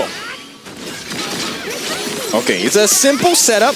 Okay, they're gonna use the Blazing Brilliance as a deterrence, but here comes the actual pain. Chaz as well as Joshi. This is a wrestle for the Primal Portal. And it looks like DCG, they don't want to take the risk, they'll give it for free. Exactly, because I think like they are trying to save it for the 4 minutes mark, because you can see like they're waiting for the Byron to rotate down first against this Dharma. They need to make sure that they can gain that a dragon around the 4 minutes mark. Yeah, I think the early rotations, especially for the Clash laners, are going to be very important because exactly. Either way, if Chani1 or Clean gets like a nice flash ultimate, it's the end of the fight for the opponent team. And that's the reason why they rotate frequently to the top, because they are trying to guarantee that they got the priority of the teleportation. Yeah, but it looks like also they're considering that we might not be able to wrestle for this 4 minute Tyrant on the dot. So they're trying to get free damage on the T1s as well. Exactly. And we mentioned about the winning lane that DCG already has, right? Granted by Sun. So I would say they are trying to contest against Blacklist around this dragon. It's going to be very important. Both teams actually have a lot of burst damage here. The setup by Sin is going to be very important here. It looks like they will not be able to get a steal. Blacklist International secures the first Tyrant of the game within the first 4 minutes and 10 seconds. Now, gold-wise, this lead is negligible. You don't really see a big goalie going to the side of Blacklist International. Yes, but compared to the strength in the mid game from now on, I would say Blacklist will win the upper hand because of the burst damage that you can see coming out from Angela, and also they're trying to accelerate the pace. Yeah, it is. I mean, this defense might not work out. Team 1, they're trying to push them away just to make sure they get enough damage, but the backdoor defense is going to be activated, and instead, DCG gets the T1 first. It's very smart. As we can see, Goat Wu is trying to do the trade because he knows that Byron definitely gonna win the upper hand at the top. So instead of just supporting at the bottom, he's just doing the tower trade. Yeah, the rotations are clean. I mean, okay, no pun intended for clean, but Blacklist International, how do they respond to this? Because this was not supposed to happen. They were supposed to trade the T1s, which means now the rotations are going to be a little bit slower for Blacklist International. Exactly. I feel like maybe Dharma need to hide his vision, right? Trying to, like, he's doing it right now. Like Chami Wan is trying to cut off the waves and trying to open the vision for Angela and also this Aoying, because they can be invisible, and invisible is the most threatening things right now to this global marksman and also Xiao Chao. Yeah, but different kind of peekaboo, right? It's not just fear, it's pain as well. If you're on the side of DCG or Blacklist International, if you're caught off guard. Now, it's going to be a T1 trade for the bot side and the top side. So the side lanes are going to be a very important flank angle for both teams. Exactly. Take a look at what this means for the side of Blacklist, right? They make the trade, they get the Overlord, but this is really more of an EXP trade, more than anything. To me, it's more like psychological game from now on, because you can see like Blacklist, they are trying to ambush a lot. You can see like Chami Wan is always trying to ambush in somewhere and just hiding his own vision has caused that psychological threatening towards DCG. Yeah, but if you take a look at Ethan, he's doing the same as well, right? He's the one in charge of watching out for Chami Wan. It's kind of cool because normally it will be clean, but Ethan is doing that job as well. True. Chance, he's taking quite a bit of damage here. Not ideal to Zhang Fei. Is to give. This T1 might not be under a lot of pressure from the side of DCG. For now, I feel like, Dragon, this pick on the Angela is great because the Blazing Brilliance ultimate cooldown, 20 to 30 seconds, you can actually shred through a lot of the defenses on the side of DCG as well. And I mean like the character of Angela, the thing is that do or die, right? If you can do your burst damage well, then your enemy will die, or vice versa. Yeah, I mean, it's burst for burst. I like this composition for both sides, right? But it also means when the big team fight finally happens, when the opening finally comes, it's going to be massive. Hang on the backline. Sun, he's falling a little bit low. Looking against Joshi, he's not going to be overzealous here. Joshi playing it safe. Here comes the rotations from the rest of DCG. Can they find an opening? I don't think they want to risk it right now. Wow, I mean like this is the vision game from now on. Yeah, they are trying to go for the steal here. Not going to be successful. Where is the setup they needed? Joshi is so low. Ooh. The stun from Sing as well. Raging Sea, Dragon. He's on the backline. Taken out. Godwoo opens up the killing. And with that, Golden Kite takes a fall as well. The twins are gone. And DCG, they look so powerful at this point. It's going to be a 1-2 trade. I mean, nice control by this Xiao Chao and also Lapu Lapu. But the problem is that Godwoo, he felt like everything just went so optimistic for him. So that's the reason why he jumped in. But you can see how Zhang Fei just counter-attacked and just slash back on this pay. Yeah, and it's so difficult. They have to be happy with the prize. Here comes the stun as well. But DCG, they go deep. They go cross. And this is going to be pain for Blacklist International. The comeback potential comes with Joshi getting a return kill. But the damage has been done. The rotations will be slower from Blacklist International. I mean, like, such beautiful, beautiful control ability. Such nice combo by Ethan and also Xin. We saw it twice in 1 minute. Yeah, and look, the biggest reward for the side of DCG, Sun, he still hasn't fallen a single time. He's 4-0-2. Yeah, this is the first time we see Xiao Chao's skill 2 and also Lapu's ulti, right? And after this, we can see like Blacklist is trying to slash back because they thought like with this Yukio still surviving, the damage down definitely would be enough. But just check out the combo done by Ethan and also this Lapu Lapu again. Yeah, look, I love this play because if you take a look at Chammy 1, he now has the eyes of Clean. He's looking at Xing as well. You don't want to drop your ulti there, right? You're looking for Sun, and Sun is nowhere near the fight. So Chammy is stuck in a hard place. Do I really want to use my flash and ultimate? Well, it looks like this time Chess might be chased down. It's going to be a 3-man pushback, but it's not going to be of any value. DCG have gotten what they want. They got the kills. They got the T1 in the mid. The flanks will be even more dangerous from Deep Cross Gaming. And most importantly, they forced out Xiangfei's ulti before 10 minutes mark. And that's a point why they trying to just group hunt on this chance. Okay, Chammy 1. He's in a nice position now. Joshi is making the bait, but nobody's falling. DCG knows what's going on. Chammy 1, okay, hang on. They've gotten a little bit deep. Joshi, he finds the opening. But who do they want? They want the farmland. Can they get Shin? Shin is the first one, but he's the tank. Is it really worth it? Golden Kite gets the tank out of the fight. For now, 10 minutes. This is an important timeline. Joshi could not find a finishing blow. Onto the mid lane, Ethan. This means Blacklist, they have to back off. Do they really want to take this risk? Joshi, he is so low though. This might be a mistake if he overcommits, and it feels like, okay, they understand the risk, they will not overstep.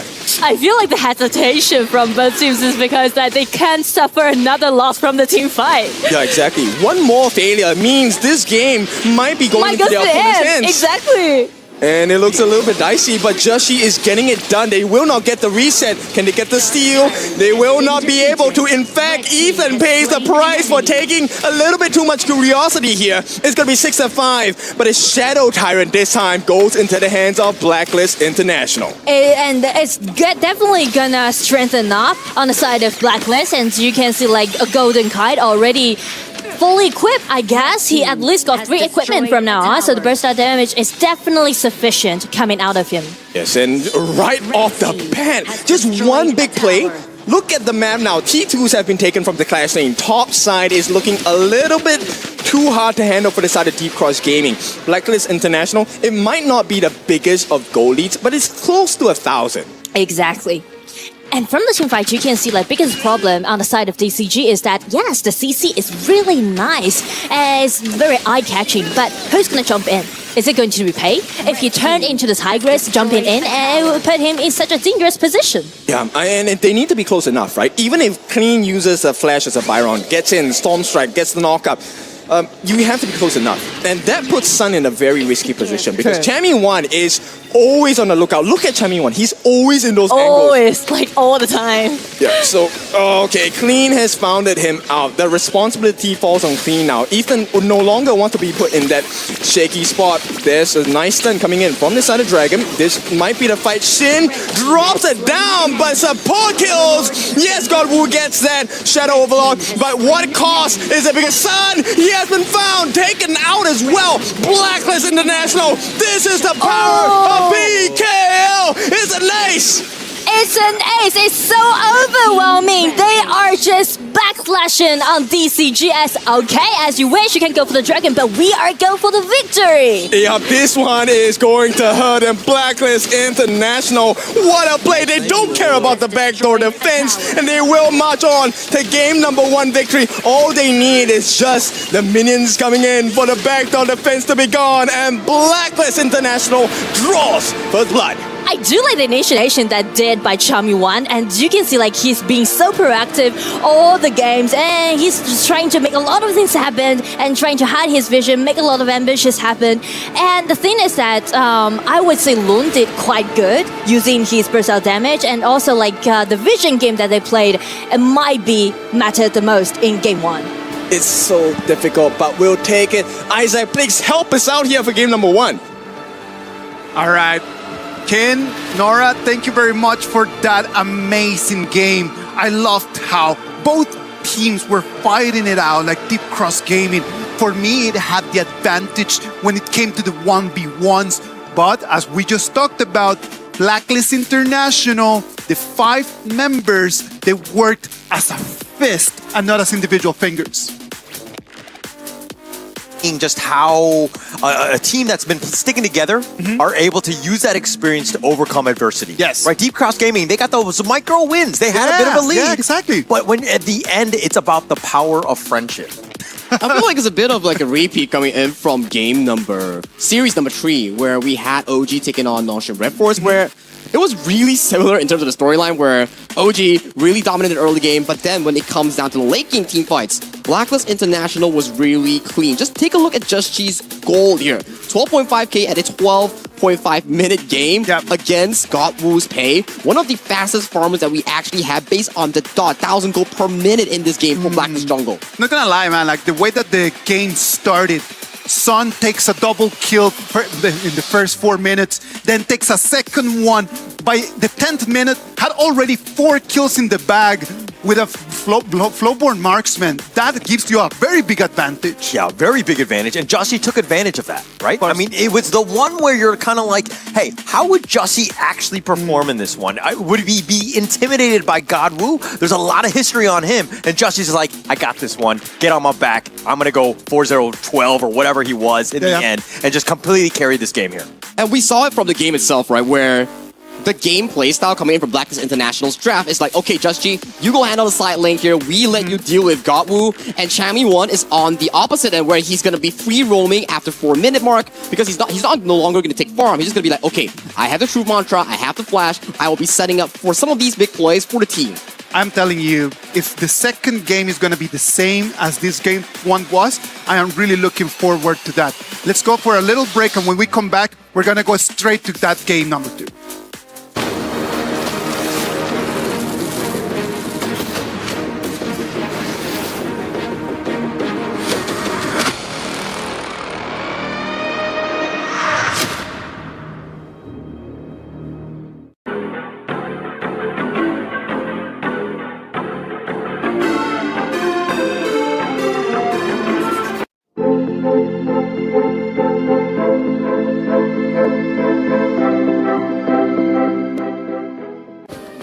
Play is in our DNA. Whenever we let it out, it becomes our superpower. Now imagine an entire city being built to supercharge it. Kadir City, powered by Play. We were there. For every click, every clutch, every respawn. We were there for the years of grind. And we're here. Now. The proud founding partner of EWC. Powering the biggest event in gaming. Shoulder to shoulder with the world's best. Making history. Greatness deserves a stage.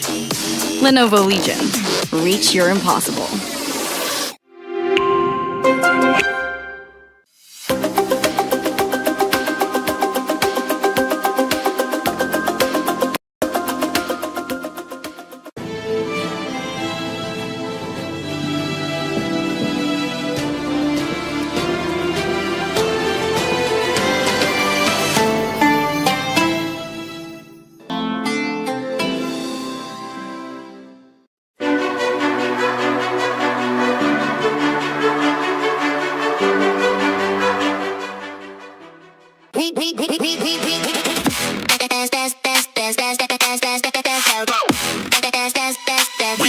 Esports World Cup.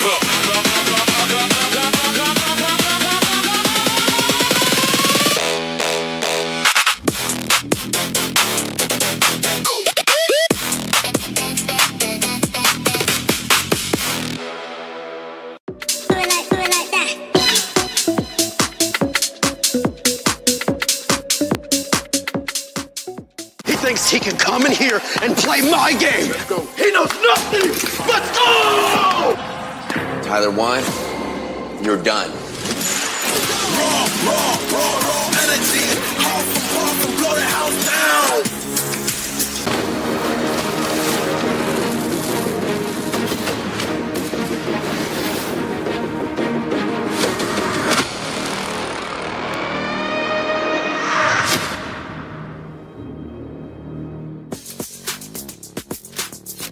Forged in Valor, crowned by Honor. This is the KWC 2026.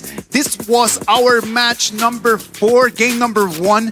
We saw how Deep Cross Gaming, they had a nice advantage at the beginning, but then Blacklist International turned things around, and then they showed us that teamwork is better than any other individual performance. Yeah, teamwork makes the dream work, right? Yeah. No matter how good you are, at the end of the day, you need to stick as a team, and you're able to make some of those macro plays to really kind of overcome some of those adversity that you have and to really take this game here. And I think something to really take note about is how Blacklist International, yes, you're losing early skirmishes and fights, but how they built the lead through map plays, through minion wave management and sending some of these minion waves to the side lane and then taking on those fights. Those are what are the key critical factors in differentiating a good team and a great team. And in that game one itself, if they didn't actually do that, they could have ended the game after that Overlord Secure coming in from DCG. So coming into the next game, DCG has the mechanics, but how do they play more as a team and how do they elevate that map play? Well, I feel like they had a very good strategy right over here, just kind of just playing around what Godwood could actually do, right? Like with that pay pick, like they did have some momentum in where they really looked a lot more dominant. But maybe if they were to just change to go from an assassin and they were decided to go to something a little bit more tankier and they just allow just the whole team. Sun had a very good performance. Maybe we just need to pass the ball to Sun a little bit more. I mean, it's one thing for Sun to have a good game and to continue on, but it seems like the team is kind of out of sync, right? And that's a scary moment, right? If you're looking down on this one and you're like, hey, that was a winnable game, how do we get the mental state back into this one where we're able to kind of get back into the series? I think this should be an okay scenario for them, right? Because they have so much experience as players. You have Queen, who has played multiple seasons of the KME, KMW. You have also the side of Godwood in KGL, like Isaac mentioned, and then Son, who has so much experience as well in the MKL scene here. So I don't think that's going to be much of an issue here. But Isaac, your thoughts on this? Experience is vast. From both teams, experience is in there. What we want to see right now is, can we actually transform all of this experience into the plays that we need in order just to finish the game? The game is just not only about a good start, it's about just how do you build on top of that all the way to your opponent's crystal. Kin, what do you think could have been different for Deep Cross Gaming for them to end up with the win in the last game? Remember that they're human. Remember that if there's weird moments and movements, something is up, right? Joshi was moving weirdly. He was staying. His health was low, but he was still staying in a vision of 3 different members on the side of DCG. And if you have done your research, you know whenever Joshi is baiting, someone else is near the corner, and it is the #1 PKL class laner. Chammy won with the Jammy, and that one costed them that game. Exactly. You could never neglect Chammy's presence. Yeah. So this time, I think they might go for another initiative hero to Chammy 1. I'm just curious. When we want initiation, Dharma was the #1 pick. Definitely. What would you put now? Would you consider Charlotte for champion? On the top lane? Yeah. Charlotte can be a little bit tricky because you need to use your ulti with the flash that will make it available for you to open the team fight. But if you're looking for some initiation, I would say Ata on the top as a flex pick can be very nice, or like a Sun Tzu pick. But these are not like kind of OP in this patch. I think both picks actually work really well because they have a Lorion now on Blacklist International side, right? At the same time, this is a great combination against a Chicha. Chicha, once again, flex pick, can go into the farm, can go into the jungle, can go into the clash. But at this point, Chicha's weakness is CC. You catch her, you stun her, she is gone. And because of Chicha, if you flex it into the farm lane, means that you will have 2 warriors in your composition, and it will cause some problem if you want to pushing forward. I mean, like, you can do good around team fight, you like doing like a head-to-head team fight, but the problem is after the team fight, how you're gonna pushing forward, because marksman is always gonna take the responsibility to take the tower down. Yeah, she needs a lot of gold as well. Yeah. Like not only does she have to get her passive up, the auto attacks, she also needs a lot of gold to get the equipment. Because if she doesn't have the gear, she can't really take you to a fight. And right now, this laning phase is going to be even more difficult because the channel has been picked up. So you don't really have a lot of advantages. Yes, the wolves can give you extra hits in your passive that will help the Chicha, but we don't even know whether she's going to be in the farm lane. Exactly, and I feel like they are preparing for a potential lone pick on the side of DCG, because we know that channel can be a great counter pick towards lone. So I think like they are preparing for that potential pick. see what the final decision is, right? The big tanks are being taken out in terms of the jungle. No Musashi, no Nerja. Then we also don't have the Ogren. And this is a sight to see. I wanted to see this from day number 1. And we will get it. God Wu, KGL Pro. He is going to take out the Jing. Jin means that they are gonna play in a scrappy way. Jin, Mai, Shicha. You can see like no backlaner that you can find outside of DCG, right? They are just trying to, just play in a really aggressive way, but also like triple assassin that you can see on the side of DCG means the gold is gonna be a problem. Okay, yes, I agree with that. And in fact, the level 1 plays, the first, 3 minutes, 4 minutes are very critical for the side of DCG. If they fail, if the Jing does not come online, if the Chicha does not come online, the Mine does not get the farm, there is no late game. Exactly. Early game, end game, that's it. Exactly, and that's the reason why Blacklist, they pick out this Flowborn tank as the jungler, because the best restrictions that you can do to this Jin, if you want to stop him scaling up, Flowborn tank will be the answer. Yes, I like it. And in the event that you are out of position in your mirror domain, the Flowborn tank can actually use his skills or her skills to knock you out of the mirror domain, cancel your ultimate, and then the wall of her is coming. The Lapu Lapu is gonna land a stun. It's double knockup. Yep, and then you have the double chase, you have Lorion, you have the Devara. Oh lord, there's a lot of pain in store. But once again, it's DCG. This guy, they have individual abilities. All they need to do is to form them up.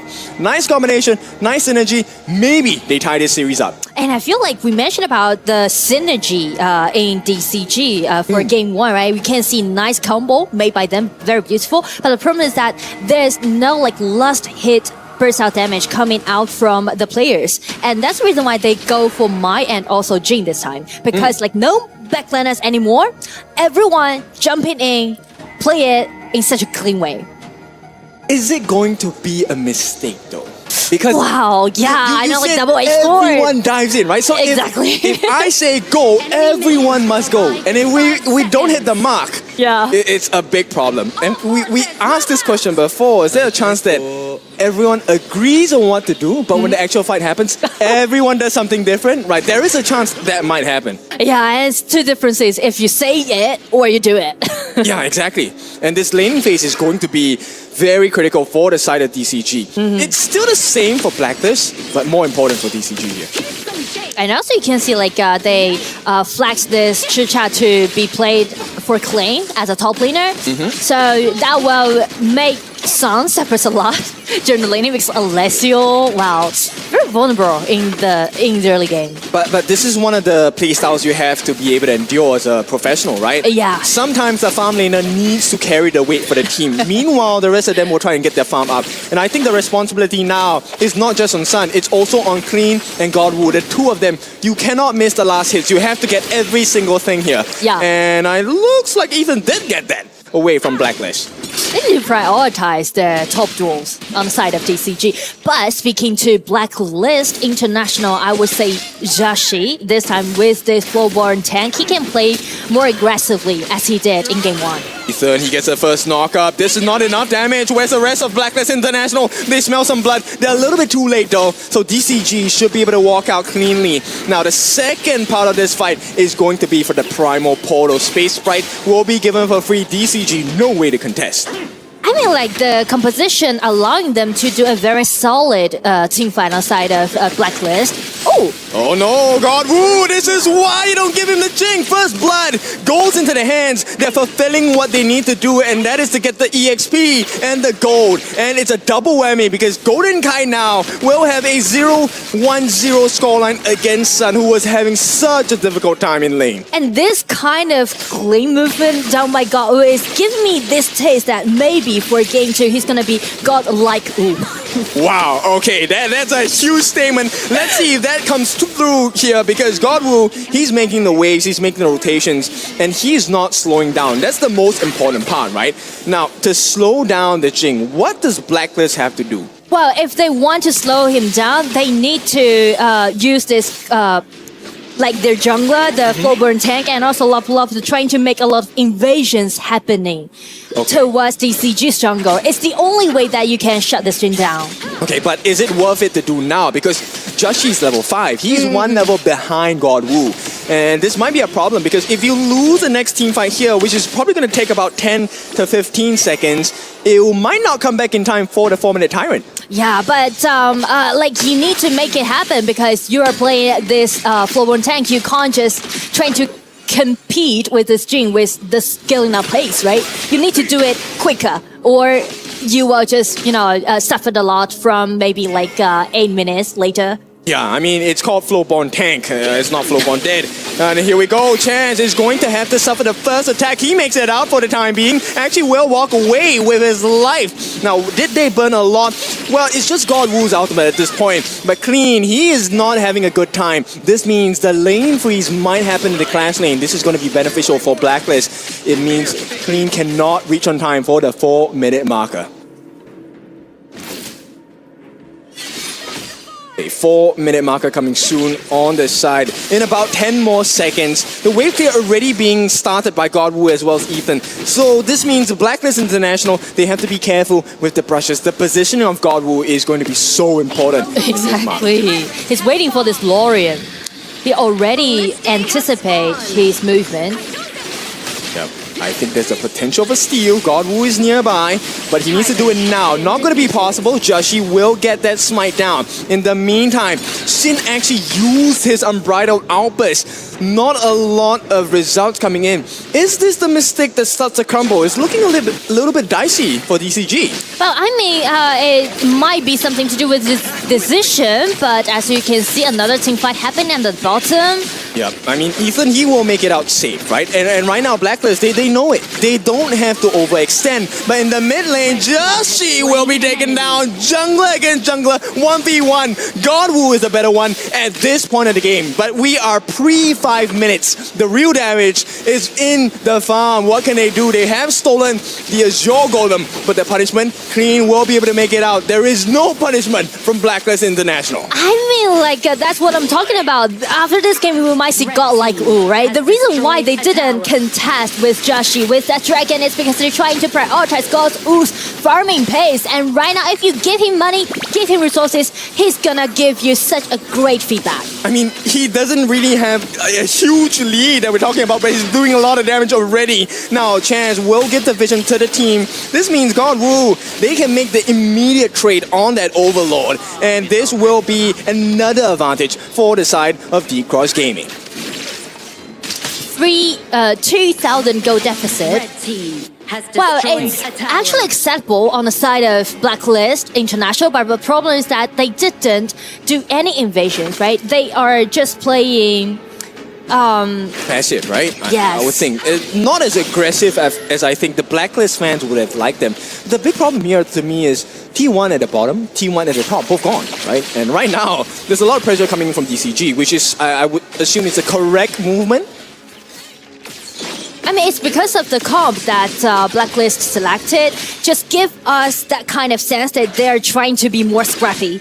But the thing is that they're losing the vision right now on the map control. You can see, right? Once we're on the fog of war for the side of Blacklist International, you don't really get to see too many of the DCG heroes and players. And that's a cause of concern because right now, if you lose this Azure Golem, it's going to be a big deficit. They will try to go for the steal. God Wu, he steals it and makes it out. Chance, he has to be careful about his life. In the meantime, DCG, they steal it, they get out, and they start working on their Crimson. And you can see like how mobile that DCG's comp can have, right? Because there's several assassins on the side of DCG, so it's gonna be a little bit tricky for Blacklist how they're gonna settle the battle area in their favorable place. Yeah, and you know what? In most cases, we have seen in history of HOK, if it's 1,000 gold lead, it's not the biggest difference. Yeah. But it feels like DCG are way ahead, and it's looking like the space bot Sun. He's laying down the damage. Sin takes a little bit too much at the same time. But Blacklist International, they refuse to take a no for an answer. They want to put more pressure here. Chance actually just standing there. Okay, I thought he was lagging for a moment. But it's all good. They're controlling the map. They're trying to take away the red buff from Blacklist International because they know that they are going to incline a lot of resources to this channel. Yeah, Shin also has his ultimate as the Zhang Fei, right? So this is a little bit scary for the sort of Blacklist International. They will give it back to Blacklist, but the pressure comes once again. T1 in the mid, so hard to defend here.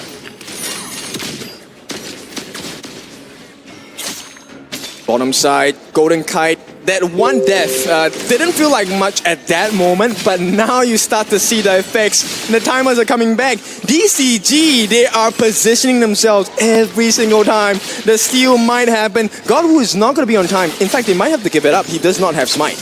But we mentioned about the 2,000 gold lead goes over to DCG, and who's going to be it? It's going to be Godwoo, right? The 2,000 gold lead is all on Godwoo's Jing. Okay, that is a huge difference, right? Godwoo and now... huge trust, actually. Yeah, it's like a 2-level advantage as well. So this is going to be important because he has gone for a hybrid build. The Exo Torment gives him a little bit more survivability. And the biggest issue for me is Golden Kite is nowhere near where he needs to be. He just has the Eternity Blade as well as the Daybreaker Virtue. Not enough. To be honest, if I put myself into Golden Kite's shoes, I would say it's very terrifying if you play against a Jing like this. Yes, and it's so terrifying. You don't know, like Jing just come out nowhere and make the insta-kill on you. And that means they're going to start opening up. Okay, Devara, my dear Chammy Wan uses the ultimate to get out. And this means DCG have opened the bait. Can they finish the job though? Do they want to finish the job? No, the real target, it is 4-man pushback from the side of Sing. Looking for more. They just want the buff. The lives will be a perk. Is it stolen? No. They will secure it for the side of Joshi. But a lot of utility has been used by the side of Blacklist International. They're looking for that finishing blow. Here comes the catch from Joshi. But no follow-up. Not enough. Fast enough. They will get the kill. Joshi is gone. The big tank is no longer here. This means Blacklist is open for the taking. All they have to do, godlike Woo shows us a performance, a double kill here. Well, make it to a triple. I think it's possible to make it as a triple. Oh no! Okay, Chaz will get a freebie, but it's 1 life, 2 lives actually, for the price of 4. And DCG, this is the perfect way to end it. An ace coming in. They wanted Godwoo to get that final one as well. Just perfect planning. Just being unstoppable. I mean, like the pace that we can see in Game 2 on the side of DCG is just being unstoppable. Yeah, it definitely is, right? And the timing, look at this. An ace right before the 10-minute mark. Shadow Overlord goes straight into the hands of DCG. Godlike Woo, I think you were correct. How are we gonna stop a Jing like this, right? 5-0-1. I mean, like the Flowborn tank, Joshi, is doing very good. I mean, like he even got attacked onto the Shisha, but the problem is that the team up didn't really come up with him, right? You can see like Flowborn tank just jumping in by himself. So actually, the group is scattered, and DCG just take 1 by 1. Yeah, I think the biggest difference was the fact that Chaz did not have his ultimate, right? The Raging Sea was not available. If they had caught DCG with a Raging Sea, I think that fight would have been completely different. But right now, it is a repeat as DCG looking for more damage onto the side of Blacklist International. Joshi this time, he will survive, but it's a triple kill for Sun. And here we go, Godwoo. He's gonna put the pain in, and the T2s as well. I mean, all of the damage being done, on all fronts, structurally, emotionally, mentally, physically, for the side of Blacklist International and Deep Cross Gaming. They are back in the series. I feel like the way how Godwoo played just brought up the momentum of the whole team. You can see like how aggressive and proactive that Sun is playing right now. And I would say Chami won. He's making it a double kill as a constellation effort. So yeah, it will definitely buy them more time. But the thing is that how they're going to target Alessio and Jing simultaneously. Yeah, and once you have finished solving the problem, you have clean as well on the Chicha, right? Right now, okay, Chaz is going to try for the steal, not going to be successful because this is a Jing we're talking about. And this is not any Jing, this is Godwoo's Jing. Shadow Tyrant into the hands of DCG. Godwoo, I mean, we were taking a look at the gold growth. Right now, it's 3,000 gold. Let's see how that fight actually started. Well, it was Zhang Fei going for the first hand, and you can see like how safe that Alessio can be, as we mentioned. And Chami Wan just goes in, try to make a kill trade, and buy more time for themselves. But the problem is that Godwoo was even not there. Yeah, I mean, and they did it as a 2-3 trade. They want to catch Joshi. If there's no Joshi, there's no fight. They will get the life of the tank as well. No way, Joshi is still alive. Ethan is gone. Shin will be responsible for the life of Joshi. But then once your tank is gone, there is no one to defend you from the shots of Sun. And Sun is now 6-1-4. 12 kills to 5. T3 and the pressure in the middle. And I think DCG with the minions on, they can get those high ground tower as they wish, because you can see it's kind of vulnerable for Blacklist to play head-to-head around the team fight. Because of the gold deficit that they suffered, it's almost up to like 4,000 gold deficit.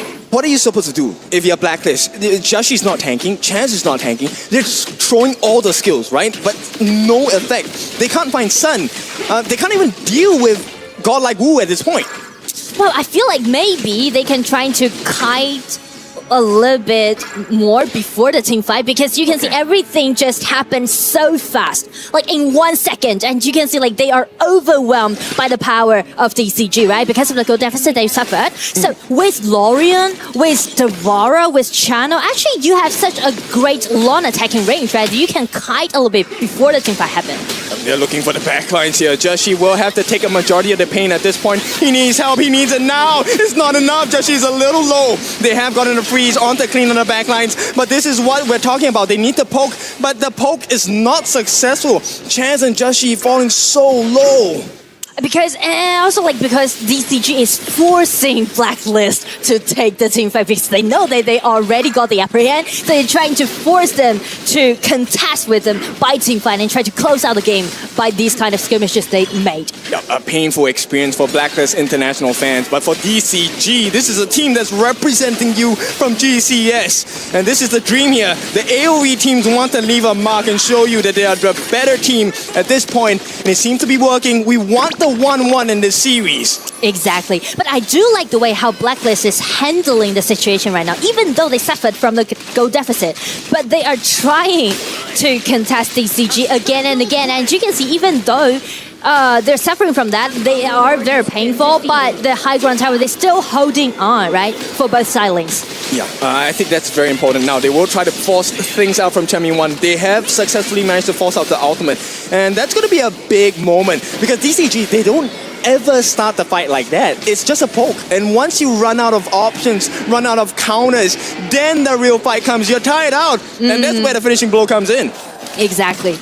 But I feel like, if you can see, like they fight from 8 mark to 15 marks. Like almost like a fight for like 8 or 9 minutes right now. I feel like DCG, they're too into the sense of killing.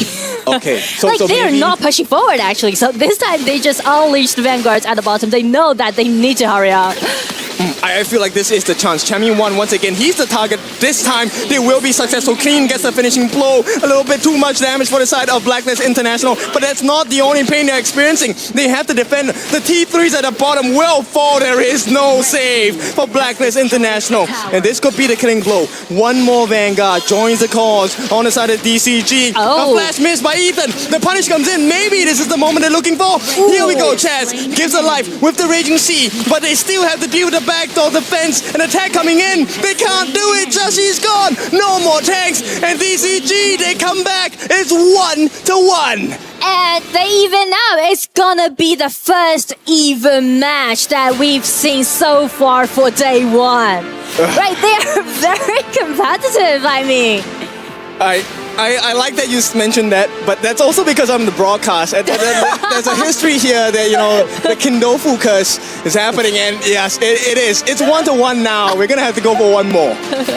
I am telling you, the Kindofu curse is so real. It is just always happening. Every single time that he's gonna be on cast, like we're always going all the way, which is actually something really nice. Like this game right over here just showed us how things can just turn from one side to the other. We're mentioning about how Blacklist was so much stronger because they were playing as a team. But then in this game, I just saw something completely different. Yeah, and I think that, I mean, I just want to address the Kindofu curse. That is a real thing, having casted it for many a year. But we're going to a game 3 on this one. I do like that. I think it's very competitive. But to your point on this one, it seemed like Deep Cross Gaming were able to isolate, find some of those players that really kind of made them have a tough one, especially focusing on Justy here, as he was 0-5-5. And I think it has been an ongoing issue, right, where we deep dive into Justy's lore as a player here. He was always fantastic on the heroes that are more assassin and bruiser based that can have more carry potential, but when it comes down to tank specifically, Justy never has that much more of good moments on these specific picks, and it has shown in this game. Yes, the Floorborn tank is a direct counter towards the Jing, for example here, but this was the God Wu show. If game 1 was about Blackest International playing as 5, this game was about God Wu styling on them with the help of Son. Yeah, and I think that God Wu, he took it personally. Losing game 1, he's like, I got this. It doesn't matter what they pick, what sort of counter. Yeah, this is it. I'm going to set things up, and I'm going to be able to just kind of overcome here. Son at the same level. He was like,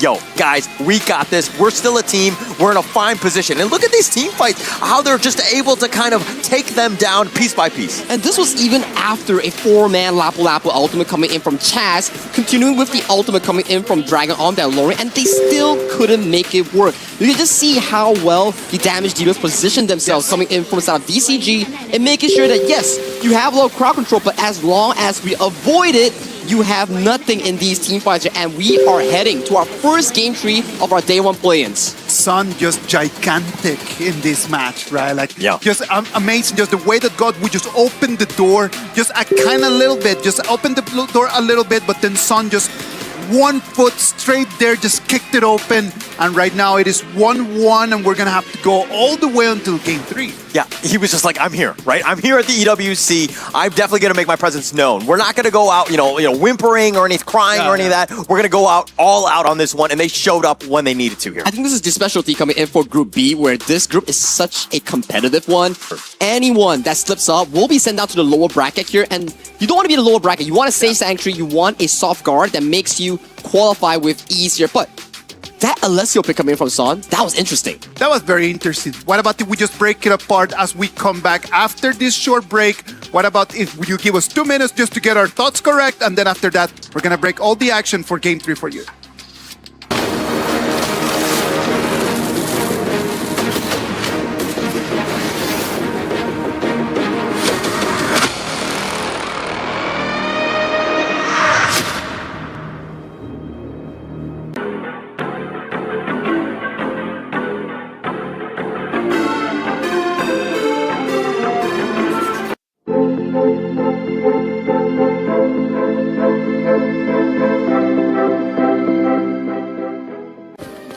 Play is in our DNA.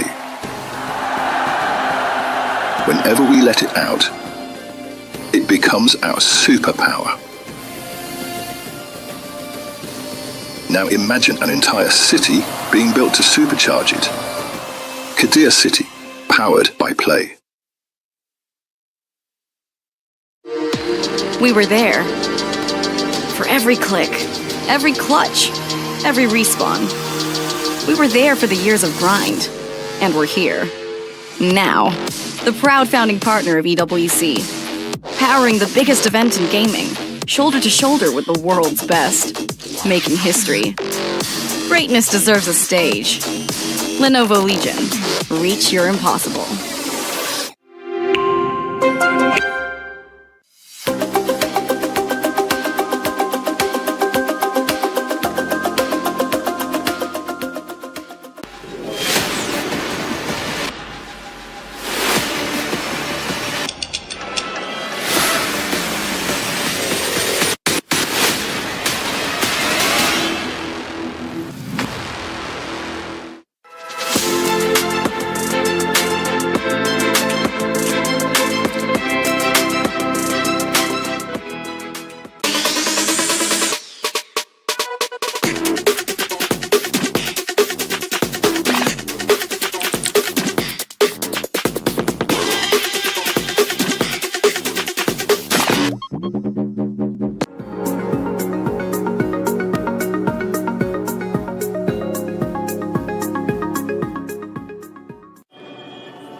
むんだまだ見ぬ新境地目指していこうドキドキしようよ準備快適早くまだまだないこの世界を楽しんでみたんだ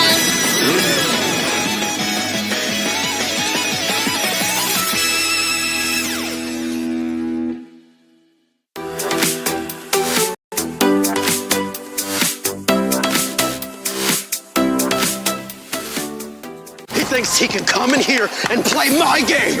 He knows nothing but go! Tyler 1, you're done. This is my ladder. You can't climb it. That's an L airline. Somebody better hold me back! Okay, yeah. Do something then. Raw energy. House blow the house down.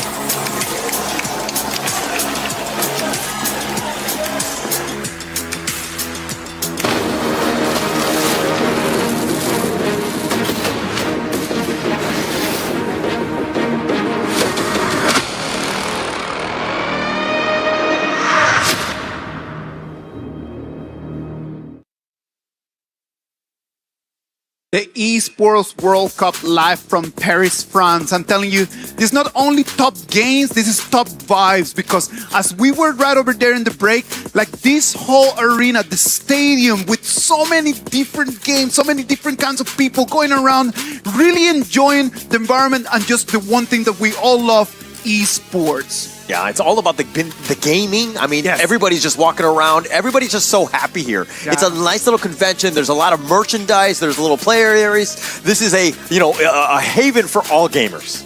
I mean, I like the vibe here, but I'm more interested in that game that's going on right now. That's our first video trip play to the full. Like, Esports World Cup has been amazing here. You have stages over left and right, and there's also like booths everywhere nearby. Yeah. But we will experience that after the series here, because we have a long day still, more series to come. But this is our first ever BO trip play to the max between Blacklist International and Deep Cross Gaming here. Game 1, it's all about Blacklist doing that team play, doing that mad movement. Game 2, Godwoo and Son Show. They showed up so well and they silenced Blacklist. I think that Sagi wanted, just right before we went to the break, he wanted to talk about like how Son right now with that Alessio pick and everything. And I know that he was just really doing his homework and preparing. So what about if you just break down here, like the Alessio pick, what makes that so interesting? I think it's a strong late game hero compared to Dichano with additional range. But what I am impressed with is how Son was able to play that weak early phase of Alessio against a Chano, a lane bully, to a perfection, in also getting the help of Godwoo and getting that solo kill on towards that Chano. In terms of that lane matchup, though, 9 times out of 10, like, you're not going to really see the Elysium, right? Agree. For me, that was a very big gamble, right? Like, it could have just, like, paid... Well, it paid really well, but it could have just gone horribly at the end of the day.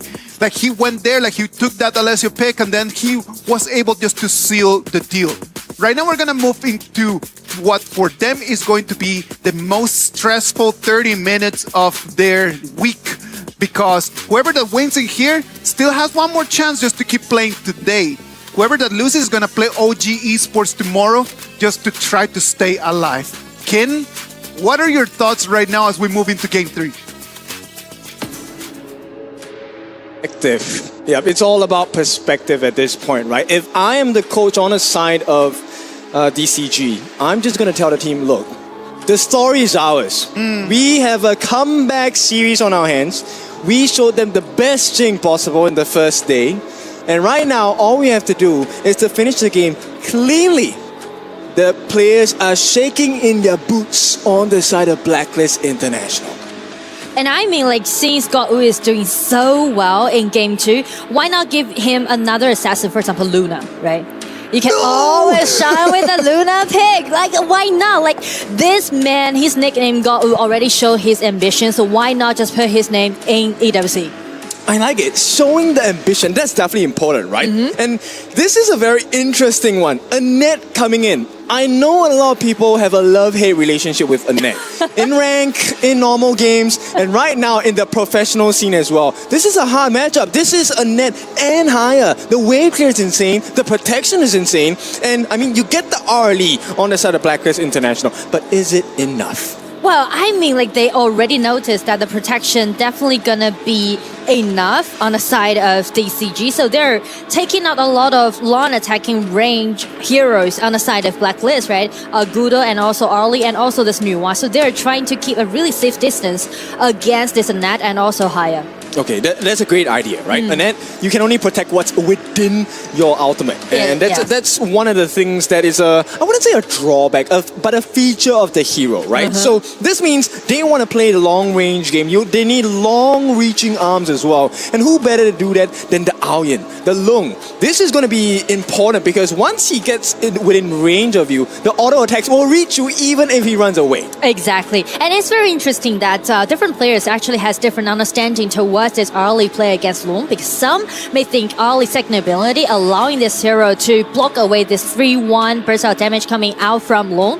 But some players who play very well about this Loom think that because of the speed that you can use with your versatile damage, so it won't be a problem for you to play against this early. I like it because it truly is a skill matchup at that point, right? The Maple Dance, yes, it takes away all the different projectiles.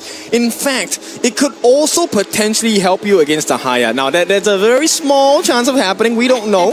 But the Guan Yu coming in, I like this, right? Because if we manage to flank you, we're going to pull you in closer to us. And that's what a couple of people love, right? The Annette loves it. The Haya loves it. You can't get out.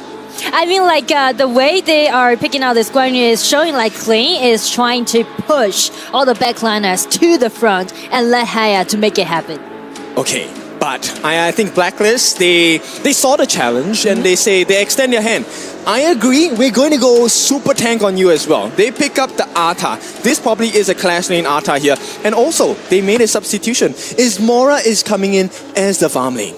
Exactly, they are going for Ismora, so I'm looking forward to seeing him play in this game because we are doing best of 3. It's the match point. And if you rotate in the match point, it's going to be very difficult. Yes, because you're coming in fresh in, there is no warm-up, and now you're going up against, God Wu on the Ying. Ying, new patch, this lady can do damage, she can lifesteal, she has good defense as well. I mean, I'm painting her to be like the perfect lady in the competitive scene. Oh, really? She probably is, but it all comes down to how you use her, right? Exactly. So let's see. I mean, like, In is very versatile. You can play it in so many different ways, and it can do a lot of versatile damage within the ulti, and also nice controllability coming from the hero, and also combined with this Guan Yu, they can make such a great chaos in the teamfight. Yes, and chaotic it will be. And of course, once again, coming in, this is Nora joining me on the broadcast. It's your favorite kind of tofu, Kindofu. And of course, with tradition, this game did not end in a 2-0. It is 1-1. Winner takes all, progresses into the second stage of the play-ins and secures potentially a spot in the group stages. Let's see Deep Cross Gaming against the Blacklist International. All in one game. Yep, all in one game. And right off the bat, this is not looking good for Dragon and Chaz, right? Because the wave clear from this Haya is just one of the big problems you have. And already something was happening on the top side of the map, because we can see Joshi with his Aguda trying to steal this red buff away. Because, like, normally... Wait, hang on, Ethan. I think he's fine for now. You don't want to overcommit. While it is pre-2 minutes, it is okay to use a flash. I don't think you want to dive too deep because the punish might come from Sun and Sin as well. First out the flash. I mean, back on track, because normally In would go for the blue buff first. But as you can see, when Joshi tried to steal away that red buff, God Wu was thinking exactly the way how Joshi predict he's supposed to do. Yeah, I mean, he do in the opposite way. They know that the Blacklist International team is an aggressive team, right? Exactly. They've experienced it in game number 1, game number 2, so there is a high potential. But what I like is, okay, you guess that they're going to be aggressive, but they already know which buff they're going to steal. Sure. So even though we didn't see any kill happen, only like one flash forced out on the side of Blacklist, but still the junglers, they are playing in a very smart way. Okay, let's see how this is going to be done because we have seen the outsmarting on the side of Godwoo. Right now, Sun is under a little bit of pressure, but it's a situation where he's baiting because here comes Sin, here comes Ethan. They're looking for the final call. The ultimate is available. Mirage, they got it. Oh no, Ethan, this could be big. It's Mora was a sub. He did not get the warm up, and he will not get the warm up as well. First blood goes in the hands of DCG. A great start. Nice gank, but as Chami 1 TP down, just made a nice trade. Okay, is that trade worth it though? Because Ethan already got the first blood. He kind of spoiled Ismora's game already. Sure, because they trade the mid lane for marksman, so definitely DCG is more favorable of this skirmishes happening. Okay, I mean, PKL fans, we need your help. You need to give Blacklist some energy. They need to recover. Yes, 1-1 in kill score, but the game is not looking good. DCG already has, I won't say a big advantage, but something they can work off of. I feel like Blacklist, they try to highlight their bottom lane because they're picking up Ollie with the idea. I would think that might be the strongest role in this patch. Yeah, they definitely needed to have something happen. Exactly, and that's the reason why like DCG keep pressuring at the bottom. Okay, I'm learning lessons still. Even in this moment, Ismora falling super low again. The heals come in. Really? Whoa. He's not going to have to run back at this point. Okay, here comes the overcommit. But DCG, hang on. They sidestepped the Annihilation as well. Sun, they were looking for the life on the other side of the Blacklist members, especially Ismora. But right now, the pressure is coming in from Blacklist International. T1 still has a little bit of defense before the 4-minute mark. Blacklist International, they have to limp away though. But you can see like Josh Chi, he know that he need to do something, right? Because Aguda might be the most powerful hero so far in the early game on the side of Blacklist. So relying on this red buff, he need to do more poking damage.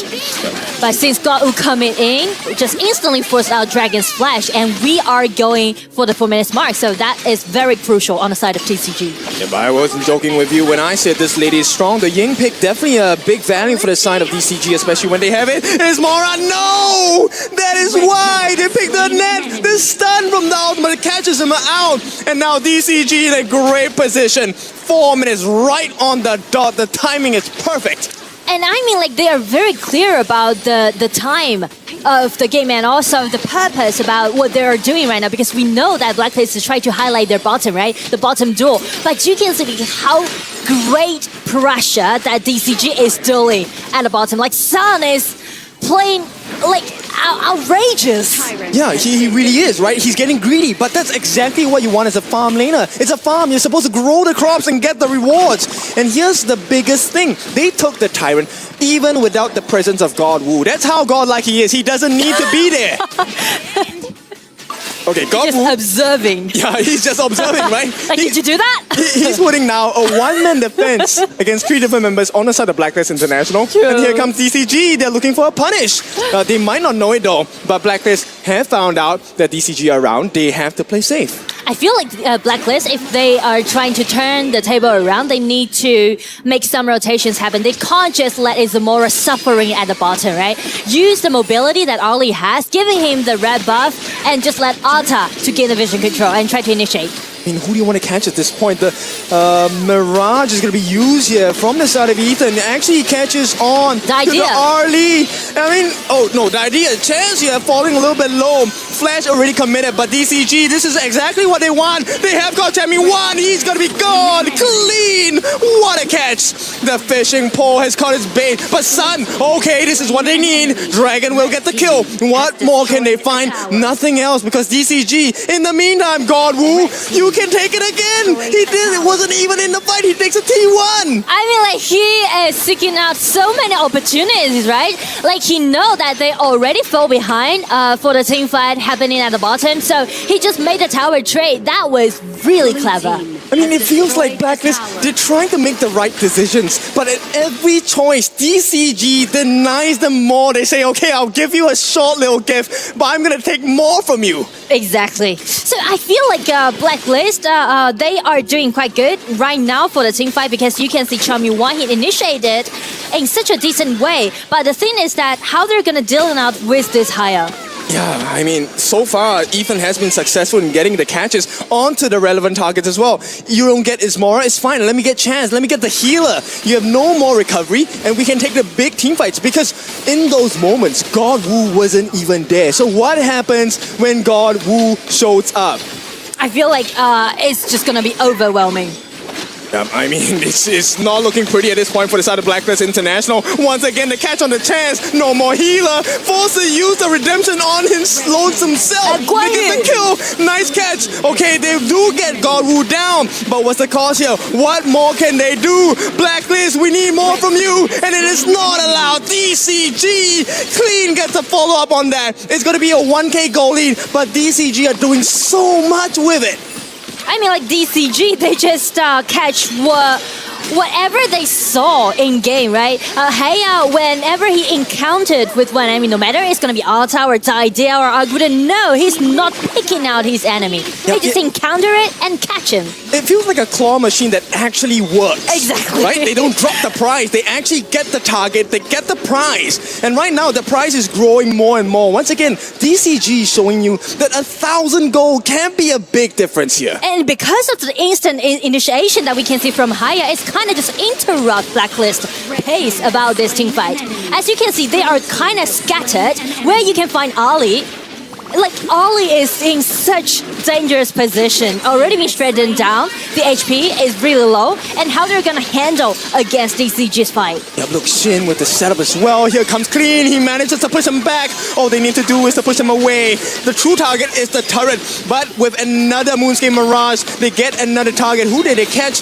They caught the Arta this time. The tanks are running low on fuel. What more can they do? DCG, they don't have to over-aggress. They know the position they're at. And all they have to do is to get a couple of hits onto the T2s and get more map control. And that's exactly what DCG will achieve. I mean, like, as you can see, either game 2 or game 3, the goal difference is not that huge, right? It's not like a gap of the goal difference, but when you're looking at the scene, it feels like it's overwhelming on the side of DCG. And the reason of it is only because they know the logic underneath the team fight. They know who's gonna go for the first one, for the first hand, it's gonna be Haya. Who's gonna find out an opportunity at the back, it's gonna be Guan Yu. Who's gonna do the burst of damage, it's gonna be Loon, right? Everyone just doing their own jobs, minding their own business. But on the side of Blacklist, they're kind of getting too busy to handle with this Haya. Yep, I mean, you can't blame them. There's too many targets, too many things they need to pay attention to. Exactly. And the time is not on their side. We're 30 seconds away from the 10-minute mark. This is where the shadow variants, the enhanced versions of the objectives will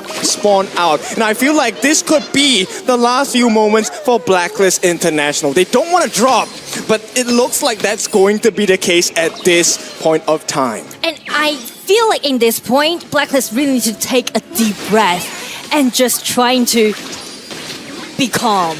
Down. They can try, but Clean, he's not gonna allow them. He gets just a push. Where is the damage? Come on, DCG, they will find the targets. Chaz is down. Ismora is low as well. The main important people have been taken out, and DCG, the world is their oyster right now. All they have to do is to push them back some more. T2 secure. T3 next on the menu. They will have to give the life of Ethan, but that's a small cost for the rewards they might get. T3 now is open for the taking, and DCG obliges. They are trying to end up the game. They are looking for chaos. They are looking for comebacks. I feel like with the process of the game, they are really getting into the mood of competition.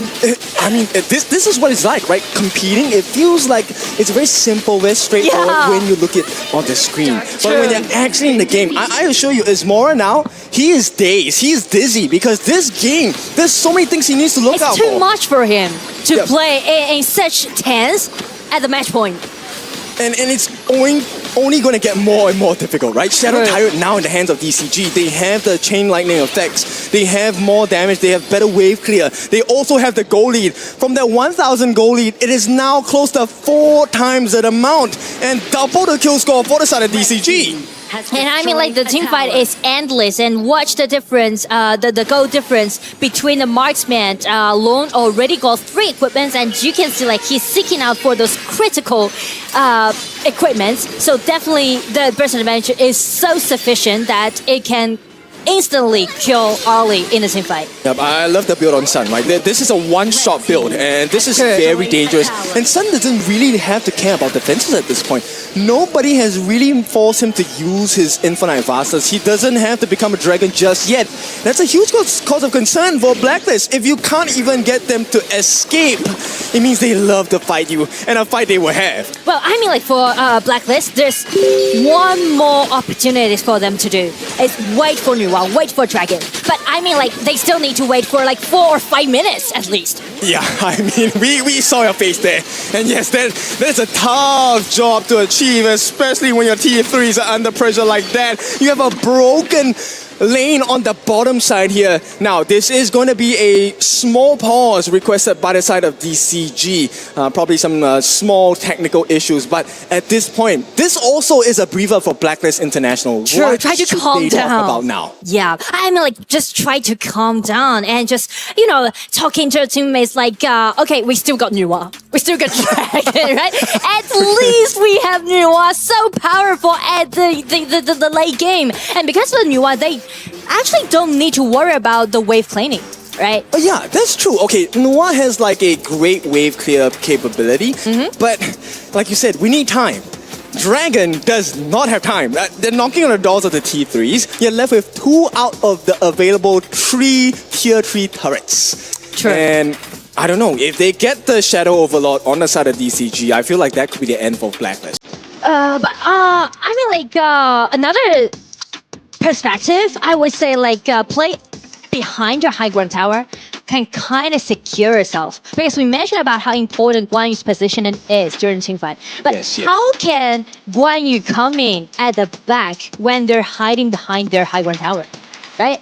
I'm not sure. We will try and solve that problem for them, but for the time being, we have to go for a break. So when we're back, we bring you the remainder of this last game of the series.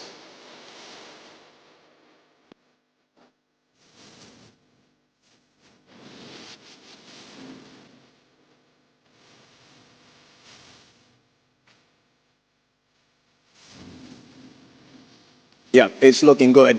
For now, I mean, it's not the actual break, but it is a breather nonetheless. And we talked about this, right? So Yes. Blacklist International, we are kind of trying to salvage the situation for them. But let's switch sides. Now let's go into the booth of DCG. What are we talking about now?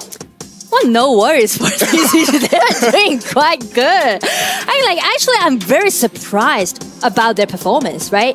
Because we mentioned about their title that they got. They are actually the champion back in GCS Spring 2026, but the lineup is totally different. So actually, like, we know that the players are all very experienced, but the time is quite limited. And how you're gonna put yourself together in such a limited time and just build up a great synergy between you and your team members? It's not easy to do that. Yep, especially on an international stage, right? Where perhaps this is, 2 months worth of work together? You might not even know the name of your teammate. I mean, I don't really remember the name of my teammates in 2 months, but they have made it work. And, Do you remember me? Of course I remember you. Now, with that being said, I think Clean is definitely one of the big reasons for their success. Yes, God Wu is doing great, but the catches by Clean on his Guan Yu, he displayed the same level of proficiency in KML as well. Yeah. And also, it's not easy for you to rotate from one position to another, especially you are like kind of expertise in playing as a jungle, right? And you just transfer yourself into a clash laner in such a short time, right? You need not only talent, but also hard work. Yeah, exactly. You don't get to change roles and have success straight away. I can never play jungler. I can never play a Jhin like God Wu. I mean, like. Okay. Yeah. Important that you said that, because I was gonna say I can play, but then the results are not good. Oh, okay. But what's the difference then? Yeah, the clear difference there. And you know what? This is a position where I find it really interesting, because I know for a fact, Champion 1 he is irritated right now because he knows what Clean wants to do, but he's not there to stop him because he needs to protect the life of his farm laner. He needs to make sure that either Joshi or Ismora is safe so they can find that opening. And right now, he is not in a comfortable position. So Blacklist, I mean, it must be a miracle, and we talked about it. I think miracle, Dragon, he has to be the savior here, the new one. Yeah, I know, like everyone is holding such a high expectation on Dragon on this new one pick. So definitely it's gonna be so powerful in the late game, which we were talking about like maybe after 15 minutes, right? So how they're gonna get through it. And you mentioned about a really interesting topic that I want to talk about Chummy1. Okay. Because as we scrutinize their compositions, you can see if Chummy1 is playing some hero capable of doing the team fight to initiate, like watch his Dharma's play style and also his positioning. It's always trying to make their door open for Blacklist. But if you just give him some heroes like Devora, laning heroes, or like those heroes that can just initiate the fight, you can see the pace is kind of slowed down on the side of Blacklist. Because he has to play safe, they relies a lot on him. Yep, and it feels like, I mean, Arta is a great pick. He does have the ghost ship, the ultimate where he drops it down. Yeah. That's like a good enclosure, but it's not the same kind of potency as a Dharma Truth Mantra where he slams you against the wall. Exactly. The damage and the stun. Right now it's just... Exactly. I just put you in a cage, but I don't lock the cage. Exactly. You can treat Dharma as a threat, but you can never treat Arta as a threat. Yeah. Right. That's a problem, and that's the reason I feel like Blacklist is kind of get lost in the mid game because no more initiative can expect it from Chummy1. Yeah, I mean, at this point, he's buying time. But the only person he's buying time for is himself. Because Ismora is not surviving the fights. Yeah. Even before he drops the ghost ship, even before he contains DCG, Ismora is gone. Chance is gone. There is no heal. The dire idea cannot work. And in the meantime, Ethan, that difference is very clear. Dragon still needs more time, but Ethan is already there. He's at the top of the mountain. So I mean, like, get back to the game. As we said, Blacklist, they really need to hold back, and I wish the break can just, let them to clear up their mind and trying to deal with DCG in a more slow way or with composure. Yeah, and just to be clear to our newfound audience, this is not like really a big drop issue or a skill issue. This really was just, during the laning phase, a couple of small differences. It's not even about, he made a mistake. It really was just a choice, a difference of choice. And it was a 1,000 goal lead up until this point where it was, it's 4 times that amount, but still. And also with the Vanguards, I think that DCG is trying to close out the game. Yep, it definitely has to be, right? At this point, if you don't close it out, you're giving too much time for Dragon. 15 minutes is 1.5 minutes away. So Dragon, he's hoping that they mess up on the side of DCG, but DCG, they can see the end in sight here. Yes, well, DCG allowing Dragon to farm up. Well, I mean, it's pretty clear the answer is going to be no. I don't think this is the time to joke around for DCG, right? They want to end this here, right now. Shadow Overlord makes contact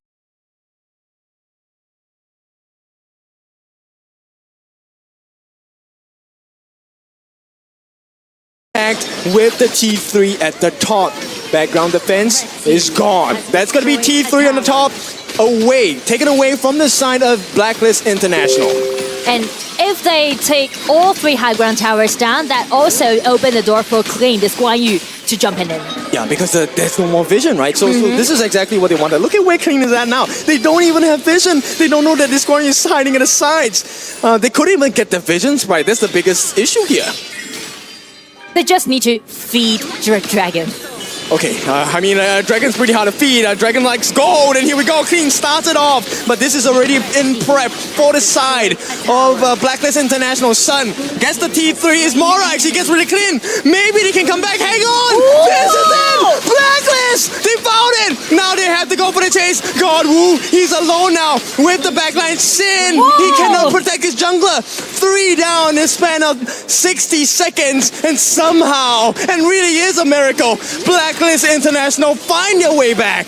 They are making comebacks and nice counter-attacks towards DCG. Seems like DCG is a little bit hurried to make it happen and just make it to be like more reckless. They just lowered their Guardians and didn't expect that Blacklist could do a team fight like that. Yeah, I mean, this is why we like Blacklist International, right? There is a list. Yeah. It's black right now. Yeah. And DCG, you're not gonna be liking it. It is gonna be a potential comeback. And you know what? We're talking about, hey, we need time for Dragon. 15 minutes. You called that timer out. It is 15 and a half minutes. Dragon should be online. And talking about Izumura, even though he suffered so much in the early game, and when his teammate need more time, and Izumura just buy the time for Dragon. Yeah, Dragon now, I think he's a couple hundred gold away from the full core items that he needs. He's already at 9,000, which means there is damage from Dragon. There we go. Chummy1 again hiding in the bush. Just playing a quite Chummy1 style. It's a nice positioning, but is it enough? Because Clean, he was overzealous just now. He was impatient. That's why they lost that fight, right? There was no control coming in from Clean. He couldn't get the flank. I don't think he's going to make that mistake again. And I feel like it might not be a good idea to play in such a open space on the side of Blacklist because you need to take care of this Nuwa. I mean, they're putting a lot of trust on the Vision It's very fight. dangerous out there. I mean, like, just going wild. You don't know where the Guan is. Yeah, and they aren't searching for him. That's the big thing, right? Yeah. And right now, Chummy1, yes, he does have the recovery for his life. There is going to be a life bar available for him to recover health from. But DCG, this is where we need to take a look at Clean. If Clean gets the catch, it's all over. Clean is waiting there in the bush. He is. He's looking for the flank angle. Nobody has found it out yet. They now have vision on him. They do manage to get the ultimate from Sun. And Joshi steals away the Shadow Overlord. This could be a big fight. They're looking for more. Mirage used by Ethan. Joshi is falling low. He will give his life. They just have to back him up. Ethan runs away. Gets taken down. It's going to be a 1-for-1 trade. But here comes Clean. Can they find the damage? Oh, the freeze! Oh, that was huge. Chummy1. He might have gotten it. No, it's still in the tower. It's still in the tower. The finish. Oh, DCG as a miracle. Sun did it. Sun did it. Close out the game, being the only hero under the spotlight. Oh, this is what we wanted. This is how DCG is going to win, and that's how they won that game. Sun all the way into the backlines. It was all a bait. Wow, he's like son of intelligence, I would say. I would give it to him, right? He's playing so smart, I mean, yeah, the team fights, that was the biggest part, right? The initial parts of the game, the team fights were all that mattered. You needed to win the team fight to get the victory. But the last part, no, the team fight did not matter. It's a bait because we want you to look elsewhere. It was such an amazing performance over here. Ups and downs. It was just a roller coaster. In the moment that DCG just looked like they had it in the bag, Blacklist International comes in with a couple very good fights, and then they get themselves back in the game, back in the conversation. They're right over there in the river. They're fighting it out. They're trying their best just to kind of just balance things out, and Sun decided just to go straight for the back door and go and take the crystal. This was crazy. I felt like Son took a piece of the scrapbook coming in from the 2024 PC, and he was the one who got backdoored by Freddy from Dominator back then, and now he used that same strat against Blacklist International and sending them directly to that lower bracket. I gotta say, the adaptation coming in from the side of Deep Cross Gaming was magnificent. They lose game one and they bounce back-to-back games in a reverse sweep fashion. Yeah, incredibly smart, right? You have to take those opportunities when they're given to you. And I mean, that was really back and forth. I mean, in terms of just how they were playing. Deep Cross is off in the lead. Blacklist International were able to withstand some of those punches and to fight back themselves. But again, I think at the end, Blacklist, they lost sight of the ball in the end. They should have just completely just... They take the steal. And that's the point, right? Like, they come in, they steal the dragon. They're like happy about that. But then, after that, they don't know exactly where Sun is, and Sun comes and just completely steals the game. And that's going to be a nightmare for Just G, right? Because considering the fact that he stole the Shadow Overlord, and what do we know about Shadow Overlord? You get that one charge, you send it to one lane and clear everything. He didn't notice, and he allowed Son to find that back door. Yeah, and you can't do that, right? I think moving forward, I think that there were a lot of questions going in, especially that late game sub where Ismora comes in a game 3. I don't know if that was the right decision in the end. Yeah, you make a good point. How does Ismora feel about this? Because this is his first ever game as a Blacklist International farming, and this game is not a normal pro league. It's not a regional game. It's at KWC in an elimination match that sends you down to the lower bracket. Well, that just shows you the respect and the trust that the coach has towards him, right? Like, it's not any single player that just comes in and then in the worst moment, in the moment that you need to ask someone to step up, the coach is like, you know what? We believe in you. We trust you. Come and do this. For Ismora, it was a little bit too much, the pressure for this game. The beginning of the game for him was actually really difficult. As the game just started developing, he started just showing a little bit more of what he can actually do. But it was just a tough match for him. But what is the mental psyche going to be moving forward, right? Yeah. You've had Golden Kite, who's been that tried and true almost this entire time. Now you sub it in Ismora. I mean, yes, it's great to support the new guy coming in, but now we got the questions, message that right? you're sending, right? Exactly, and we were talking about how clean he's cleaning the jungle. Is he cleaning the clash lane? This play alone just cemented that question here. He answered it. He set up the play by sending Ismora and Chaz directly towards the mouths of DCG. And yes, as of this point, it's looking like a very big play, but this throw coming in from inside of DCG almost cost them that game. I mean, you rightly pointed out clean. He was definitely the guy. There were a lot of questions. Can he adjust to the clash lane? Well, this game proved that, yeah, not a problem whatsoever. This team is going to be fine. Again, the way that they're able to play and to out-macro Blacklist, huge for them. Unfortunately, this Shadow Overlord was casted to the bottom lane. If he casted this towards the top lane, and they win this fight and bring in the mid wave, that could be GG for the side of DCG. But, unfortunately, mistakes happen, and Son found the backdoor win and sending them one step closer to that group stage qualification. That is the beauty about this game, right? Like, it's not only about the fights and all this, it's just you gotta be just a little bit more clever than your opponents, and that's it. And that's exactly what Son did. He found a little bit of a shortcut, came around, and then just sealed that ticket because DCG is gonna be moving into the upper bracket final. I want to know in terms of prediction, who had Team Deep Cross moving on like this? Because, I mean, to be honest, I thought that there were some question marks in Blacklist. I did talk about this one, but I think that this was the true moment where Deep Cross are like, hey, we are here, we are legit. Yeah, of course, like we all knew that the players could actually play, like we knew their level, but we didn't know exactly how the team was going to work out. Game number 1, let's be realistic, it was not the best. But they were able to just to change things around. Game 2 and game 3, they actually showed what they can actually do.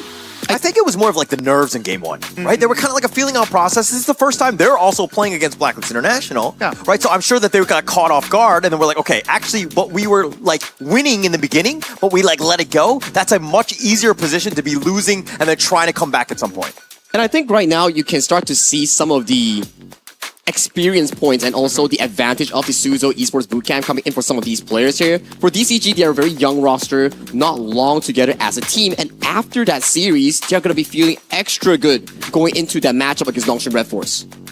I'm feeling good too. I mean, I think that the way that they were able to do that, I mean, we wanted to see some upsets. We wanted to see, it was like the underdog story, right? Like Clean, Sun, all these guys that have been kind of cast away, if you will. They've been like left on the benches, but now they're here. They're showing up and they are shining. They are shining, and shining they are right now on the stage. As Marat's got the players from DCG right over there, they're going to share a little bit of what's going on through their minds. Mara, take... Shining under the spotlight from Deep Cross Gaming, here we are with Shin. Congratulations! That was a very intense last few minutes in game number 3. Let's talk about that because in the 15-minute mark, your team was on the opponent's base, but your opponent was able to turn it around, and then we witnessed the back door. Let's talk about that. Whose decision was that, and how was that in the communication? 首先呢，欢迎我们的团队，欢迎我们这个团队在聚光灯下，恭喜您今天的胜利。我们想要第一个问的问题是在整个的比赛最后15分钟的时候，你们的团队呢奋起的这个职工抓住这个机会，然后我们打赢了这场战争。当时呢，我们是在这样的一个后门还有射手的这个位置，那是谁决定的采取这样的战略呢？这样的战术？是我们那时候团战打到一半，然后射手看到一个机会就说，可以偷塔，叫我们全部留人就结束了。Yes, so we were at this crucial end of 15 minutes, and our marksman backdoor, they said with our team member Dota, we decided that we should do it this way, and then we won the game. And that was a very great decision. Congratulations with that one. Now, your team, Deep Cross Gaming, is the very first team to represent AOV's merge with Honor of Kings. So how is that like to be playing today?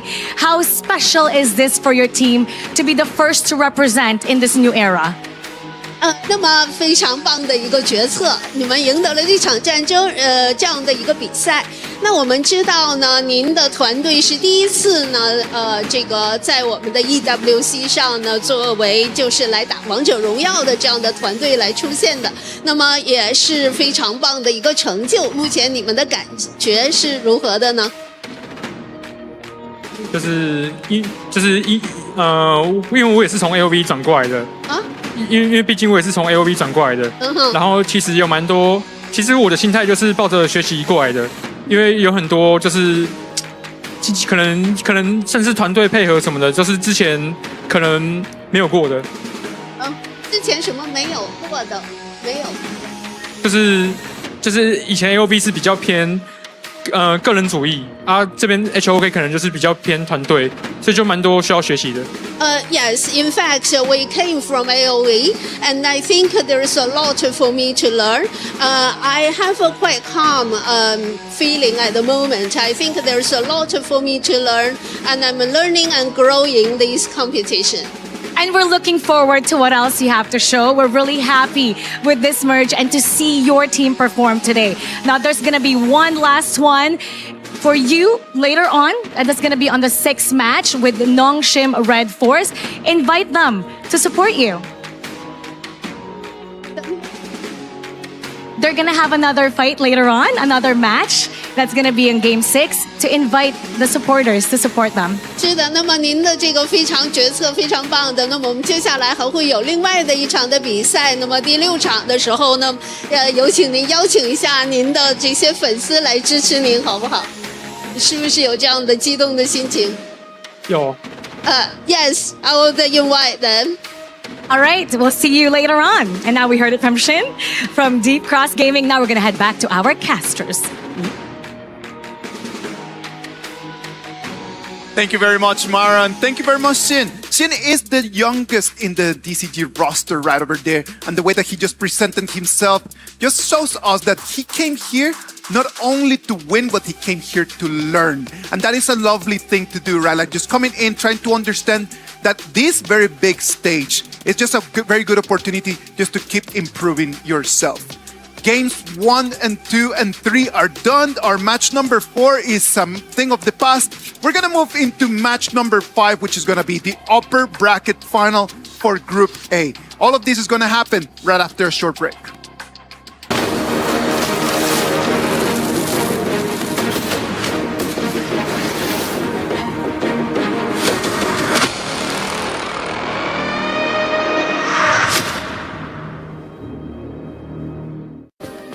Play is in our DNA. Whenever we let it out, it becomes our superpower.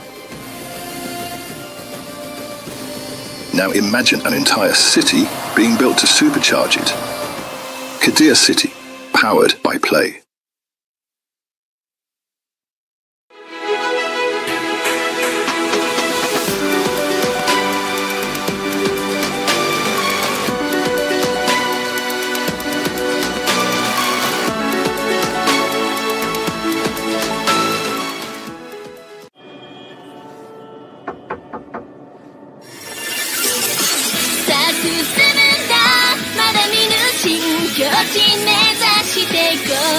キドキしようよ準備快適早まだまだないこの世界を楽しんでみたんだ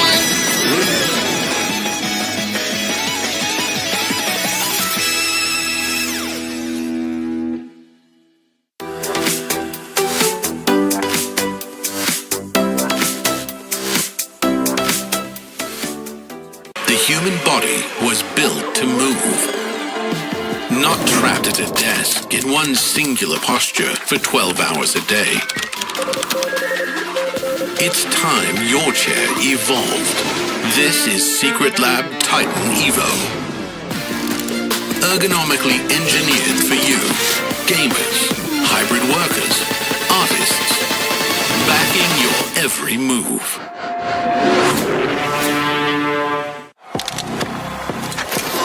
He thinks he can come in here and play my game.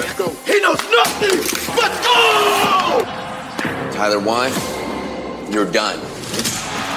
This is my ladder. You can't climb it. It's better than being hard-sucking masters. You're going too far now. Your eyes buggy. Your elbows ashy. Is that airline? That's an L airline. Somebody better hold me. Okay, yeah. Do something then.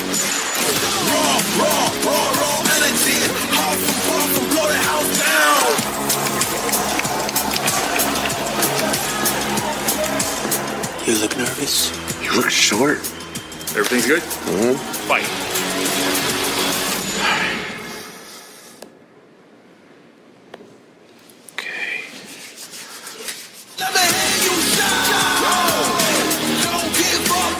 Do you really need the wraps?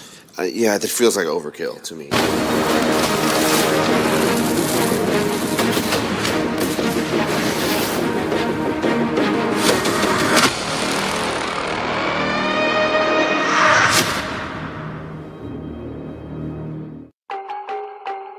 Ladies and gentlemen, welcome back. We are done with the first rounds. We had 4 amazing matches, just full of energy that we came in very early in the morning. The teams showed us 2 zeros, 2 1s. We had a backdoor at the end that we were not expecting to see. Ups and downs. It has been the best of the best. And exactly, right? And I like something that Sin actually said back in his interview where he was comparing, right, how AOV is towards HOK. It was saying that AOV is much more individual, HOK is much more competitive as a whole. But let's check out the updated tournament bracket in Group A, where Buriram, United Esports, 2-0 Team Flash, and on the opposite end, Influence Rage also did the same against SAUL Esports. Now, upcoming match, Buriram takes on Influence Rage for that first slot into that group stage. It's gonna be a 2-1 scoreline, guys. Just get ready. Because I'm here. Now, with that being said, I think this is definitely gonna be interesting, right? Because Buriram, they're the local champs. Yeah. Influence Rage, also the local champs of their respective regions as well. This is the time we're gonna see number 1s against number 1s. I wanna see if there's any more action to have. And of course, we will guarantee it for you because in Group B, we are also looking at a 2-2 Nongshim Red Force against Deep Cross Gaming.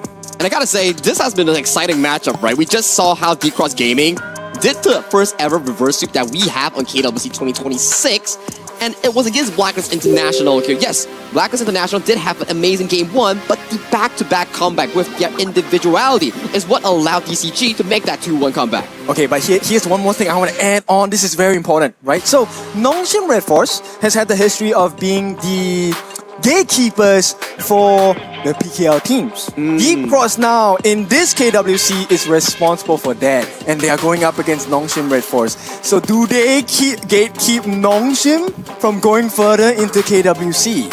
There's a big question here. That's a very big question. What about we just take that one into our match number 5? This is going to be our upper bracket final for the Group A. Buriram United Esports against Influence Rage. The RPL Summer 2026 first place against the Choke BR Fall 2026 second place. It's gonna be an interesting one, right? Where we compare the playstyle. Yes, Sin did mention that AOV is more about individuality, but the way that Buriram played just now was slowly choking out the resources against Team Flash. And they did it marvelously. And then you compare it back to Influence Rage. They win by taking on fights and choking their opponents through winning team fights. I like that, right? And also, it's all the first crossover. This is the first. No, it's not. The second one. Second one where we have AOV against HOK teams. So this is going to be very important to prove a point because I want to see the difference of playstyle. Of course. Which one seems more effective in a competitive setting?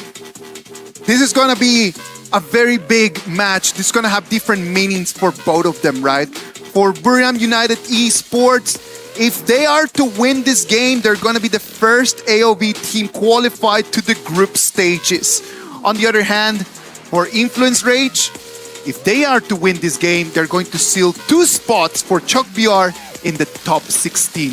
They are fighting for different things, but the goal for them is only victory. The only thing that they can see in their eyes. Blam, Nora, please break this game down for us. Absolutely. I mean, Influence Rage definitely taking a clear series in their upper brackets. I feel like they're just going to try and emulate that once again. I don't think Buriram United is going to give them that easier fight. Sure, and I think I do like the rhythm how they played in game, and also because the game is rolling on, right? Yes. And when you finish your last game with a 2-0, like for both teams, right? Yes. You can just actually keep the momentum and just imagine 2 wins in a row, you're going to secure the spot into the group stage. Literally, I mean, like you said, put it beautifully there, Nora, is the fact that they had a break, that maybe even had influence from other teams, looking at some of these comps that have come through today as well. But we're going to get into the BP here as well for both of these 2 teams. So Haya being one of those prio bands, as well as that Florentino, they are being very familiar faces within the band phase. Exactly, and Florentino with good mechanics, you can always just turn the table around.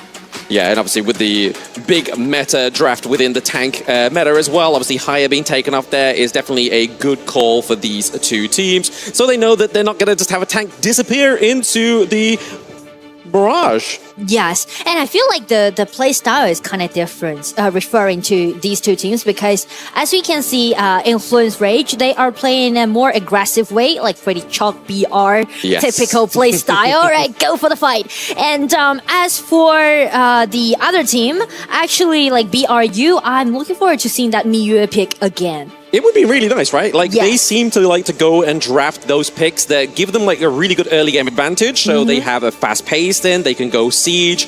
They look to go for the macro rather than going for these team fights, because as we saw against Team Flash, even though they were ahead by 5k gold, they still lost the team fight towards the end of that game. So I feel like that may be the weak spot here for Buriram United. That's true. And this time you can see they go for the pay as a priority, and pay can really lead the game pace actually if you play it well.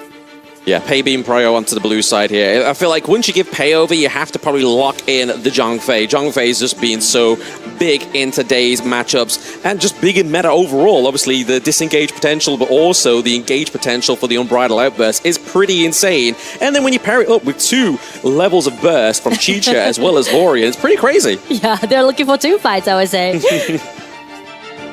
But Lapu Lapu, another hero, goes for the team fight. Again, very popular in this patch. So I would say so far it's all well-rounded, speaking to both compositions. Yeah, like you said, the identity of Buriram United, you've got the early game with Pei, you got the late game with Chano, you have the front line with Lapu Lapu, trying to disrupt any kind of flash in potential here from the Chicha, try and kind of defend that back line that you have here. But we do see here the Yukio ban, which is generally a good counter to the Pei, because having a bit of range, having a bit of CC really stops that Tiger in his tracks. Yes, and one of the feature about why Yukio is such a great counter attack towards this Pei is because during the mid game, a lot of assassins will do the job to do the split push. Yes. And Yukio can do great burst out damage and insta-kill at the Pei. So. Yeah, absolutely. You're there in an instance, you're gone the next, and you're on a death spawn timer. But the Guan Yu being taken off here as well, because we're looking towards the clash lane of both of these teams, because neither of these teams have yet secured their clash lane. Dharma, after being quite a big presence this so far today, as well as the Guan Yu. So they're really trying to maybe look for a little bit more front line here, I believe, on the side of Influence Rage. On the side of Buriram United, I mean, they could really go for the Byron Pei combo if they really wanted to. Yeah, if they can, like Byron is still an open choice. So I would say actually Influence, they can go for the Byron pick, or they're still going to flex this Chicha for a little bit longer time. Essentially, yeah, good point. Good catch there, to be honest. Like, Chicha can be flexed, can go into the farm lane. Obviously, not going to go into the jungle now because we do have Ying here as well. I feel like Ying is a great disruptor in terms of jungle heroes, having that copious amount of CC, but also the self-sustain on hit as well. The only difference between In and this play is about their efficiency for farming out, because it's definitely gonna be slower than play to farm up and also to rotate. Yes, rotations here for the side of Influence Rage, probably not looking like the fastest, right? Like, we look at Pei, that's a great pick there.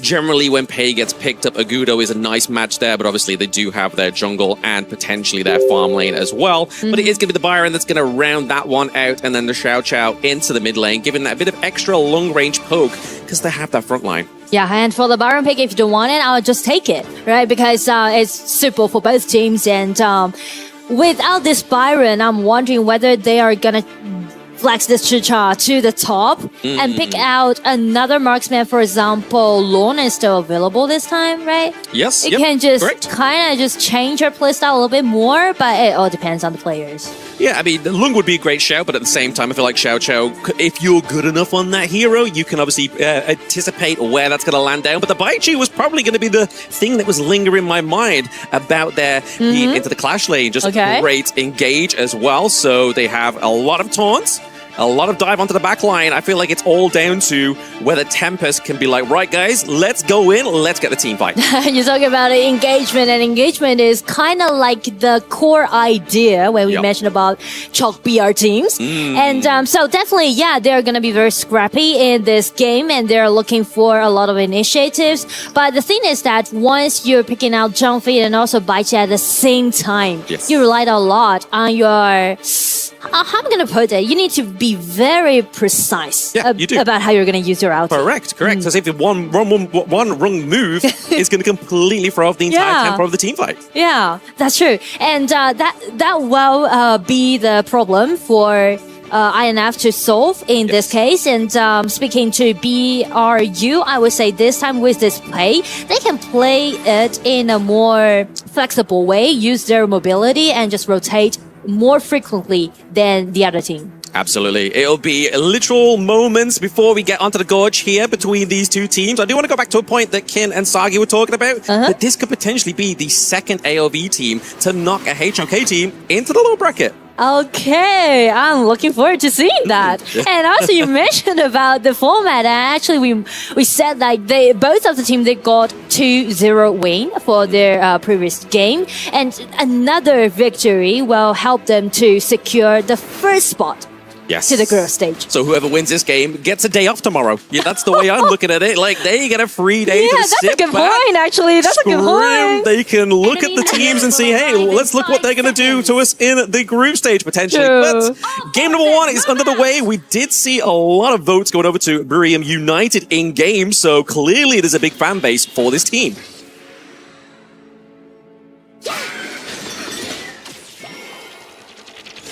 Mid lane here, just looking a bit of a poke and prod between the two teams, just trying to claim some dominance here, it seems like.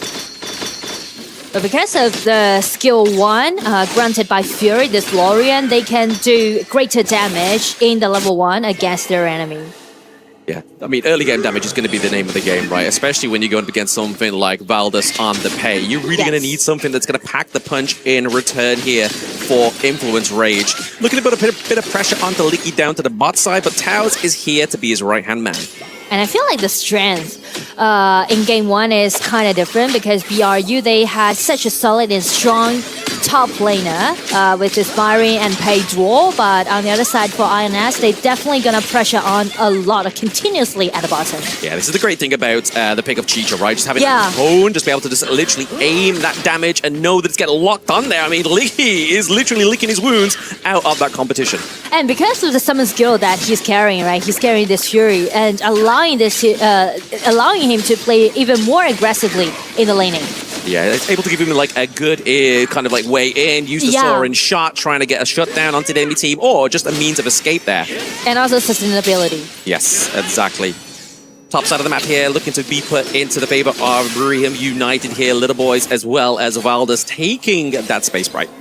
But I would say it's going to be a slow game because either for Channel or this Baichi need time to scale up, especially for Baichi. You need at least like 2 items and upgrade to level 12, yes, allowing to use their ulti and got a really nice control. Yeah, I mean, the first level's got there, right? You're level 4, you have your ultimate, you have everything it means in terms of setting up that great taunt onto the enemy team. So I can feel like if they can situate themselves correctly here on Influence Rage, especially at like the Tyrant or even Overlord, depending on where they go in around about 1 minute and 30 seconds, that taunt could really steal that objective away. And also the detail about Baichi's ulti is that the control time is related to your HP, right? The higher HP you got, the longer time that you can taunt at your enemy. So yeah, so you want to be going in there pretty meaty, pretty big health bars if you are going to be Tempest in Influence Rage here.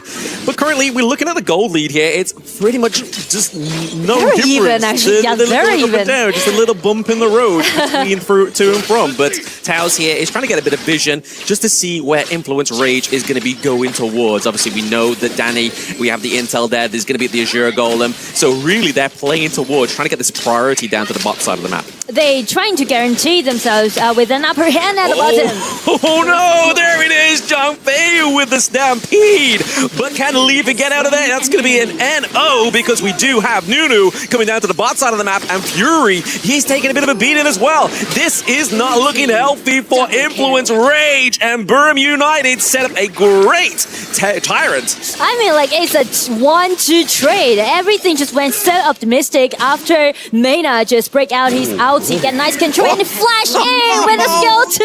Nice play, Nunu. Nunu coming in with the playmaking. I mean, we were hyping him up in the first series of the day. I don't feel like we've given him enough kind of shadowing or spotlight with this one, but this is really showing it. This is the proof in the pudding. Well, I mean, like, BRU, they're not holding back because we know that INF, they relies a lot on their ultis, and after they sold that out, they just instantly just make the counter-attack happen. Yeah, and I feel like Influence Rage, they probably died at the right time, if there's ever such a thing, because they're now back onto the gorge. They are now able to try and fight and contest for this Tyrant, but there it is. Fury goes down. We are looking for some more here. It is going to be the access onto Chicha into the backline. Leafy falls because Valdez is online. I do like the mechanics that show by Nunu right now, how accurately, how precisely he can use his skill 2, right? Yeah, Xiao Chao is quite simple, everyone can play Xiao Chao well, but if you can land your skill 2 precisely on the target that you want, it's not easy to do that. No, absolutely. It's a trick shot, you know? It's kind of like Princess Frost's Frigid Prison. If you can land that pretty well, you're a really good setup, even a counter towards Guan Yu. But no, back onto the point here. Nunu is playing these trick shots to perfection. Clearly, this is a comfort pick for him.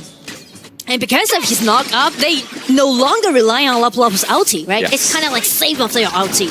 Absolutely, and Saber, it is not going to be the saving grace of that T1 down to the bot side of the map there. Leafy taking a little bit too much damage for my liking, but it is going to be Fury trying to come up with a little bit of a backup there, but a soaring shot almost takes him out. Almost, but the damage is not that sufficient.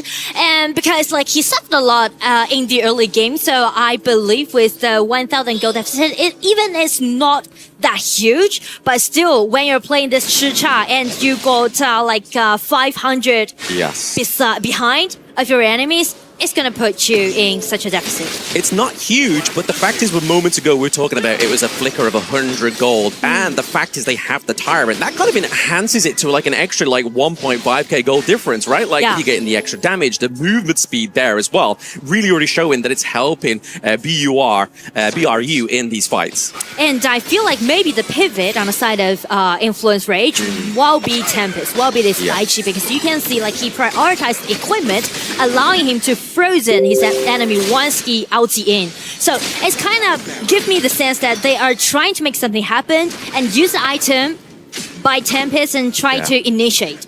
Yeah, the Frigid Charge is definitely going to be a big playmaker here, but like, we look at Buriram United, they're going for the same kind of MOs they did in the last series they played, have a fast-paced jungle and just try and run it out before around about 12-minute mark, just so Pei doesn't start to become like on a downcline. Yeah.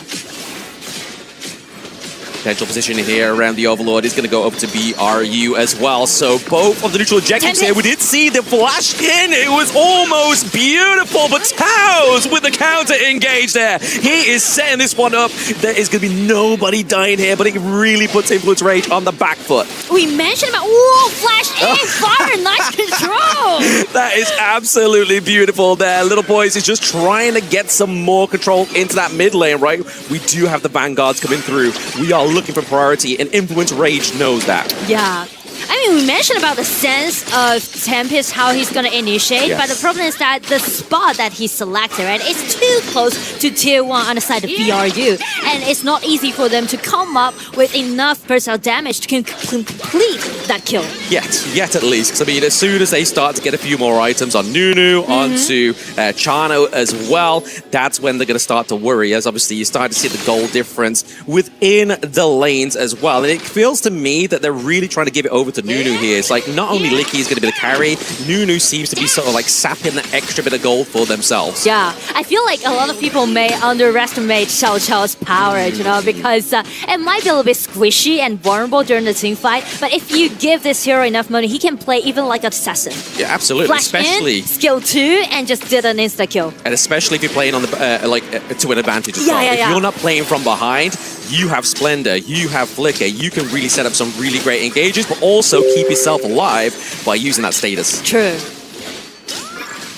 Looking for maybe potentially just trying to fish out where we go in here for the side of Influence Rage. I feel like they kind of lost their identity in this game number 1 because they're having to play reactive, right? You obviously mentioned it in the draft that we know Influence Rage likes to play aggressively, but now they're being forced to kind of be like, okay, how do we answer BRU?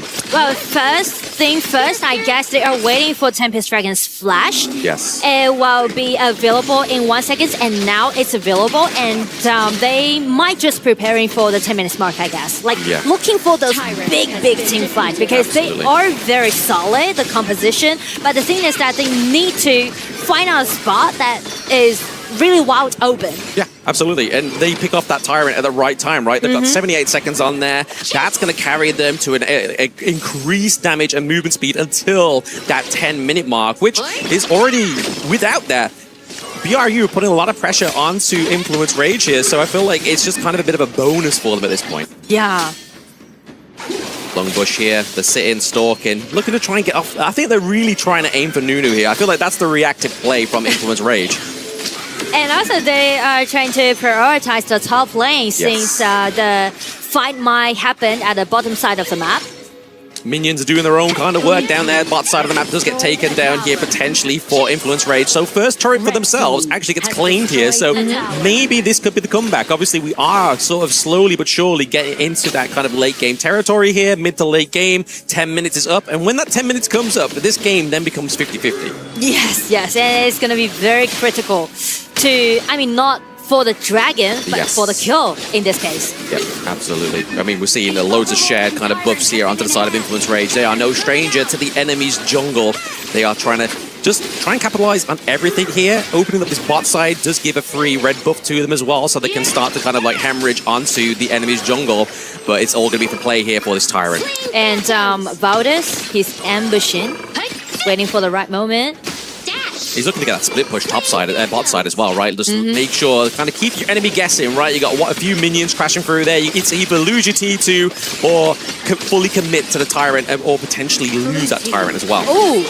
Big engage here. Splendor's come through for Nunu. The ultimate from Lapu as well into the backline. We see that Lecky is looking to take that big, juicy tag off the board here for Influence Rage. We see Danny trying to use the Ying to get out and does successfully.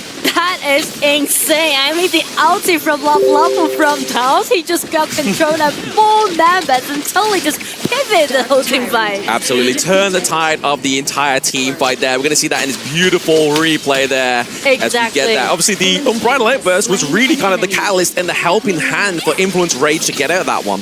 It's very impressive that Influence Rage mentioned about how they're preparing for this 10 minutes mark and they're trying to force BRU to fight against them. But the problem is that with that Lapu's ulti, it just turned everything around. Yes, absolutely. I mean, that's the beauty about Honor of Kings as well, right? Just one well-timed ability can completely put you back into the game, completely turn the tide of favor into yours. I feel like there's kind of maybe a calculation here around about the Shadow Overlord, right? Like if we are trying to see Influence Rage get back on here, trying to put a bit more pressure either into bot side, top side, before they even try and go for the mid lane, right? Obviously, they need to try and get a few pickoffs. They need to try and get their foot through the door first. I feel like if they try and go for it, or a team fight in mid here, it could end badly for them. And also you mentioned about Baichi's level 12, and as he already be in level 12, so I guess maybe if Influence Rage just put the team fight in a real, decent way, maybe they can turn the table around. They could try, but I mean, when you've got 3 minion waves in 3 lanes pushing through, it becomes very difficult, and it really opens up that prize possession that was looking really holding on to there for Influence Rage. Was that T1? We see that Bruin United is able to get that takedown as well, and I feel like now Influence Rage is kind of forced to play for the Shadow Overlord.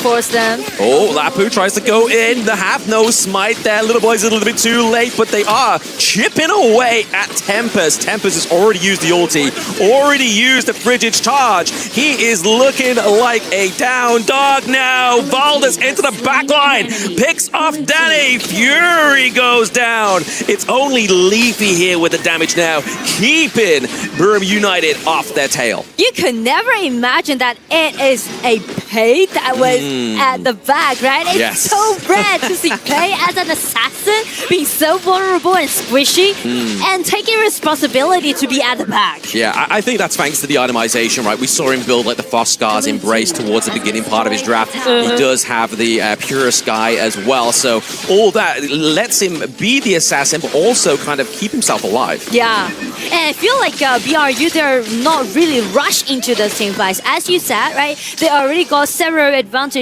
on all 3 lanes, so no rush anymore, just pushing the lanes, pushing the waves, and try to secure the victory. Absolutely. They're playing the team fight to their advantage. They're wanting Influence Rage to make the wrong step first. But speaking of itemization, obviously we are seeing a little bit more damage come through here for the Pei with the Doomsday, right? Especially when we got such like a big tanky front line onto the Baichi, onto the Zhangfei. That item is really going to help you out. Yeah. It's very smart to use this Doomsday. Yes. Maybe not have been the case there for Danny trying to contest Little Boy's 1v1. I mean, we do see Influence Rage top side of the map now, so if they are going to try and look for a pickup here onto Burm United, this may potentially be the case here. I feel like Leafy's overstepping a little bit too here for my liking. A bit of poke damage onto Taos. We're seeing Leaky. They're all trying to formulate around this Tyrant. I feel like if they get this Tyrant, maybe this is the final nail in the coffin for Influence Rage in this game number 1.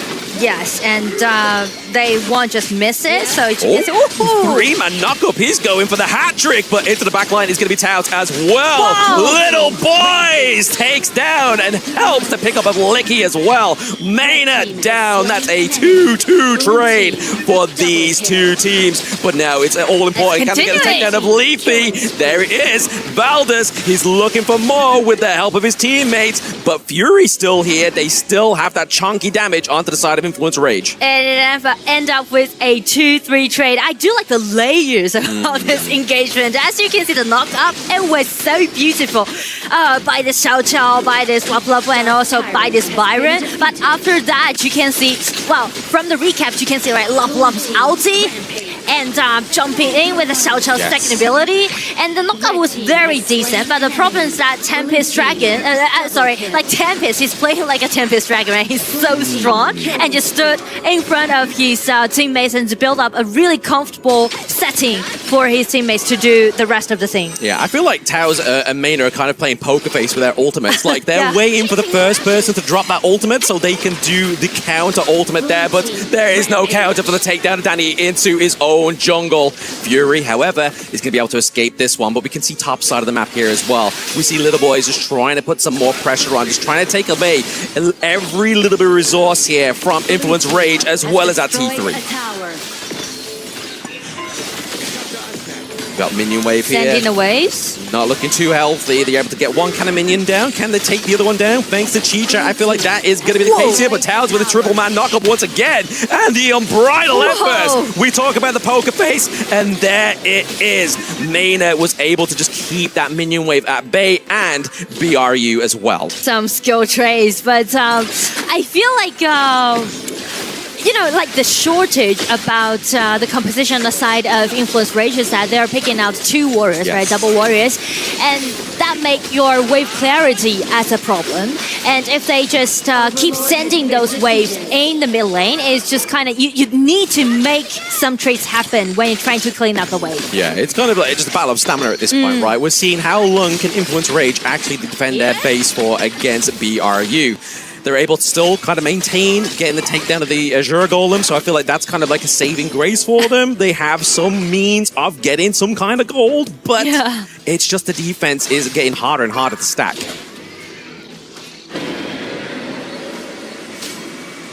But the game is actually going longer than we expect, right? Because we can see BRU take control of the match for over 12 minutes right now.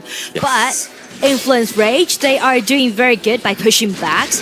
But right now, it might be the most pressure moment that they're ever gonna face in Game 2. It was down instantly. It was an initial kill.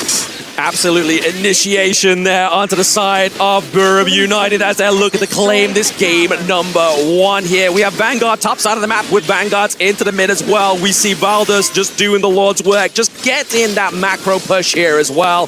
This is the final frontier for Influence Rage. It's going to be an engage here for the side of BRU. Nunu picking up more kills here. Leafy goes down. Tempest as well. And we'll claim that crystal for 1-0 for BRU United. Game 1 goes to BRU, and you can see like they have such a deep understanding towards the match, especially at the laning. So I do like the way how they play, and I do think that there's kind of outbalance with these two playstyle, right? If you can do great at the pushings, then why go for the team fight? Absolutely. I feel like the experts has to shine the light on Nunu in this one. It was a fantastic display here for these teams. Well, BRU right now comes in, takes the victory. Very well done by them. I sincerely believe that Influence Rage had in there some opportunities to turn things around, but BRU just closed the door on their faces every single time. BRU built an advantage, did not let it go.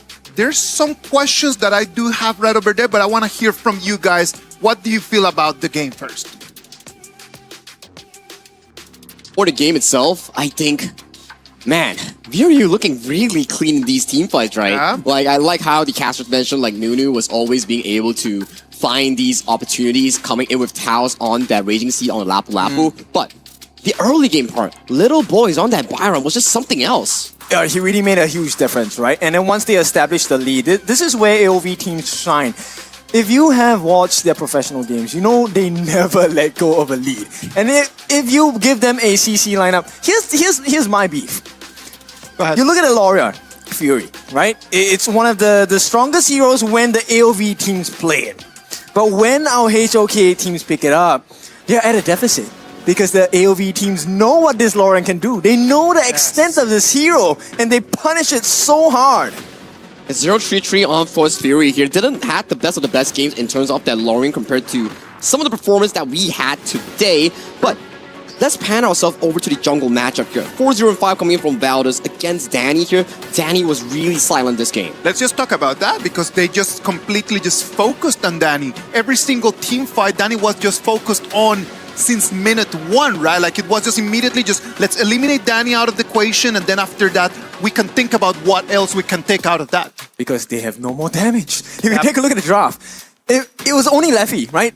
Yeah. Yes, they have a lot of CC. You have the Baiqi, and you have the Lapu Lapu. Yeah, but no, Zhang Fei? Zhang Fei, yes. Zhang Fei. Okay, you have the control, but where's the damage? We can put you in the chair, but there's no weaponry we can put onto you. I agree with you completely, man. I do believe that Influence Rage needs to go back to the drawing board and really think about what do they want to do, right? What about if we just look a little bit of the highlights of the game so we can actually just point out what is happening, just the exact moments that things just started falling apart.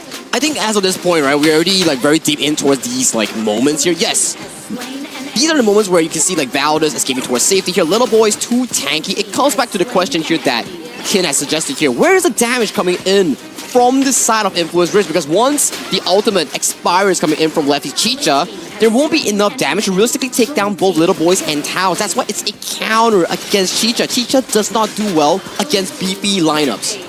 And, you know, to answer your question, Isaac, about why does Danny get to have the priority on the side of Buriram, right? Why do they aim him? Because he's the only person that has the possibility of jumping to the backlines and getting rid of Licky in this team fight.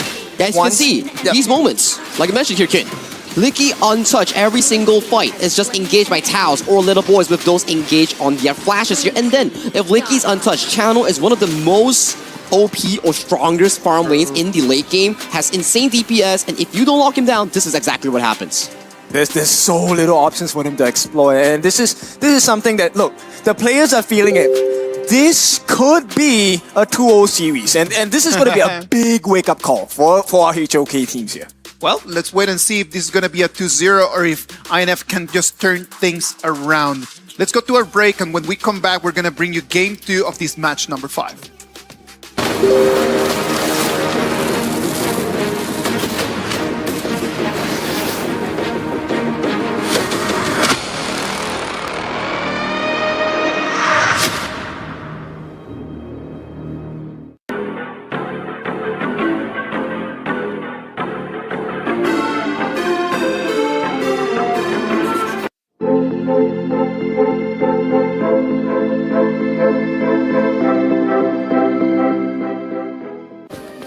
Play is in our DNA. Whenever we let it out, it becomes our superpower. Now imagine an entire city being built to supercharge it. Kadir City, powered by Play.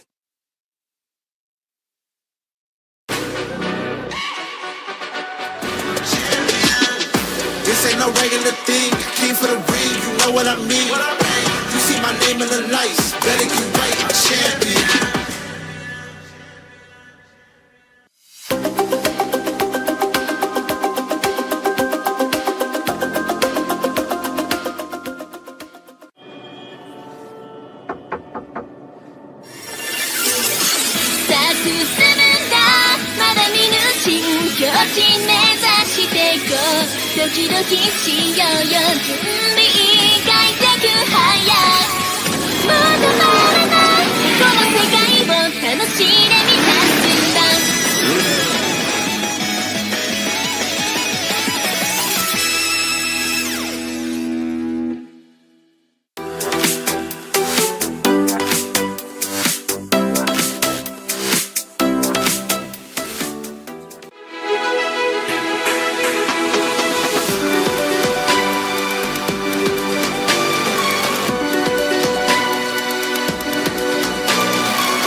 Welcome back. We were just discussing right over here as everyone just having a break about that choice over there in the Clash lane, right? Like, we have already understood that they did not have enough damage. INF just did not have enough damage coming in the choice of the Bitesy as the last pick over there in the BP stage might have just sealed their destiny since before the game started. I like that point, right, Isaac, where you're thinking like, okay, we need a Bitesy to equalize that laning phase against the Byron because Valdos was on a pay that could potentially harm the Ying before she gets to scale. But without proper engage coming from the Bitesy towards the back line, there's just not enough room to lock down Lecky on that channel. You're potentially looking for something like the Charlotte, potentially something like the Fatih could elevate some pressure from Lefty's shoulder on the Chicha. Yeah, I like the idea a lot. We were talking about the Fatih, right? Yeah. Zero consideration today so far in all the games. I wonder why, but there's always a reason why people do stuff. So perhaps they did some research, or maybe they want to save it for this game. We never know. So maybe the expectation could be in this second game where the life is on the line, honestly speaking, for the side of Influence Rage. Fatih might be a consideration here. All right, so Influence Rage for this game number 2 is going to have to change the way that they're drafting because the draft is not working for them. But I want to just raise up one last thing before we pass it to the casters, lad. It is super important for us to see that Buriram United, they had the advantage very early in the game and it took them a long time to finish. And that cannot happen if they're going to move into the group stages. They really need to completely just seal the deal early on, or else other teams might not give them the chance. But sometimes you want to make moments last longer and savor the feeling. Can get out of here. You know what? Send me Blan and send me Nora because I need serious people right over here at the desk. Lam, Nora, what do you think? Well, I would agree with you then. Thank you. Thank you very much. We needed adults. We needed adults, and we are here. We are here to be the adults once again. But how are we feeling about Buriram United now that we know that they're able to take down Influence Rage, not with ease, but with precision and time? Yes. I mean, like, they definitely want to secure the victory. That's why they kind of just slow down the pace. And speaking of the play style, actually, I think, like, I do believe there's, like, counter attacks between different play styles. Yes. And, you know, there's an old saying in Chinese called 以柔克刚, which means use your softness to counter the hardness. Okay. And we know that Influence Rage, they are very good about attacking. And that's why they're looking for such a scrappy composition that is selected by Qi Zhangfei, all for initiation. But the problem is that you can see, like, when the game goes on, the opponent's just avoiding the team fight. Like, I can go for it, but I need to make sure that the laning's already being on the upper hand. Absolutely. And I feel like in this one as well, just to give like a dual meaning to that saying there, obviously the softness there being the squishier heroes of Buriram United have been able to take down the toughness of Influence Rage, right? They're able to precisely take down the tanks. Nunu's been able to precisely get those trick shots onto the carry heroes onto the side of Influence Rage. So I feel like, depending on this draft, I don't want to see Agudo again, because I feel like if we start to see Pei Agudo all the time for Buriram United, I'm starting to feel scared for the jungle pool, you know? Oh, okay. But I'm looking for a Luna pick, actually, because you mentioned about Agudo, right? Yes. And Luna can be a great counter pick towards that Agudo. Absolutely. But obviously, they picked up the Pei in first game. They're banning it out in game number 2. I feel like that's just a good strat generally within HOK Esports. If you get that meta pick onto the blue side, you really want to be taking it off for the enemy team for the rest of the series. And if this is match point, this could be the rest of the series, and Influence Rage's Danny doesn't get to play that one. Yeah, and Danny is known for his assassin player, so it's going to be a problem. And also another question to Influence Rage is that, well, they continuing doing what they... we know that they're good at doing team fight, but will they continuing to do the same strategy when they play against BRU? We'll have to wait and see. I mean, obviously they didn't pick the Guan Yu, they didn't pick the Jing like they did in their first series of the day, but also their opponent, well, not quite as obviously esteemed as BRU in their own league, but also now that they've played up against them for one game, they know what they're facing up against here as well. But the Lurian being banned out as well, obviously Fury was able to take that last game. They don't want to give over the Florentino, but they are going to go with the safe pick here of the Flowborn Marksman, because now you're not having to worry about into that second ban phase that you're going to be whittling around that hero pool in the bans. Yeah, safe pick indeed. I mean, like Marksman, like Flowborn Marksman is very well-rounded in this patch because he can definitely take care of himself in the early game during the laning, and also can be super powerful in the late game. Yeah, that enhanced second skill gives him a bit of a pushback, right? Like able to get out of that sticky situation. But there's two heroes that could actually get you into a very sticky situation here for the side of Influence Rage. Lapu Lapu and the Mai Shiranui. If we can synergize, combo these ultimates, that's a lot of burst damage, a lot of CC. And it's just kind of give us the sense of confidence, you know. Influence Rage, we question a little bit about whether they're going to continue doing the same thing, doing the same strategy or not, but they are showing that they are confident enough to make this fight happen. I mean, they're going to try at least, but I mean, this is the pick that we highlighted a lot in the first game. It was Prio Band onto the side of Burium United. We have Haya come through, so really here, this is going to be the prime target of the Haya, is looking to get the lockdown of that Lapu Lapu potentially here. Yeah. And also Zhang Fei is a great security guard of Haya's ulti.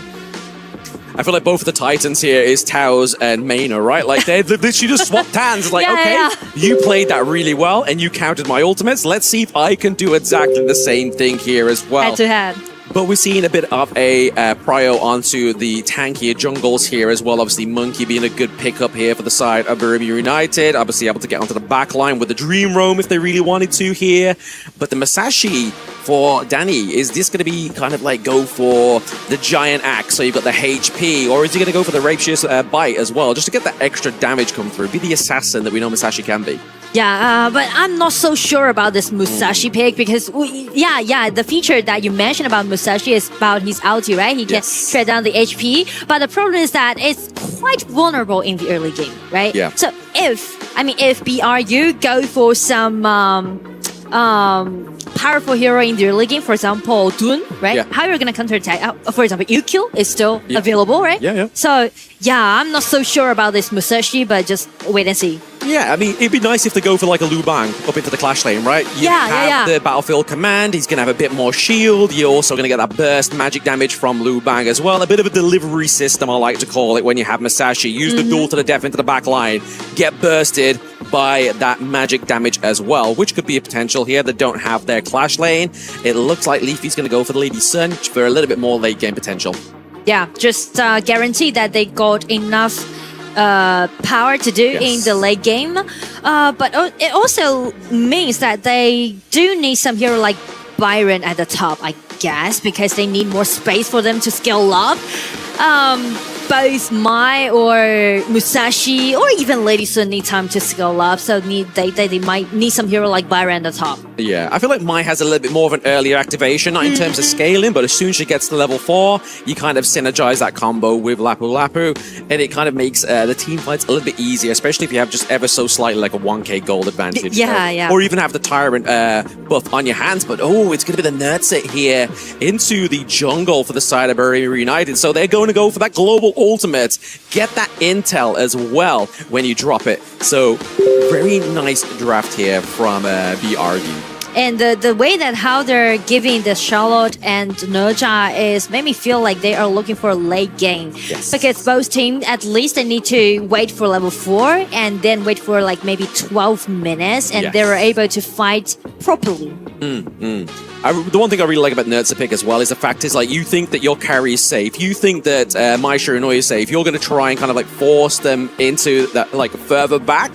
So it kind of gets them out of positioning. You're pushing them, you're bullying them, and it really sets up a great team fight for BRU, I feel like. But the party here is going to be the round out here. A lot of burst damage, more access into that back line as well, because I feel like if they take off Flowball Marksman, where's the damage really going to come from here? Yeah, Flowball Marksman is definitely going to be the target on the side of Influence Rage, especially they got so many assassins, like multi-assassins for their composition. So again, they're looking for a lot of fights and they're looking for this Flowball Marksman.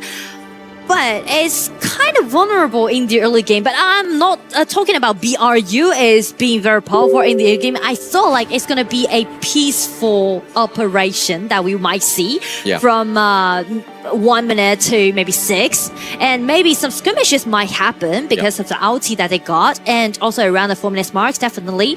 But I mean, like for proper teamfight or engagement, we are talking about maybe 12 minutes. Yeah. I mean, this is the thing as well, right? Like if Influence Rage knows that they're gonna have like a very coy kind of early game, that's when you're gonna be seeing the rotation from Mai Shiranui, Fury on this pick, potentially trying to get that kind of tower dive, make sure that Licky is not going to quite have that game where he's able to sit back, get all the resources he needs, and then lay the pain later on. Exactly.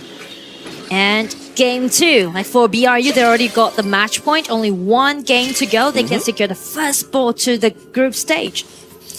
And Influence Rage, this time they're picking out so many heroes needs mechanics. Yes. I mean, in terms of the mid lane, it's like who can clear the wave faster, right? Obviously, Haya has the range, able to throw those 3 skills out, clear a complete wave with that one.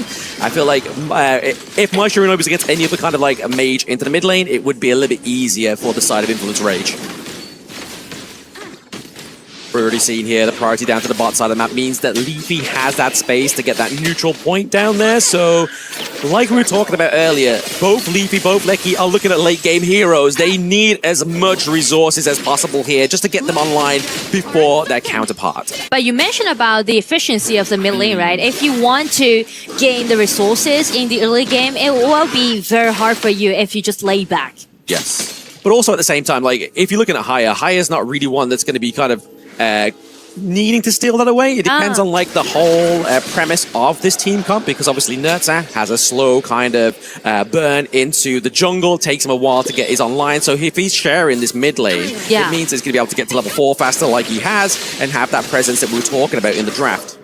And also the detail about this patch is that when you got like 3 or 4 people sharing the same lane, you can actually got extra gold from the lane. Yes, it helps to share, clearly. I mean, a life lesson, but also a lesson for HOK Esports. Sharing gold lets your team potentially win easier. Definitely a little bit of a stalemate here into the early game, though. They are just kind of, like you said, they are playing a very coy early game into the bot side of the map. They're making sure that Lecky is just not going to be aggressive, caught out, able to scale well with time. But still, a lot of skirmishes can be predicted from minute 1 to 6 because of the ulti that they got, right? Haya's ulti, Nerja's skill 3, and also Musashi and the Mai. So it's kind of like a test about your map awareness. When you find your opponent's vision is invisible, then you might be a little bit guarded, or you might be ganked by your opponent. Yeah, I feel like that's when it comes down to that's your roamer's job to find out where they're actually going, right? He needs to gather that intel. He needs to make sure that your team's set up properly. And the fact is, with this tank meta, in terms of the supports, it enables them to kind of walk into a brush, get a bit of damage taken to them, and it's not going to be the end of the world, you know? It's just because of what you just said. You can see like Mena and also Taos, they are not just, you know, stuck at the bottom. Actually, they're roaming around. They are roaming. They're just kind of trying to maybe catch out the identity of the enemy team here as well, right? They're just kind of like, right, okay, what's their play? They're looking for top side, looking to put pressure onto Charlotte, because we talk about late game as well. We've not really kind of covered much of Charlotte in terms of her late game potential and her need to get to the late game as well. So they're actually gaining the river control, because once you got the river control, you can see like it's vertical from the top side to the bottom and allowing them to rotate faster. And also getting that space right, right? Obviously, just able to set up that 4 minute mark, just a little bit more sort of proficient for the side of whoever gets that space right. But in terms of proficiency, in terms of gold, we are seeing the Influence Rage just shares just that little bit of a gold lead right now. Fury obviously able to just get a bit of tit for tat there for Towers. I feel like if anybody else walked to that brush, it could have been first blood there. Oh, flash! Knockup. Oh, insta-kill! Wow! It just happened in 1 second, I mean. Literally, they were alive for one moment and then next gone, and that was going to go over to Leafy. I feel like giving that kill over to Leafy is definitely going to amplify that late game. And that's the importance that when you got the river control, you can see like Mai was ambushing, and so does this Lapu Lapu. They just get Nunu at first hand. Nunu is going to be the focal target here for the side of Influence Rage. He definitely made a statement out of Influence Rage in that first game, so I feel like it's personal here. Like, they know that he can be the carry. It's not necessarily the marksman, it's the mid lane. It feels like you are the shot caller, so we're going to shut you down. Yeah, absolutely. Speaking of shutdown here, I mean, maybe a little bit too aggressive here for Influence Rage. Able to escape is going to be Fury, but he has to keep his safe distance here from Nunu. Nunu has a great poke, but the Unbridled Outburst here just going to keep them away. Not able to secure the Azure Golem, but once again, more kills going into the right place. Leffy is having a nice time. Exactly. I mean, 2 kills goes over to Leffy, so definitely they can take the tier 1 tower down in the mid, and everything just going wide open for INF. I think this is the game one that they wish they had, right? This is definitely where they're looking. They're like, right, okay, this is how we're meant to play, boys. This is what we are meant to do. And right now in game number 2, they are definitely doing that. And I feel like the way how they're gonna piloting those heroes, because they're very immobile, they're very the mobility that those heroes have just kind of free them to do whatever they want. Correct, yeah. I mean, like that, you saw the flicker in with the Mai Shiranui, the pick up onto Little Boys, but it's going to be the last hit. So they are really, I mean, it must be intentional. It can't just be Leafy being greedy, getting those last hits. It's all intentional, getting your marksman online, because they know the aim of the game. They know that's where their damage is always going to come into when they approach towards the latter part of the game. Musashi. Oh, gets taken to the Mirage. Actually losing a lot of health there. It's going to be the new F-Force and the Flash as well in the Mirage. That's not really a safe bet. Using that ultimate again, the activation, just to get that time. They're waiting for him. It's the claim onto Danny. Mission complete for Nunu. He's not looking for a kill, as it's going to be a solo against Danny's Musashi. He's waiting for his teammates, just trying to, enclose the team play. Yes, exactly. It's like, guys, I need you on me. We need to get the pick up here of the enemy jungle. Just give me more time. Exactly, yeah. Just let me buy you time. Get here. He's coming through the Mirage. And that's exactly what they did here. But Tempest, maybe going for a 2v1 here. Top side of the map. That Nurse is coming for you brutally. And there it is. BRU picking up their second kill of the game. And that's the ganks that we were talking about, right? Because the ulti that those heroes can has allowing them to do a lot of ganks on the side lanes. It is. It really opens up. It's also kind of frees up your roam as well, right? Because if you have that ultimate, you're already getting that intel. It means that Taos is able to free up, maybe try and protect Leaky. Leaky hasn't died once yet. I feel like we haven't really seen him within these team fights, and maybe that's a problem for Influence Rage a little bit later on. But I do believe from now on, we will see more frequent team fight happens from now on. I think the problem here is kind of stemming the bleeding here for Buriam United, because they obviously lost all T1s right now. That's a huge kind of game state to give over to Red Side. The Mirage comes through again. Can everybody on the side of BRU come through here? But it's going to be met with Influence Rage as well. Danny Fury, Leffy here also. But the Arrow Storm keeps them away. They're looking for a bit of an engage here thanks to Little Boys. But Little Boys is able to get out alive. A lot of health bars falling here onto the side of Influence Rage. Fury just working this Mai Shiranui, just getting that poke damage. Yeah, I mean, like you mentioned about the tier 1 tower was missing on the side of BRU, but because of Nunu's Haya, you can always rely on this ulti to, initiate as you wish. But the problem is that it was happening in the middle. So you can see like Leffy, the Lady Sun, was in such a comfortable setting to do all those outputs. Just flashback to the tier 1 tower. So exactly. Yeah, nothing just happened. If they held onto that T1, I feel like they could have been a little bit more aggressive with that play, right? They could have potentially got a few kills rather than getting absolutely Bo Diddley here in the mid lane. 8 minutes, 35 seconds, is looking to be the place where we start to see Influence Rage, just trying to find some kind of clear setup. They're looking to go and try and get the tyrant here from the side of BRU. They claim it once again. It was very smart for them to, separate themselves and just move in groups. 2 members to take down the tyrant, and for Haya trying to guard the top lane tower. But the thing is that when we're upcoming to 10 minutes mark, I would say the layer about how you're going to use your ulti really matters a lot during that upcoming team fight. Absolutely. Wow.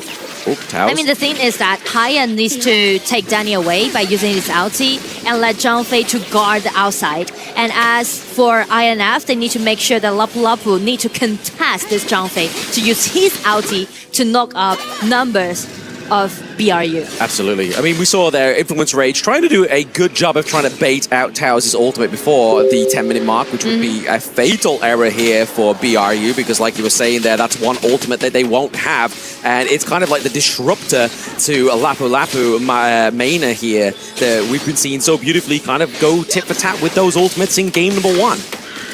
And also, both jungler has the ability to directly targeting at the backliners. I mean, like on their marksman. So yeah, the accuracy is also very important. Very important, but also positioning here as well. The Arrow Storm already been committed here, just trying to get a lot of damage onto Tempest, but Tempest can build that back up when he pops the ultimate, right? Like that burst damage, that life steal as well is not going to be a problem. You see here, he's already got the path back up, but there it is, a beautiful bridal outburst, and there it is, Danny goes down. They don't get the Tyrant. BRU are looking for claim in kills here, and Maina is able to get out with just ever so little help, but can they defend this tier 1 into the mid lane? Is going to be the next MO here for Influence Rage. Tempest is just getting laid with damage thanks to that Arrow Storm. I mean, that was pretty much like a dragon theft on the side of BRU, because we can see like the dragon was taken extremely low. But the thing is that you can see how Taos use this Zhang Fei, keep pressuring on Danny, right? He's forcing him to retreat and just give a really nice space for Voldes to secure the dragon. Right? Ouchie. So nice control. He saw the CC on there for Danny. You know in that moment in time, if you're playing HOK, you get CC, you're like, right, okay, this smite is not going to hit, unfortunately.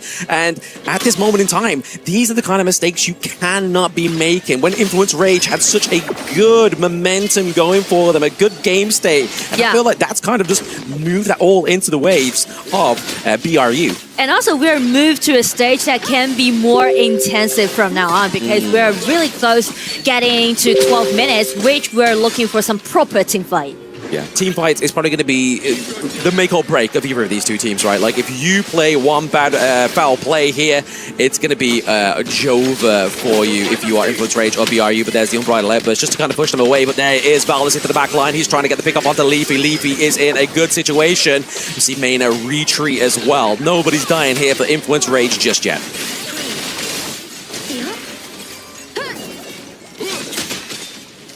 It's kind of like they're testing out. They're testing out the boundary that you have, and the reason why BRU is trying to initiate, because they're trying to force out Leffy's HP and also his flash. They need to, you know, create a more comfortable setting for Licky to do that. But yeah, I mean, you just saw there on the damage dealt, right? Like, Liffy is a whole 20k damage dealt above Lecky. Like, that's crazy. And that's exactly where you want to be if you are this lady's son. You need to make sure you are having maximum impact in this one. We are seeing Boulders looking to drive away Danny here, top side of the map there, using that ultimate, using that Skyfall here, using the smite to slow him down. Is this going to be enough here for Tao to get the retreat? Oh! Beautiful stun there from the Unbridled Outburst. Big setup, a big takedown for BRU. I mean, Taos is always there for his teammate. Oh, yeah, but Fury's trying to do a bit of his own flavor here. He's getting the flavor down onto Little Boys. He gets taken down as well as Taos. Oh my goodness. Influence Rage could be coming back here, but it's going to be the Mirage that keeps this whole momentum going for the side of the red team. There goes Fury as well. This is not looking too good here. It's going to be a 3-3 trade, and double kill goes over to Valdez again. Everything just went so chaotic, and the left is still chasing him down. Godlike. I feel like he should have just retreated. He should have retreated. Valdez here is not going to do the damage that he needs to do to get the takedown onto Leffy. Leffy's just going to get 3 kills. Oh, fight till the end. I mean, they just aced BRU. That's the proper team fight we're talking about. That's the Chuck BR team fight. Exactly. We're going to see it here in that replay as well. Obviously, we saw a beautiful Unbridled Outburst top side of the map, but then that really meant that Influence Rage had that green light go. That was like, okay, his ultimate's gone, we've lost Danny, but we can get so much more, as you see here. And you can see how aggressive Leffy was. He used a flash to chase that Licky down, right? It was kind of like a solo between the marksmen. Absolutely. It was who's got the most damage, and already at that point in time, we already saw that Leffy had incredible leaps of damage against Lecky on the side of BRU, but still, when all said and done, they're only about 3k up at this moment in time, and when it's going to about the 15-minute mark, that 3k kind of means nothing. It's getting to the point where gold isn't the problem. It's the macro, it's the pressure you have on the map. But I mean, like, the equipment does matters a lot, because as you can see, Lady Sun got this item, the shield, allowing him to have more physical defense than Lecky, and just allowing him to have more tolerance to the team fight. A little bit more tolerance, a little bit more slow. I believe it was the ominous premonition he has there as well. Yes, yeah, that's the beauty of late game Lady Sun. You kind of just trade out the damage for a little bit more survivability and a little bit of kind of a pain in the side of your enemy team, just slowing them down. Especially when you got something like Mai Shiranui, right? If you can slow them down enough, Mai Shiranui comes through. Fury's just having a field day there in terms of kills. Dragon Rage being built here for Danny. He wants to boost that basic attack damage. Yeah, and also for Musashi. Oh, T2, mid lane, looking to go down here, potentially here. We do see the Tempest is having a full front down into the mid lane. We have a 2-lane push here as well. They might be able to save you and salvage that top side of the map, as we saw there from Little Boys, but Arrow Storm's definitely going to clear out enough of those minions. So unless we get a clear engage here for Influence Rage, I don't think any T3 is going to fall just yet. But if you're looking for a clear engage, I would say it's going to be a little bit risky, right? Because you need to sacrifice yourself, no matter for Musashi or this Might. It can be a little bit risky. It's very strange how Danny's playing this Musashi, right? Like, we feel like 0-3-2 is not a good KDA, but it's the motive that matters. We see Leafy. Oh! He almost gets out, dies into the backline there. The Imperil comes through. We are seeing a 2-1 trade, and that's a lot of damage being taken off the board here for Influence Rage. I mean, look at the Wombo combo. I do like the way how Tao's initiate, because here's the detail, right? The jump phase ulti allowing him to stun his enemy when they hit the tower. Yes. And even though the tier tower was gone, but look at the base of the tier 2 tower is still there. So he just used this small tactic, as you can see, right? Yes. Pushed them to the base of the tier 2 tower and just got stunned 4 people and just initiate in such a beautiful way. Yeah, leaving the ruins of the map and making the ruins of the side of Influence Rage in that team fight. Exactly. Is a very good use of the mini parts of the map that you probably wouldn't have even noticed, right? Like, was it a fluke? Was it a play? We don't know, but all we know is that BRU were back in this one. Exactly. Look at the formulator, maybe around about the Tyrant potentially here. Obviously 24 seconds, that leads us to just under 18 minutes. That means if they go for the Tyrant, they've got a full stack Tyrant until that Tempest Overlord comes through, which could be the first one of the play-ins, right? Yeah. Which would be scary for either of these two teams. If one steals it, it's pretty much over at that point in the game. We've seen a lot of Sage's Sanctuaries being built here as well. Obviously, Danny has one, Leffy has one. They're looking to just make sure that they have that second win that they need if it's going to be the takedown of this Tyrant into the backline. But it's going to be the Splendor here, saving Fury, just buying time for the side of Influence Rage. Fury is looking pretty low, but he's gone and done what he needs to do. But it is going to be the Sage's Sanctuary that gets saved here for Valdez as well. Maybe not enough damage follow to get the takedown, but it's going to be the Stampede into the backline. Maina falls with Leffy. The Sage's Sanctuary falls as well. Double kill over to the side of BRU. Double kill, and I do like the way how Tao's play again. You know, I rarely give credit to Aroma, because usually you will see the Assassin or the Marksman shining, being put under the spotlight. But Tao, the ulti, the second ability, and also the stun he used. Perfection. Absolute perfection here from Taos. He is definitely putting a household name on this player. They do have 2 minions here. We have 2 members down on the side of Influence Rage as well. They are doing their best to hold off this Crystal. Take down the Mirage. He's going to make it a little bit harder here. Influence Danny is going to be using that Sage Sanctuary to keep himself alive. Brings up the total immunity. He falls down. Minion waves are here. Fury tries to save the base and pushes them away just about enough. enough. Maina here with the last defense, pushing those minions for the enemies to keep them in this game at number 3. But it's not gonna be the end for INF. They still survived, but they definitely suffered from the pushing coming from BRU. As you can see, like Zhengfei is not helping back. Every time once the ulti is ready, he's just jumping into it. Absolutely. You can see both the teams here are just trying their best to keep in this one. About the we minions don't need another back door right now. Is it going to be a base race? They don't have the minions. Oh my goodness. What about the minions? Oh, come on. What are you doing here? BRU. We need someone back in base. Get back to base, ladies and gentlemen. Extremely low. They need to retreat. I mean, like the minions on the side of BRU is doing their best. They're like shouting out, coming back. Just please coming back. Oh no. There he is. The Influence Rage was really hoping they were able to just stem the bleeding there enough. But there it is. Come through with the crystal takedown.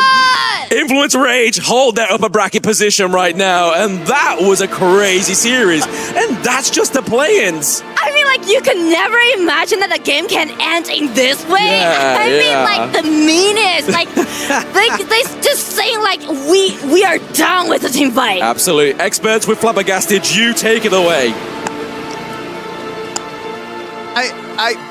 I have no words. I have no words. Like I am really trying just to. I was just taking notes on what was going on after that, right? Like we go there, BRU pushes in for what we think is going to be the end of the game. Super minions are just kind of coming in, trying to attack their crystal.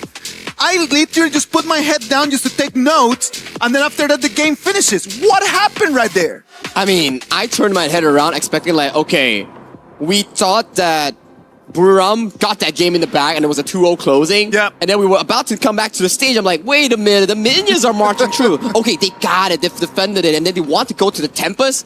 They let the minion come through. Like, what's going on?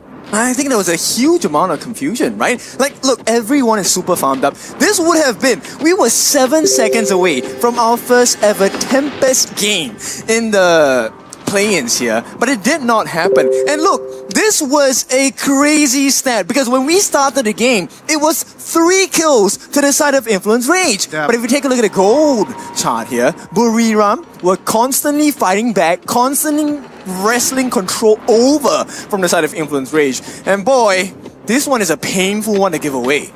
I love the Valdez pick on towards the Nerdsar, right? Exactly. Yeah, we had the Lefty show where he was 7-0-1 at one point. Yep. But you're protecting like a single carry in your lineup here. The moment he gets locked on by an Umbrella Outburst coming from Taos, we've seen it twice. And then Valdez comes in, Ring of Fire, drops down to Skyfall, immediately burns him down. But what a way to end the game in a comical way. I think the Sagi just named it the way that I see it as well. It was the Leffy show.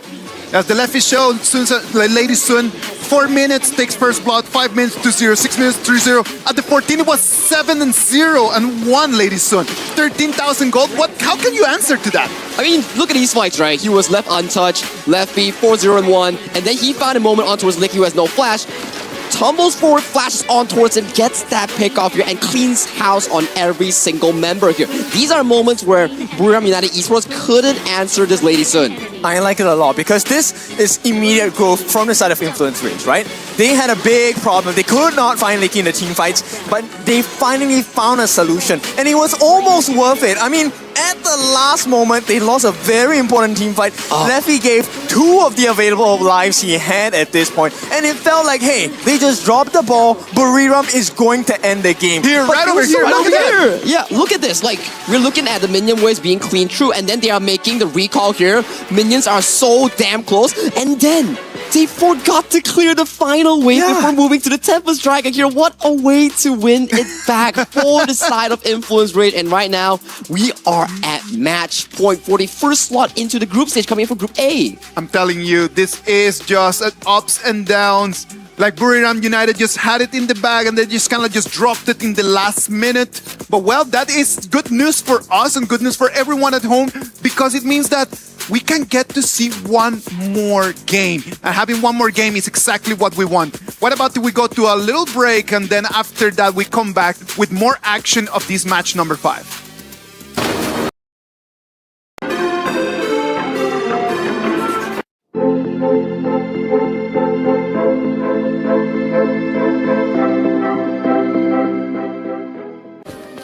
Play is in our DNA. Whenever we let it out, it becomes our superpower. Now imagine an entire city being built to supercharge it. Kadir City, powered by Play.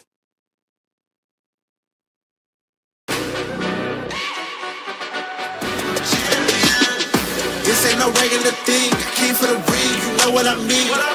You see my name in the lights, better get right, I'm champion.